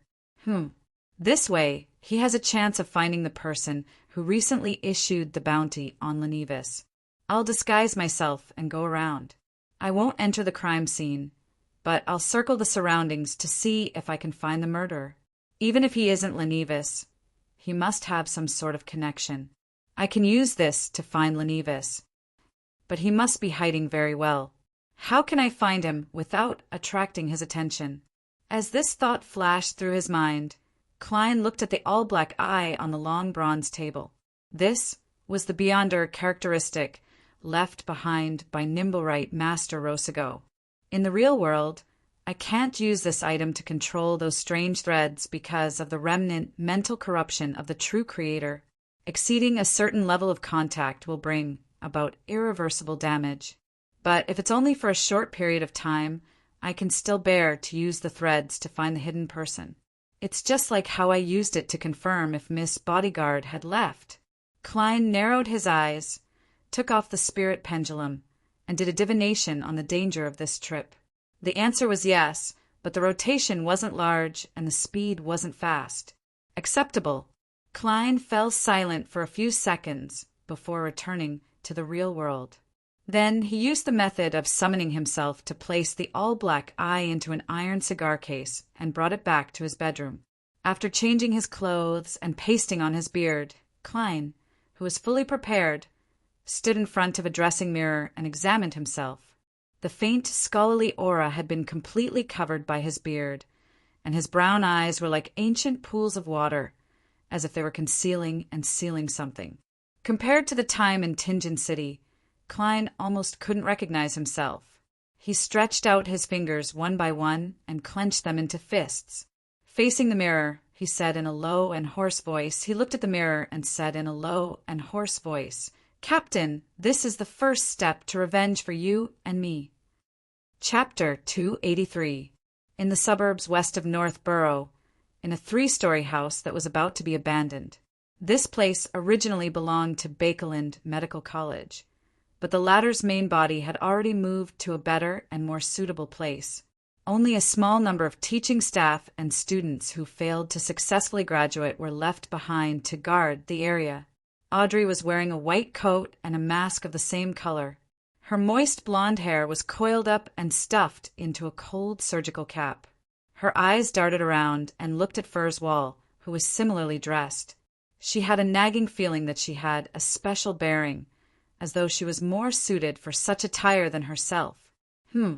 It's the kind of bearing that can pick up a scalpel and cut open a patient's stomach at any time. Audrey didn't say a word as she followed Furs into the classroom in front of her. After receiving Zio's feedback from Furs, she was given a fright. This was because Mr. Fool had said that it was a simple mission. Considering that it was perhaps simple to Mr. Fool, Audrey took the opportunity to recite the honorific name while she was alone in her disguise. She prayed softly and reported everything that had happened. However, up to now, she hadn't received a response. After passing through the door and entering the room, Audrey instinctively looked around and realized that this wasn't an ordinary classroom. There were 4 skeletal specimens and 4 coffins made of glass. The coffins were filled with preservatives, and there were 4 pale-skinned, naked corpses soaking in them. At the top of the classroom, there was a transparent glass pillar. It was also filled with liquid, and floating in it was a male corpse in a black scholar's robe. The corpse's clothes clung tightly to his body, giving off an extremely heavy feeling. He didn't collapse, but instead floated vertically in the middle. It's like he drowned while he was alive, and not placed in after his death. Audrey made a preliminary judgment as a spectator. In addition, she saw that there were many people in white coats, white masks, and surgical caps sitting around the long tables in the room. They didn't say a word, just like the corpses and skeletons around them. Looking at the crimson moon and the gloomy night sky, Audrey couldn't help but tremble when she looked back at the scene in the classroom. It was an instinctive fear, but at the same time she felt excited. This is the life a Beyonder should have. Audrey muttered silently as she followed Furs to a corner and sat down. After waiting for a while, the floating male corpse in the vertical glass pillar at the front of the classroom suddenly opened his eyes and let his voice travel through the obstacles. Let's start. East Borough, Dharavi Street. Klein was wearing a dust-stained, grayish-blue worker's uniform and a cap. He walked on the dark street where only a few gas lamps were still functioning. Some candlelight spilled down from the apartments on both sides of the street. This interweaved with the crimson moonlight that was struggling to penetrate the clouds, barely outlining the outlines of the pedestrians on the street. Klein encountered many passers-by in old and tattered clothes. Their expressions were numb and filled with despair. They were vagrants being chased away by the police. They had no place to sleep, so they could only walk aimlessly on the street. Occasionally, they would find an inconspicuous corner or park bench to rest for a while, but they would soon be chased away again. In the cold and gloomy night, Klein felt that they were more like zombies than the zombies he had seen before.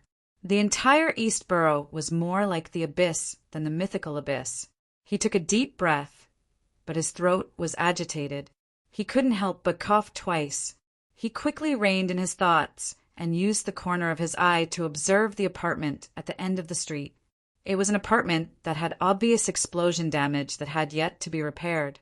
To monitor the crime scene, the best and most hidden place is the other apartment directly opposite it. The third, fourth, and rooftop all meet the requirements. Klein analyzed the situation with the knowledge he had learned from the Nighthawks. He didn't slow down during the entire process to prevent himself from being suspected. When he arrived at the end of the street, Klein smoothly passed by apartment number 1 and entered the building opposite the crime scene. He was no stranger to such places. The one-bedroom apartment he rented in East Borough was located in a similar apartment. Back in Tingen City, he, his brother, Banson, and his sister, Melissa, had also lived in a slightly higher-class apartment for a long time. This was not only a personal experience for Klein, but it also came from the memory fragments of the original Klein. Amidst his thoughts, Klein pulled down his cap, lowered his head, and unhurriedly walked up the creaking stairs to the third floor. Due to his unfortunate encounter in the evening, he didn't have a revolver. He could only put one hand into his pocket and use his fingers to hold a few tarot cards. There was no light, and only a faint moonlight illuminated the corridor on the third floor. Klein wasn't in a hurry to move forward. He carefully observed the layout. The one directly facing the crime scene is on the left, and the one with the best view should be the third room from here. Klein began to carefully walk forward. After walking past 2 rooms, he put his right hand into his pocket and deftly opened the iron cigar case. In the blink of an eye, his fingers touched the all-black eye, and he immediately heard the ravings that tore at his mind and caused his brain to explode. At the same time, with the help of the corrupted item, Klein saw strange black lines. These thin lines floated in the air. Although there were certain intersections and some entanglement, he could still tell who they belonged to when he traced them back to their source. The corresponding figures were reflected in Klein's brain that was about to be cooked. There were men, women, and children sleeping on bunk beds, and several tenants lying on the floor. Apart from that, there was nothing special, nor were there any hidden characters. Klein hurriedly retracted his hand and didn't directly touch the all-black eye. Only then did the hallucinations in front of him and the auditory hallucinations in his ears slowly improve. He endured the pain and continued moving forward. After a slight relief, he immediately observed the other rooms. Unfortunately, he didn't find anything after searching the entire apartment where it was convenient to observe the crime scene. Huff! Huff! Klein shrank into a corner of the balcony, his hands on his knees as he panted violently. The corners of his eyes kept tearing up, and snot would flow out from his nose from time to time. It was as though he had a seizure. This was the result of frequent contact with the all-black eye in a short period of time. Even with Klein's resistance in this aspect, he wasn't completely immune to it. The only thing that satisfied him was that it was only stimulation and not corruption.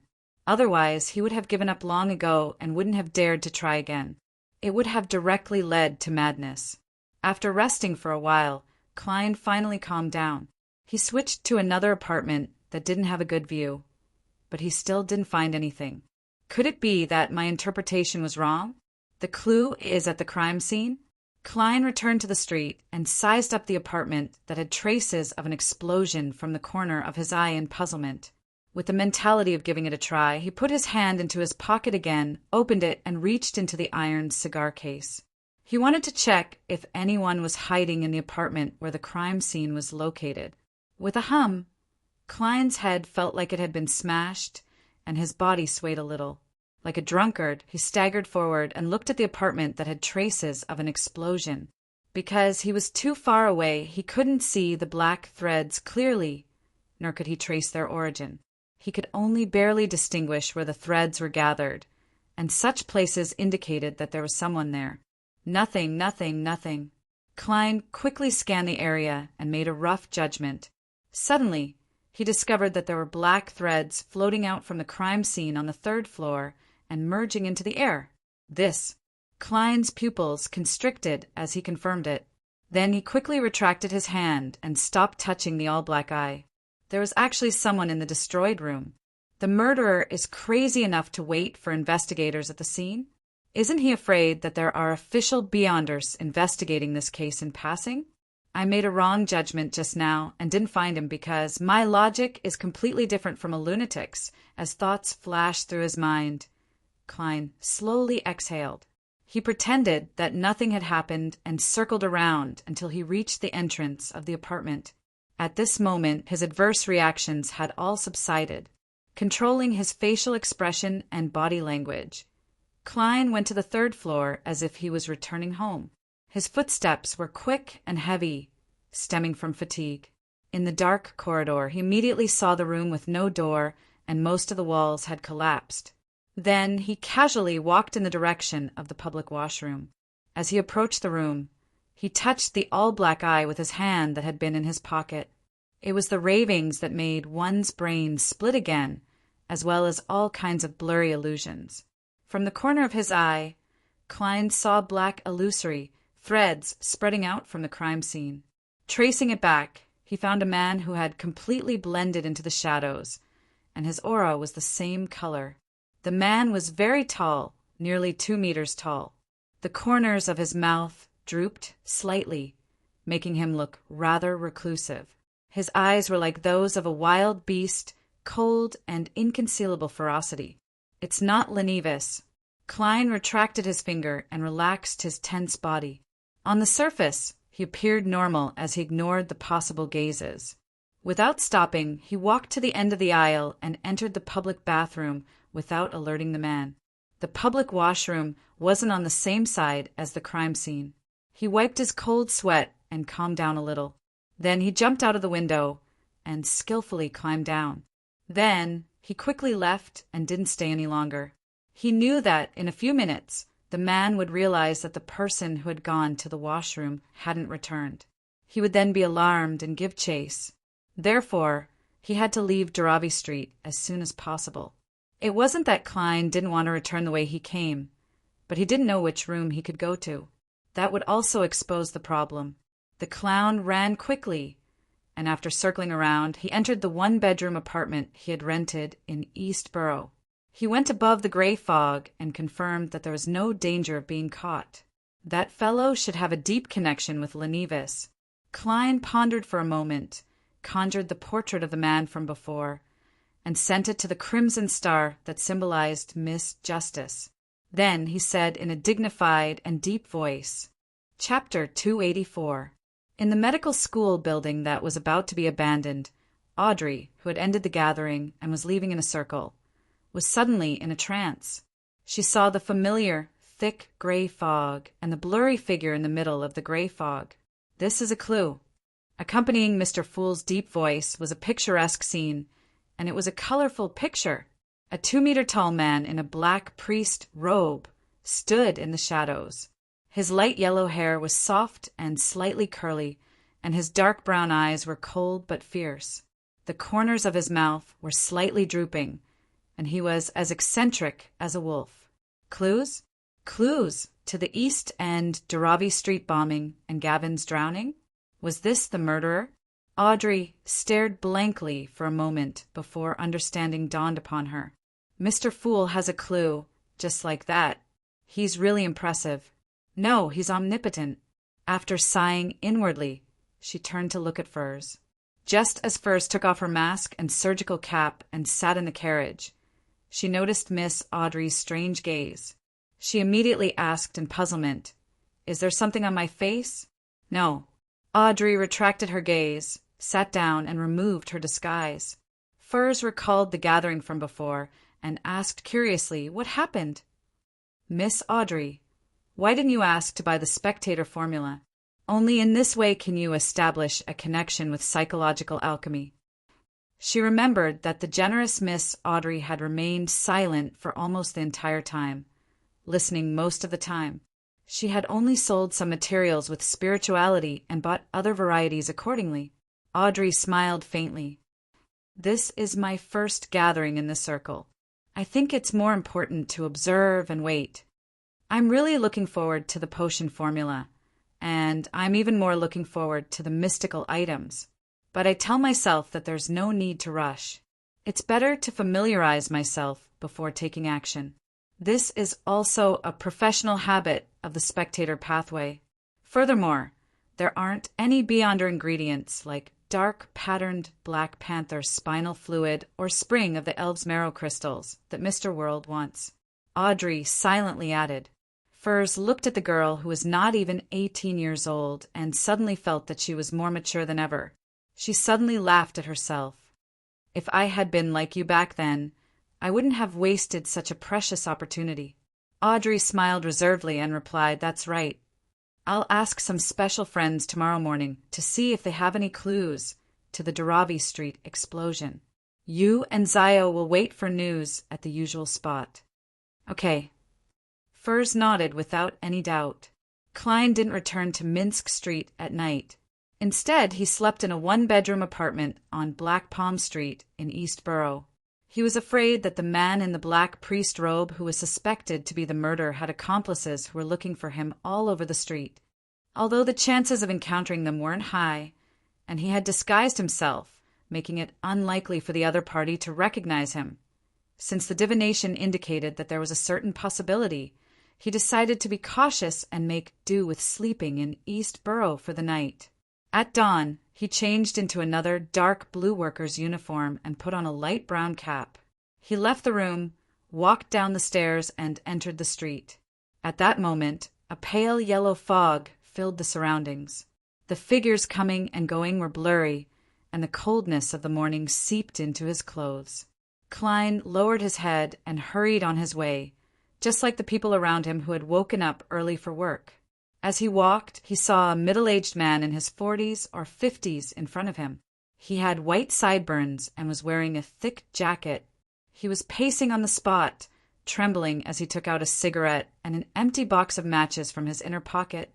Just as he opened the matchbox, his right hand suddenly trembled. The wrinkled cigarette fell to the ground and rolled in front of Klein. Klein stopped in his tracks, picked it up and handed it to her. Thank you, thank you. This is my old partner. I don't have many left. The middle-aged man thanked him sincerely and took the cigarette. His face was pale, and his beard looked like it hadn't been shaved in a long time. Exhaustion was revealed from the corners of his eyes. He sighed and added, I haven't slept for another night. I don't know how many days I can last. I hope the Lord will bless me and allow me to enter the workhouse today. He's a homeless person being chased away. Klein asked casually, Why don't the king and ministers allow you to sleep in the park? Who knows? However, in such weather, it's very likely that you won't wake up again if you sleep outside. It's better during the day. You can find a warmer place. Sigh, this way. I won't have the time or the strength to look for work. The middle-aged man lit his cigarette and took a deep puff. His energy seemed to recover a little as a result. He walked alongside Klein, walking towards a place that seemed to be the end of the fog or its depths. Klein had no intention of exchanging pleasantries. He planned to speed up and shake him off, but at that moment he suddenly saw the middle-aged man bend down and pick up a black object from the ground. It seemed to be an apple core that had been nibbled clean. The middle-aged man swallowed a mouthful of saliva and stuffed the dirt-covered apple core into his mouth. He chewed on it before expertly eating it without leaving anything behind. Seeing Klein's surprised gaze, he wiped his mouth, shrugged, and smiled bitterly. I haven't eaten for almost 3 days. This sentence struck Klein's heart, leaving him indescribably touched. He sighed silently and smiled. Sorry, I didn't introduce myself just now. I'm a reporter. I'm doing a report on homeless people. Can I interview you? Let's go to the cafe up ahead. The middle-aged man was taken aback for a moment before he smiled. No problem. It's much warmer inside than the streets. If you can stay a little longer after the interview, allowing me to sleep for half an hour, no, 15 minutes, that would be even better. Klein opened his mouth, but he was at a loss for an answer. He decided to silently lead his interviewee into the cheap cafe at the end of the street. The cafe's tables and chairs were rather greasy, and due to the walls and windows inside, there were many customers. The average temperature was indeed much higher than the streets. The middle-aged man scratched his throat to hide his squirming Adam's apple from the aroma. Klein gestured for him to sit down and went to the ordering counter. He ordered 2 large cups of tea, a plate of lamb stewed with tender peas, 2 loaves of bread, 2 pieces of toast, a serving of inferior butter, and a serving of artificial cream, for a total of 17. 5 pence. Eat up. You can only interview after you're full. After the food was served, Klein brought them back to his table. For me? The middle-aged man asked in anticipation and surprise. Other than a piece of toast and a cup of tea, everything else is yours, Klein replied with a smile. The middle-aged man wiped his eyes and choked with sobs. Why, you're really a kind-hearted person. Don't eat too quickly when you've been hungry for a long time, Klein exhorted. I know. I had an old buddy who died like this. The middle-aged man tried his best to slow down his pace of eating. From time to time, he would pick up the cup of tea and gulp down a mouthful. Klein simply finished his toast and watched quietly, waiting for the other party to finish eating. Phew, I haven't eaten so much in 3 months, no, half a year. In the workhouse, the food was just enough. After a while, the middle-aged man put down his spoon. In front of him was an empty plate.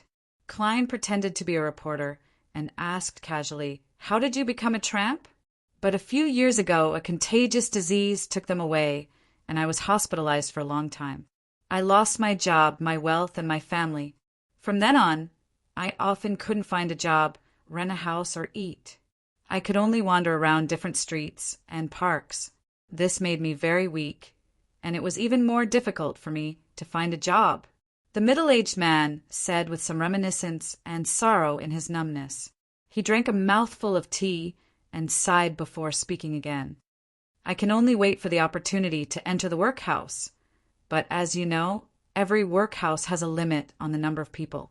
If I'm lucky and queue up in time, I can live a good life for a few days, recover some strength, and then find a temporary job. Yes, a temporary job. Soon, I'll be unemployed again and repeat the previous process. I don't know how long I can last like this. I was supposed to be a good worker." Klein thought for a moment and asked, "How many cigarettes do you have left?" "Not many."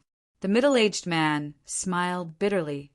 "These are my last possessions, the only things I had left when I was chased out by the landlord. Ha! I can't bring them into the workhouse. I'll secretly hide them in the gaps of my clothes.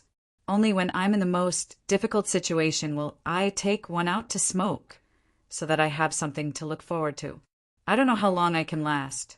Let me tell you, I was a good worker back then." Klein wasn't a professional reporter, so he didn't know what to ask. He turned his head to look out the window and saw faces filled with obvious hunger. Some were relatively awake. They were the residents of East Borough. Some were numb and exhausted. They were vagrants. There wasn't a clear gap between the two. The former could easily become the latter, such as the gentleman in front of me. Klein turned around and found that the middle-aged man had fallen asleep, curled up in a chair. After a few minutes of silence, Klein went over to pat him awake and gave him a handful of copper pennies. "This is the interview fee." Okay. Thank you. The middle-aged man didn't snap back to his senses for a moment. When Klein walked to the door, he raised his voice and said, "I'll go to a cheap hotel to take a shower, have a good sleep, and then look for a job." At noon, Klein attended a banquet at the Sammers house. There were a total of 10 guests. There was apple juice with steak, roast chicken, fried fish, sausages, cream soup, many delicacies, 2 bottles of champagne, and a bottle of red wine. On the way back from the bathroom, he met Mrs. Stellan Sammer and thanked her profusely.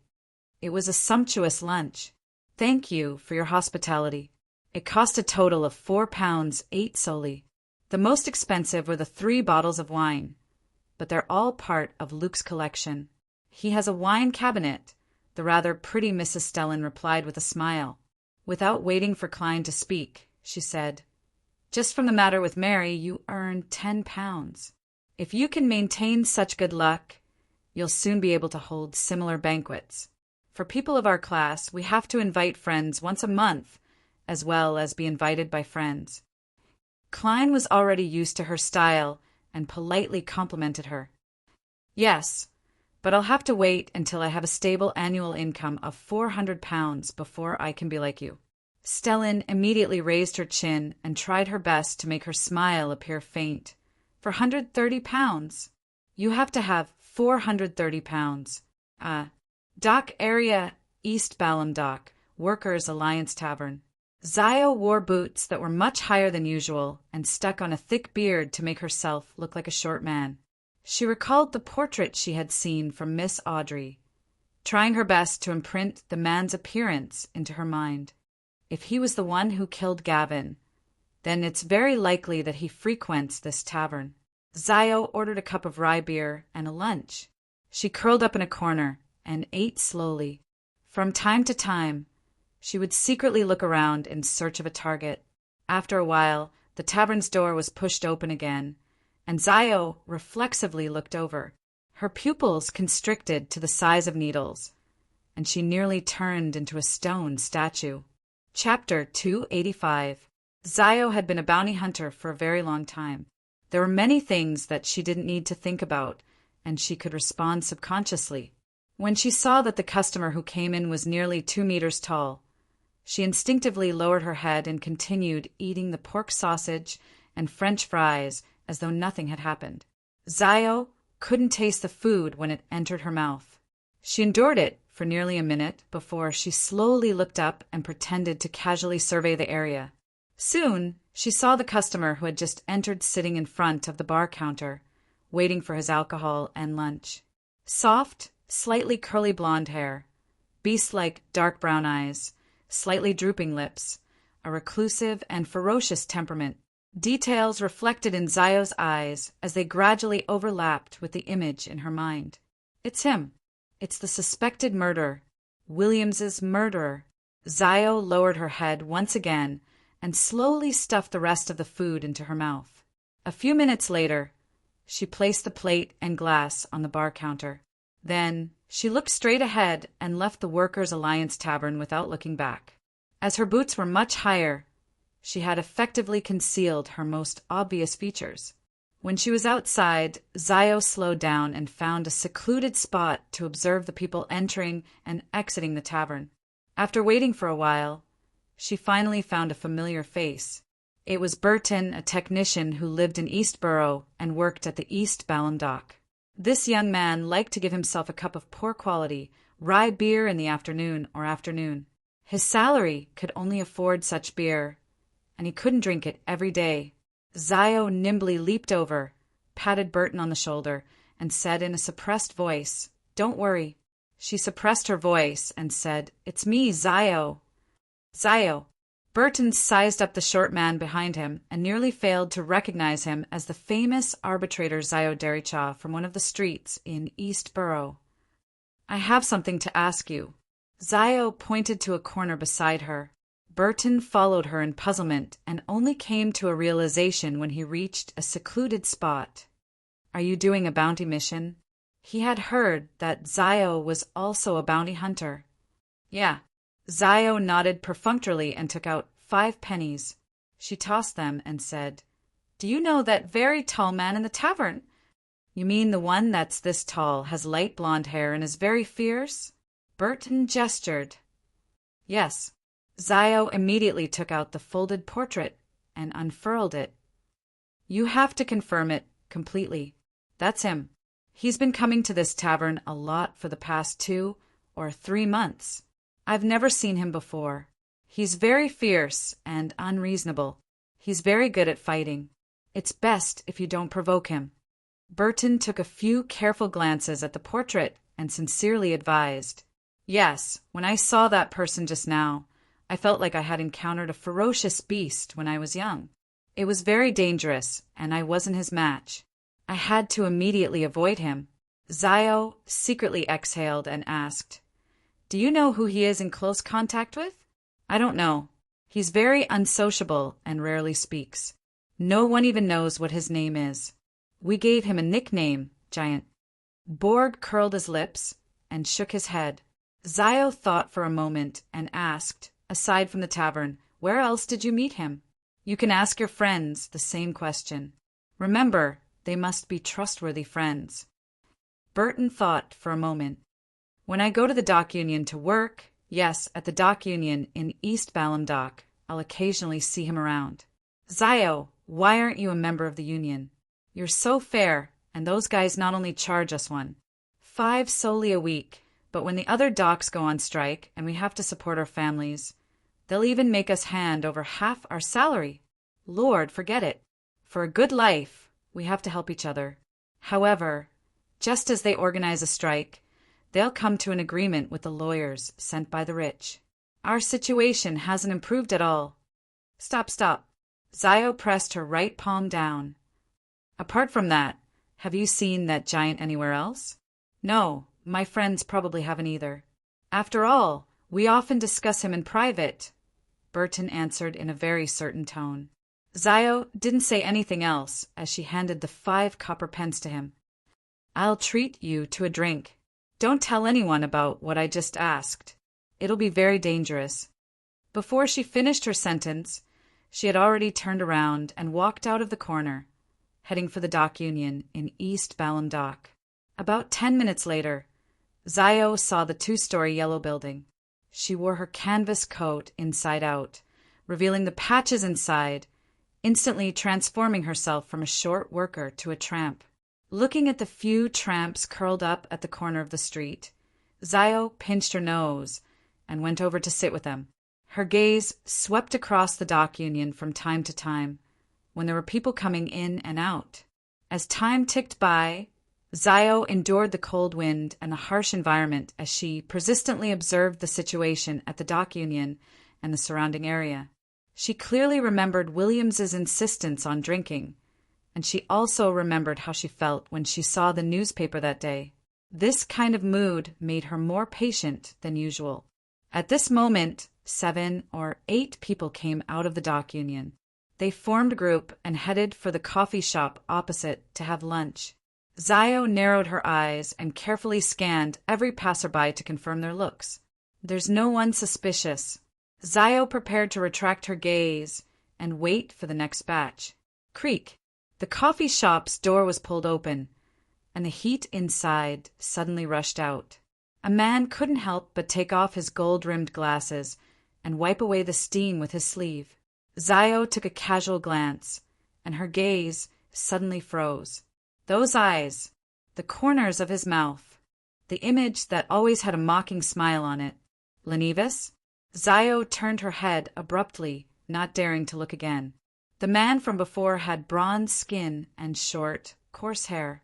His face was angular, and he looked very different from the portrait.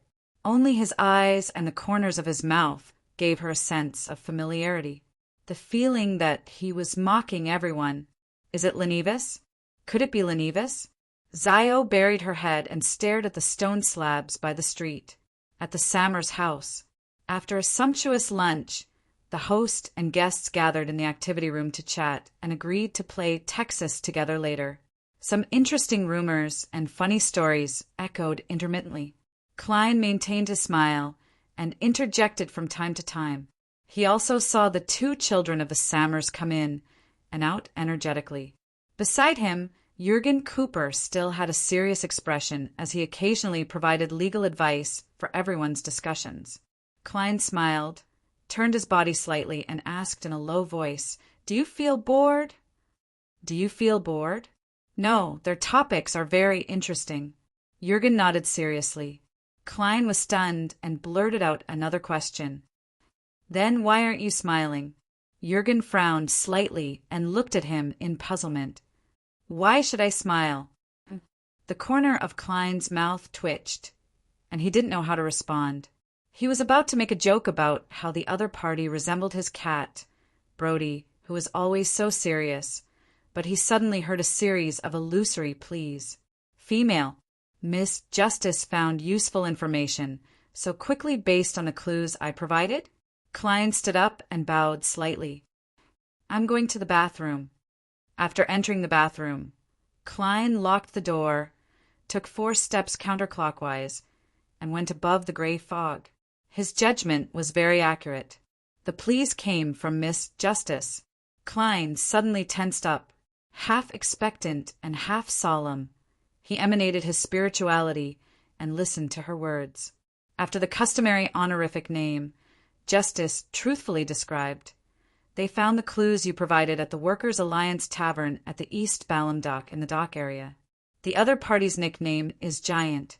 After tracking the pattern of Giant's appearance, they found someone suspected to be Lenivas at the dock union in East Balham Dock, but they couldn't confirm it. They don't dare to come into contact with Lenivas for the time being, because Giant is very powerful and dangerous. They can only continue waiting for an opportunity. At the same time, they asked if they could inform the police department and collect the bounty after confirming that it's Lenivas. Lenivas has a very powerful and dangerous helper. Does he have any other helpers?" Is there a faction backing him? Why would he kill someone so aggressively? What is he plotting in the dock union? A series of questions flashed through Klein's mind, making him feel that the matter was more complicated and shrouded in fog than he had expected. As for the last request, his answer was undoubtedly yes. He would even suggest that the other party directly inform the church of the Evernight goddess, because there was a possibility of a leak from the police department. Letting the Nighthawks of the church of the Evernight goddess kill Lenivus would also be a form of revenge. Klein silently muttered to himself. He had a strong urge to immediately confirm if the person was Lenivus, so as to prevent any variables from occurring if he waited too long. He took a deep breath, suppressed his emotions, and took off the spirit pendulum on his cuff. There's danger in going to the dock union to confirm Lenivus's matter. After closing his eyes and reciting it 7 times, Klein opened his eyes and looked at the topaz pendant. He realized that it was motionless and completely still. The divination failed? Klein immediately frowned. He changed his statement and the method of divination, but the result was still a failure. After some careful thought, he found 3 reasons. First, there was insufficient information to make a divination. Second, there was no Lenivus in the dock union, so it was difficult to make a divination. Third, Lenivus was like Ince Zangwill, having an item that could block divination. An item that can block divination. Did he gain something from the Son of God ritual? A bit of the true Creator's godhood? Klein pondered for a few seconds and decided that no matter what, he had to go to the dock union. There are some things that have to be done even though I know it's dangerous. Those 2 ladies can secretly observe without being discovered, so can I? I only need to meet Lenivus once to confirm it with divination. Of course, I can't be rash. I have to make preparations in advance. For example, I can send the all-black eye above the gray fog without bringing it with me to prevent the true Creator's mental corruption from resonating with his godhood. For example, I can elevate myself so that the giant won't be able to recognize me as the guy who passed by last night for my figure. For example, I can find a suitable and sufficient reason that won't arouse suspicion. Yes, I can pretend to be a reporter for an interview. I'll borrow Mike Joseph's fake reporter identification later. Chapter 286. 3:00 in the afternoon. East Balham Dock, Dock Workers Association. Klein was wearing a thick sweater, a brownish-yellow jacket, and a simple bonnet, making him look more like a common investigative reporter, rather than someone who often attended banquets and interviewed people of status. Such an outfit cost him an extra 10 pounds solely. At this moment, he was wearing gold-rimmed glasses, and his hair was neatly combed back, gleaming with the luster of ointment. There was no messy beard on his face, only a deep bluish-black stubble around his lips. He was at least 5 centimeters taller than before, trying to make a clear difference from the worker from last night so that people who weren't particularly familiar with him wouldn't be able to associate him with him. And in the pockets of his clothes and pants, there was no all-black eye, no charms, and no herbal essential oils. There was only a deck of tarot cards, a stack of notes, a fountain pen, a wallet, a handful of change, a bunch of keys, and a fake reporter's pass. He didn't know Lenivus's current condition, nor did he know where the powerful beyonders surrounding him came from. Therefore, it was best to be cautious and not bring anything that would arouse suspicion. Looking at the 2-story building in front of him, Klein crossed the street, pretending not to rely on his clown's intuition to discover that several gazes were watching him. He pushed open the door and found that the layout of the Dock Workers Association was rather simple. There was no lady in charge of reception, nor was there a spacious hall. The staircase that led to the 2nd floor was in the middle, and on both sides were corridors filled with offices. The floor wasn't covered with wooden planks, much less blankets. It was purely paved with cement. Klein turned his head to look at the man guarding the door and approached him. I'm a reporter from the Bakelin Daily News. I want to interview the staff of your association to understand your demands and desires. The man was wearing a coat with many patches, and some of the corners even revealed dirty cotton. He only wore a linen shirt inside. Upon hearing the word reporter, he immediately became vigilant. He repeated, "No, we haven't organized a strike. Recently, no. I think you've misunderstood. I'm someone who sympathizes with you.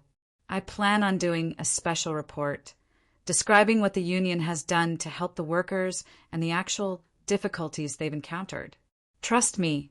With the help of his clown beyond her powers, Klein made his eyes look abnormally sincere. "I see. Go look for Mr. Rand. He's our committee member in charge of publicity. Turn right, the second office on the right." The man hesitated for a few seconds. "Thank you." Klein pretended to be relieved and bowed. He felt the gaze on him disappear from the dark corner. He turned to the right with cold sweat on his back and knocked on the door of the corresponding office. The door creaked open, and a middle-aged man with sparse hair looked at him in confusion. "May I ask who you are?" "Is that Mr. Rand?" "I'm Stenson, a reporter from the Bakelin Daily. This is my reporter's ID. I want to do a report on the trade union to help you get more attention." Klein almost believed that he was a reporter. "I am Rand." The middle-aged man looked at the reporter's ID and said hesitantly, "I find it hard to believe that you reporters are here to help us. I was born in East Borough, so I know how miserable the lives of the workers are. If you don't believe my intentions, you can always follow me and monitor my every question." Klein suddenly added with a smile, "A report with actual interview information is better than nothing. It's better than a news article written purely from imagination. At the very least, you can state your point of view and guide the matter in a direction that you hope for." Rand touched his scalp and replied hesitantly, "All right, I'll follow you the entire time." "Thank you." Klein nearly couldn't control his emotions. After that, under Rand's lead, he entered one office after another and interviewed the members of the Workers' Association according to the questions he had prepared beforehand. Right corridor, nothing. Left corridor, nothing. Klein's expression remained the same as he walked up the wooden stairs and arrived at the second floor. Right corridor, nothing. Left corridor, nothing. Klein's expression remained the same as he walked up the wooden stairs to the second floor. This time, Rand brought him into the office facing the staircase and introduced him to the person inside. "This is a reporter from the Bakelin Daily, Mr. Stenson. He would like to do some interviews with you, but I have to remind you that you have the right to refuse to answer certain questions." With a smile, Klein took 2 steps forward and made a gesture as though he was going to shake hands with the office staff. At this moment, he saw a somewhat familiar figure.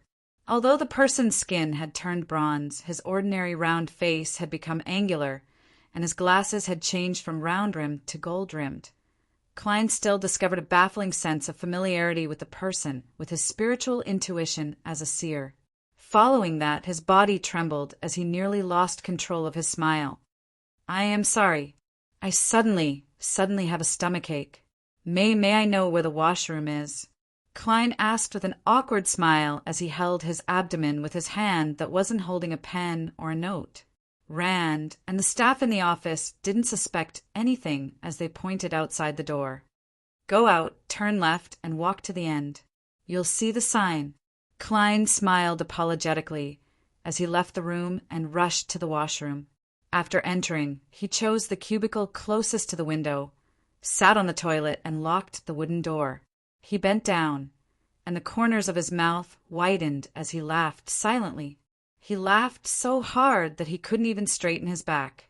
He laughed so hard that a drop of crystalline liquid fell to the ground. Klein had already confirmed that it was Lenivis. This wasn't because of the rare sense of familiarity, but because he sensed another aura from the other party, an aura that left an extremely deep impression on him. And this was also the main reason why he had almost lost control on the spot. The trembling of his body stemmed from his instinctive fear and terror. His emotional breakdown stemmed from the horror and sorrow deep in his memories. That was the aura of the true creator. Klein washed his face and continued the interview as though nothing had happened. Even when facing Lenivus, who had changed so much for some reason, he still asked the questions and recorded the answers. After doing all of this, he bade farewell and left the Dock Workers Association. He walked out of the dimly lit room. Outside, there were layers of dark clouds and a thin fog filled the air. It was as though evening had come early. The true Creator's aura can only come from him himself, his children, and things that extend from this foundation. For example, items bestowed by him or his godhood. This is very consistent with what Lenivus had said to Hudyugen. Coupled with that inexplicable sense of familiarity, I can confirm that it's him even without a divination above the gray fog.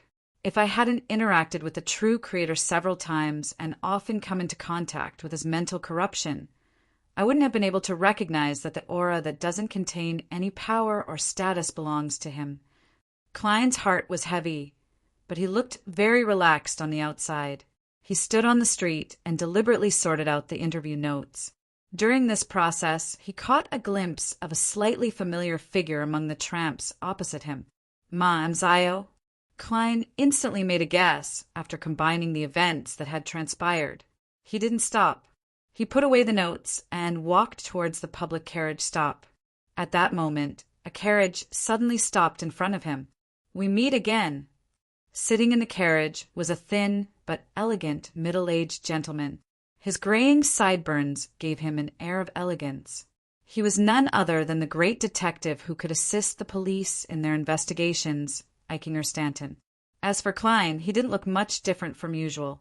He was just a little taller and had changed his clothes. What a coincidence.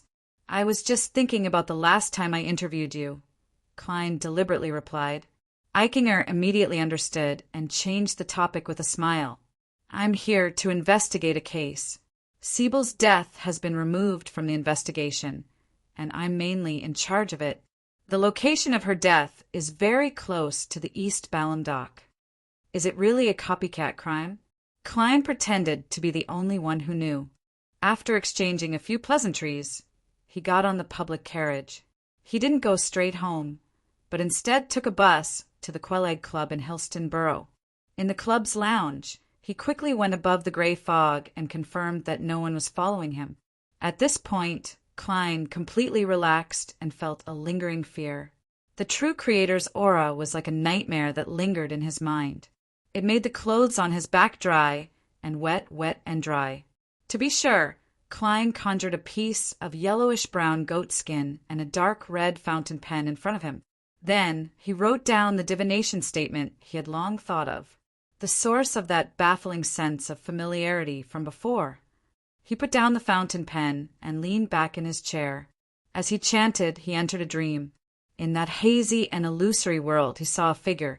This figure had ordinary facial features and wore round-rimmed glasses. He always had a condescending and mocking smile on his face. It was none other than Lenivus. "I've finally found you." Klein no longer used his clown powers to control his expression as he gritted his teeth and muttered to himself. Then he sat up straight and prepared to respond to Miss Justice's prayer. Klein controlled his emotions and said in a low and indifferent voice, "There's no need for confirmation." "That's Lenivus. You can inform the Church of the Evernight Goddess and tell them that Lenivus has the godhood of the fallen Creator." Audrey, who was watching her father train the hounds with Susie, was stunned when she heard Mr. Fool's response. Chapter 287. Audrey, who had already agreed on an emergency contact method with Zio and Furs, quickly conveyed Mr. Fool's hint to the two ladies through Susie, treating it as information she had obtained from another source. In a corner of an old cathedral, Zio was thinking about how to confirm Lenivus's identity, how to create chaos, and seize the opportunity to avenge Williams as she unfolded the ball of paper. "There's no need to confirm it. That's Lenivus?" Zio's eyes widened as she hurriedly scanned the rest of the contents. She saw that it was clearly written on the piece of paper, "We can only inform the Church of the Evernight Goddess. Remind them that Lenivus has the godhood of the true Creator." Godhood, the godhood of the true Creator? Zio blurted out as she looked at the golden retriever in front of her, who was in charge of delivering the letter. She realized that she was also dumbfounded. What? As Furs listened, she suddenly felt that something was amiss. She hurriedly took the piece of paper and quickly read it. After a moment, she pursed her lips, unsure whether to laugh or be angry. This is a joke, right? How did we get involved in matters related to the godhood of an evil god? We're just catching a swindler worth 200 pounds. In response to Furs's question, Susie could only use her innocent eyes to express that she was just a dog and that she didn't know what was going on. Furs didn't expect a dog to answer her questions. She turned her head to Zio and said, Miss Audrey probably isn't as naive and pure as we imagine. She has many secrets. This might be a game between the nobles and the church or cult. However, it's obvious that she didn't know about the godhood before. She was also used by someone. Yes, the person who used her might be her father, Earl Hall. Fortunately, this matter ends here. You don't have to take any more risks. After getting someone to report it, you can collect the bounty in peace. Zio was taken aback. That's right. I hope that the Nighthawks can help Williams take revenge. They're so powerful, so they can definitely. Before she finished speaking, she suddenly turned her head to the side and muttered to herself, I'm still too weak. Too weak. Zio raised her hand and covered her mouth and nose. I'm still too weak. Otherwise, I would have chosen to take revenge with my own hands. But now I can only settle for the next best thing, not to mention the giant and the hidden helpers around Lenivus. I probably won't be able to deal with him with his godhood alone. As long as they receive the information with the Nighthawk's reaction speed, they should take action tonight. The Bakelin Diocese is second only to the church's headquarters. There are many sealed artifacts and many powerhouses, so there's no need to wait for additional helpers. After handing over the matters, Klein returned to the real world. He stuck on a mustache, changed his hairstyle, and stared blankly into the mirror for a few minutes. He was filled with anticipation, excitement, melancholy, and helplessness. Before evening, he left the Quelleg Club and returned to Minsk Street. On the way, he went to the grocery market and randomly found a very busy stall with good business. He bought a few masks, including one of a clown. He decided to watch the operation to capture Lenivus from the sidelines tonight. He wanted to see Lenivus pay the price for his madness with his own eyes. Of course, with his strength, he could only watch from afar. He didn't even have the right to approach. At 11 o'clock, when many people had already fallen asleep, Klein changed into a grayish-blue worker's uniform and disguised himself like he had the night before. Then he put on a cap, circled a few streets away, and took a rental carriage to the Bakelin Bridge area. When he arrived, he walked all the way to the East Balham dock. His interview questions yesterday included questions like, where are you currently staying? And how's the surrounding environment? Therefore, he knew very well that Lenivus was staying in the dormitory provided by the Dock Workers Association. However, Klein didn't approach it. He carefully circled around it, and his target was the clock tower of the East Balham dock. In Bakelin, in addition to large cathedrals with towering symbolic clock towers, many government buildings would also have one. It wasn't necessarily too tall, grand, or gorgeous. It was mainly practical, such as the one at the East Balham dock. Compared to the surrounding three-story buildings, it was like a giant towering into the night and looking down at the area. Klein easily flipped into the bell tower's interior and followed the spiraling staircase that led upwards without end. He quickly proceeded forward in the darkness. Finally, he arrived at his destination. He came to the top of the huge wall clock. It was surrounded by dark yellow fences, and above his head was a spire that could be touched by stretching out his hand. Taking a few steps forward, Klein hid in the shadows, identified his location, and looked at the dormitory of the Dock Workers Association. It was a 2-story brick-red building. The occasional passers-by were almost black dots in Klein's eyes. He stared at it for a few seconds, then took a step back and melted into the darkness. At the same time, he took out a new mask and put on. It was a clown with the corners of his mouth curled up high, and his nose was painted with red paint. A happy clown.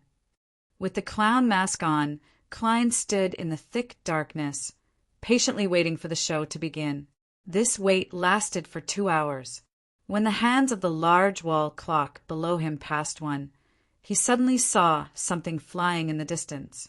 It was a huge airship with dark black paint. If it weren't for the faint moonlight, it would have been indistinguishable from the night. It didn't emit exaggerated mechanical roars like what was described in the newspapers and magazines. Its blades quietly rotated, and it was as quiet as a vulture that had found its prey but hadn't found an opportunity.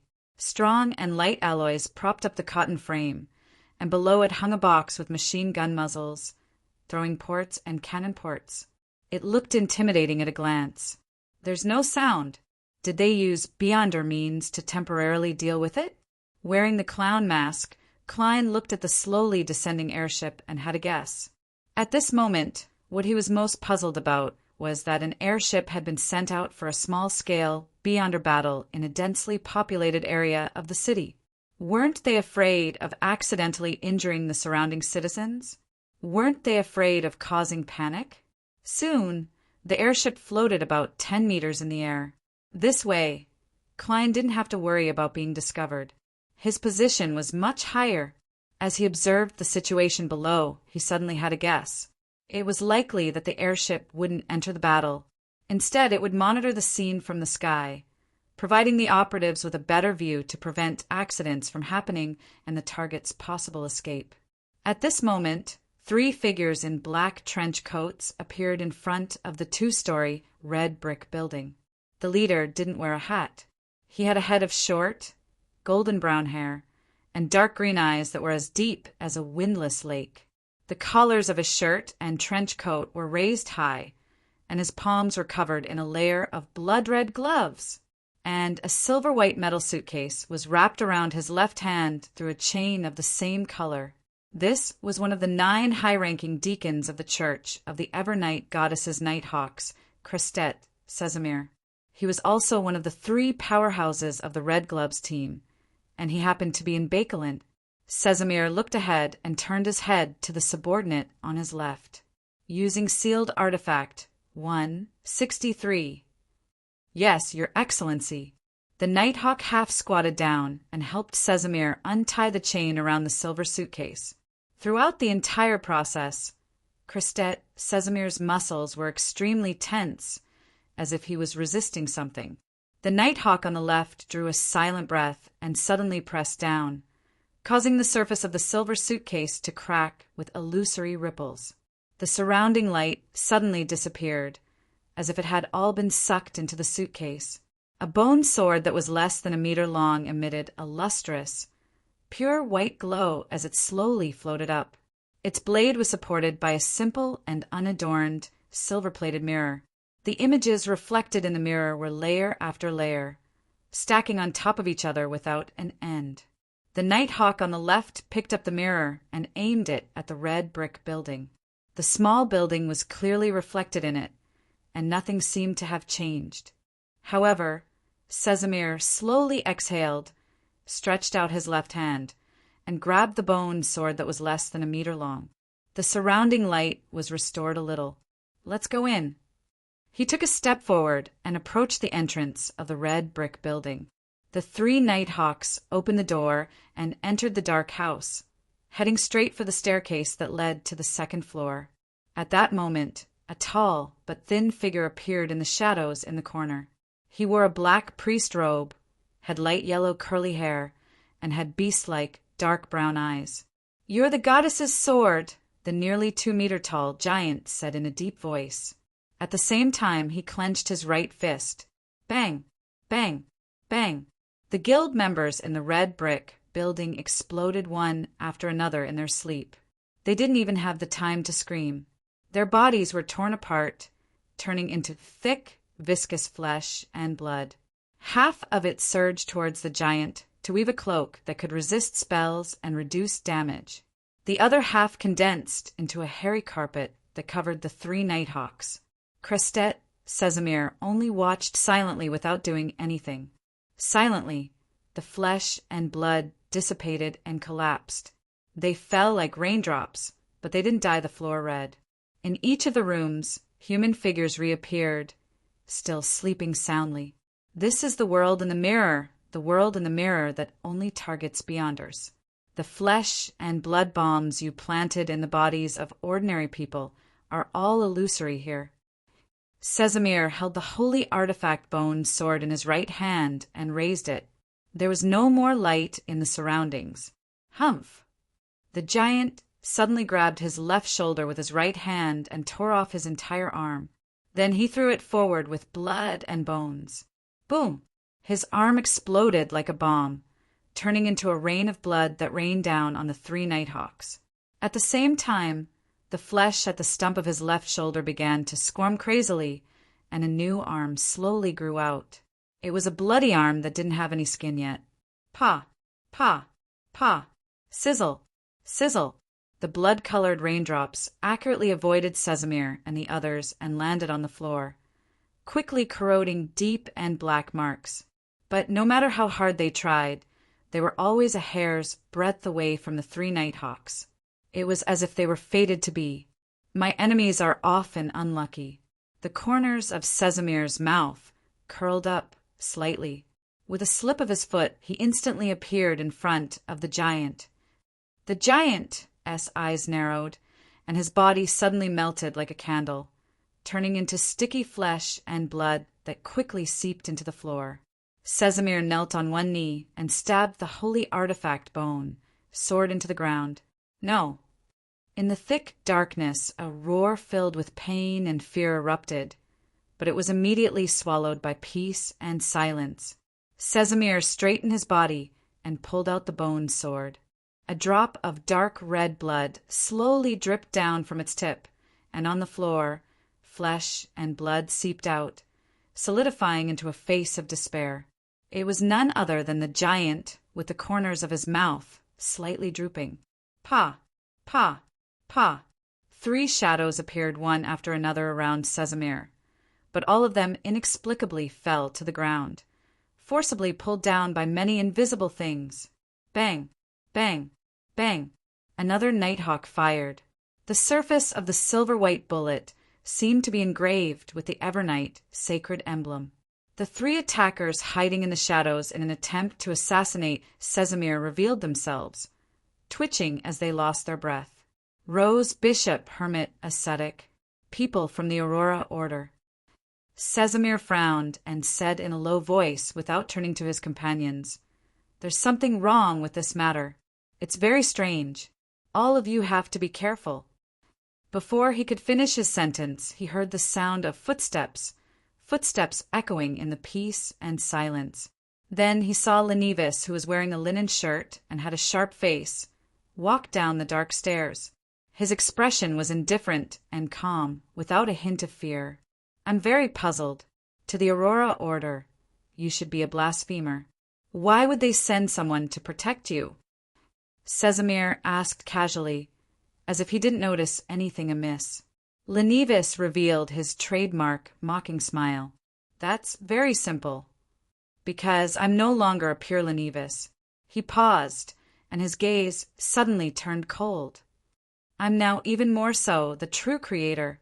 He suddenly pulled open his linen shirt, revealing the dark red flesh on his chest and abdomen that didn't have any skin. The flesh and blood connected together to form a figure hanging upside down. With a loud bang, the surrounding void shattered like glass, and all the scenes collapsed and disintegrated. This was the aura of a deity. Chapter 288. On the clock tower of the East Balamdock, Klein, who was wearing a clown mask and hiding in the darkness, had been quietly staring at the dormitory of the Dock Workers Association and the airship floating above it. He couldn't see the exact battle process, nor did he know how far the operation in the brick-red building had progressed. All he could do was endure it and judge whether the situation was good or bad from the changes in the surroundings and the occasional black that passed by. At that moment, he saw the gas lamps in the area suddenly extinguish. All of them were extinguished. The area turned pitch black. Immediately following that, a feeling that left an extremely deep impression on him erupted from the brick-red building. Even though he was a long distance away, Klein couldn't help but tremble. His legs went limp and his back bent. That was the feeling of looking down on and crushing all living beings from their very essence. It was a feeling of being unable to resist or face. No, I can't look directly at God. In a daze, Klein felt as though he had returned to the past, back to the lobby of the Blackthorn Security Company.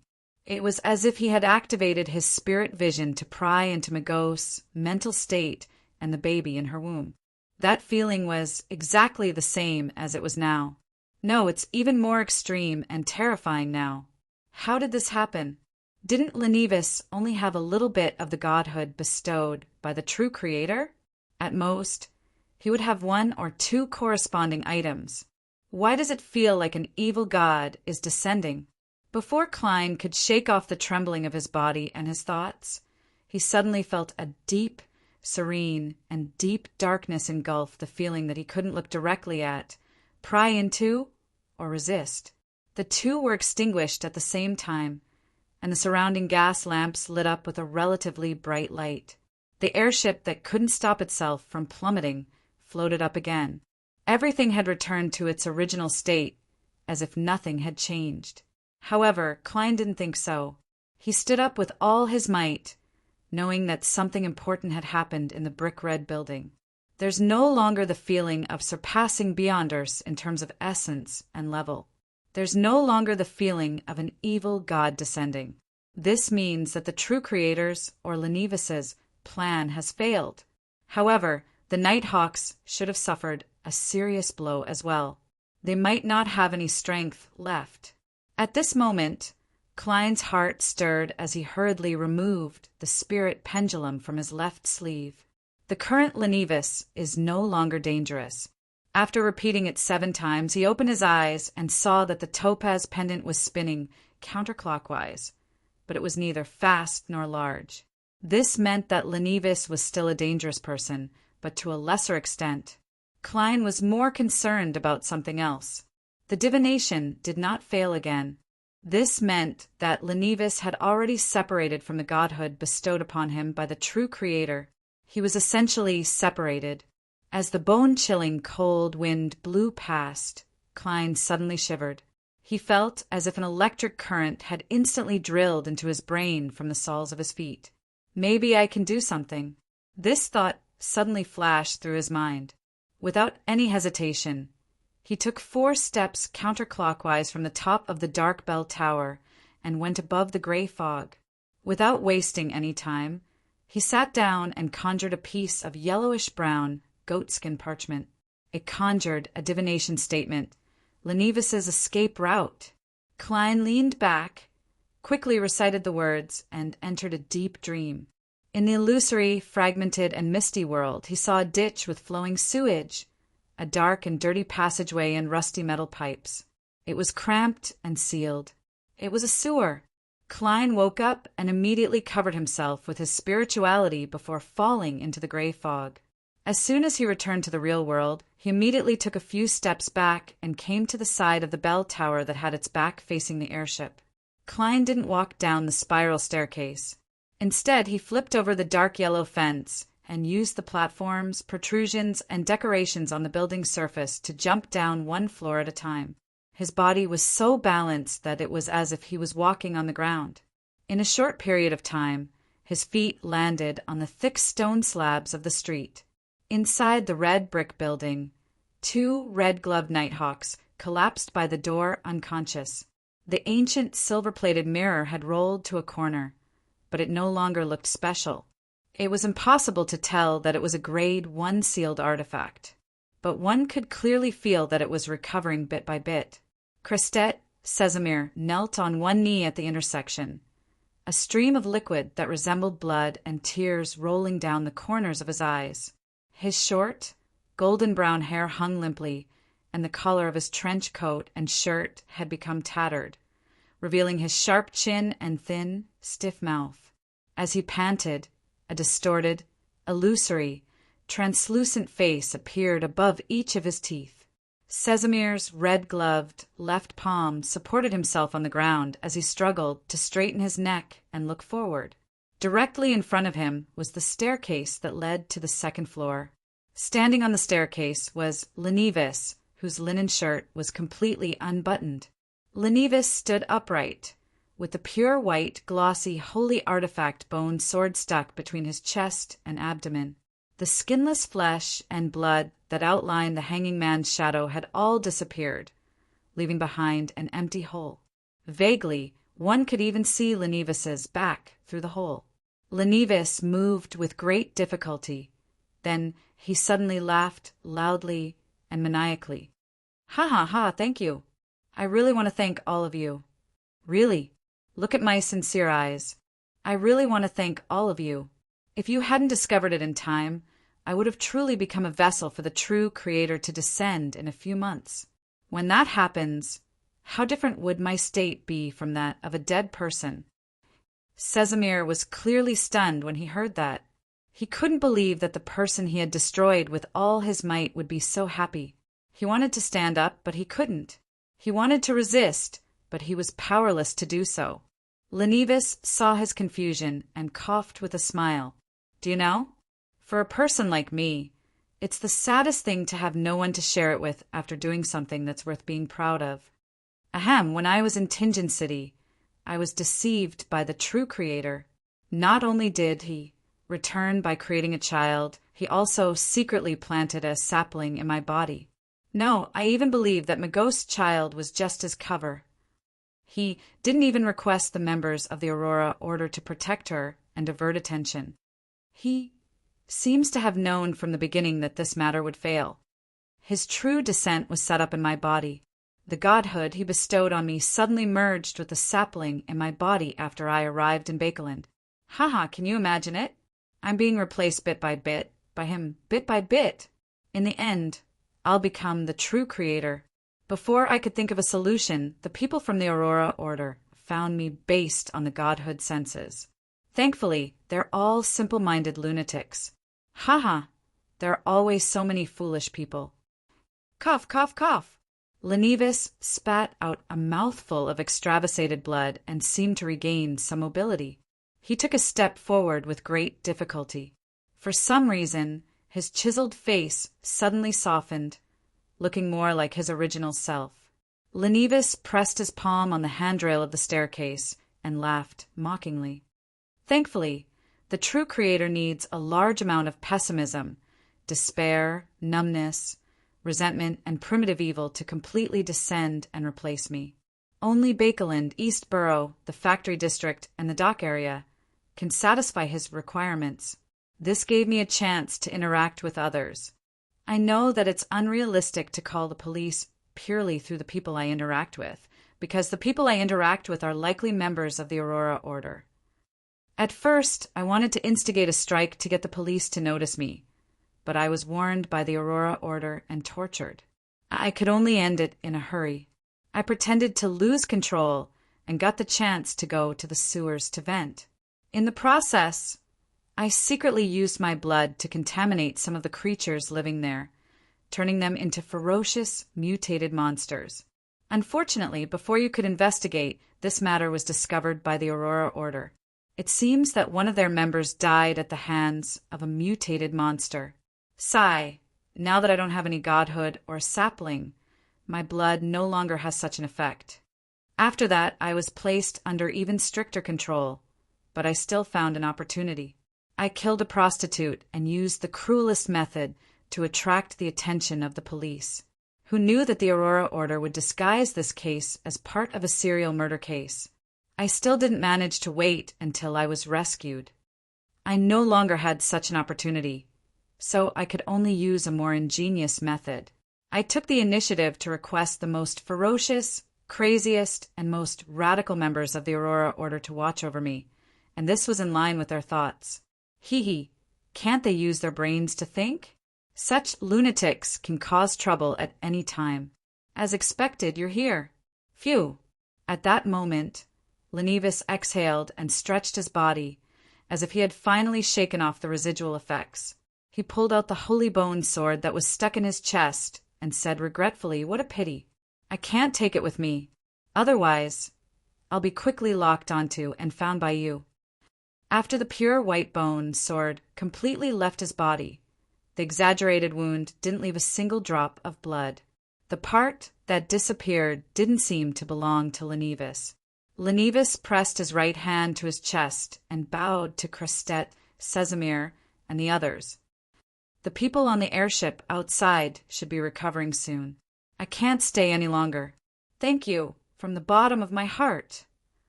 Although you're very foolish, you've ultimately helped me. For you bunch of foolish fellows, this is your honor." At this point, he straightened his body and said with a mocking smile, "Goodbye. Goodbye, foolish Nighthawks. Use your lives to send me off." With the holy artifact bone sword in hand, he took a few steps forward and attempted to stab Crestet, Casimir. But at that moment, his eyelids began to grow heavy, and all he wanted to do was fall asleep. "So you still have some strength. This is troublesome." Lenivus bit his tongue and suddenly threw the holy bone sword at the unconscious Nighthawk by the door. "No." Casimir waved his hand with the strength he had accumulated with great difficulty, causing an invisible object to divert the holy artifact bone sword. Lenivus seized the opportunity and ran to the side. From the bathroom window at the end of the corridor, he flipped out of the red brick building. Following that, he opened the manhole cover by the street, climbed down, and plunged into the sewers. Lenivus seemed to be very familiar with this place. Even though it was pitch black around him, he could still run, jump, turn, and quickly escape into the depths of the labyrinthine sewers. Suddenly, he instinctively stopped and leaned back. Uft! A card was stabbed deeply into his right chest, and blood dripped from the edge. Lenivus looked up and saw the attacker with his dark vision. It was a man of medium build in a worker's uniform. He wore a mask with a raised mouth and a red nose. It was a happy clown,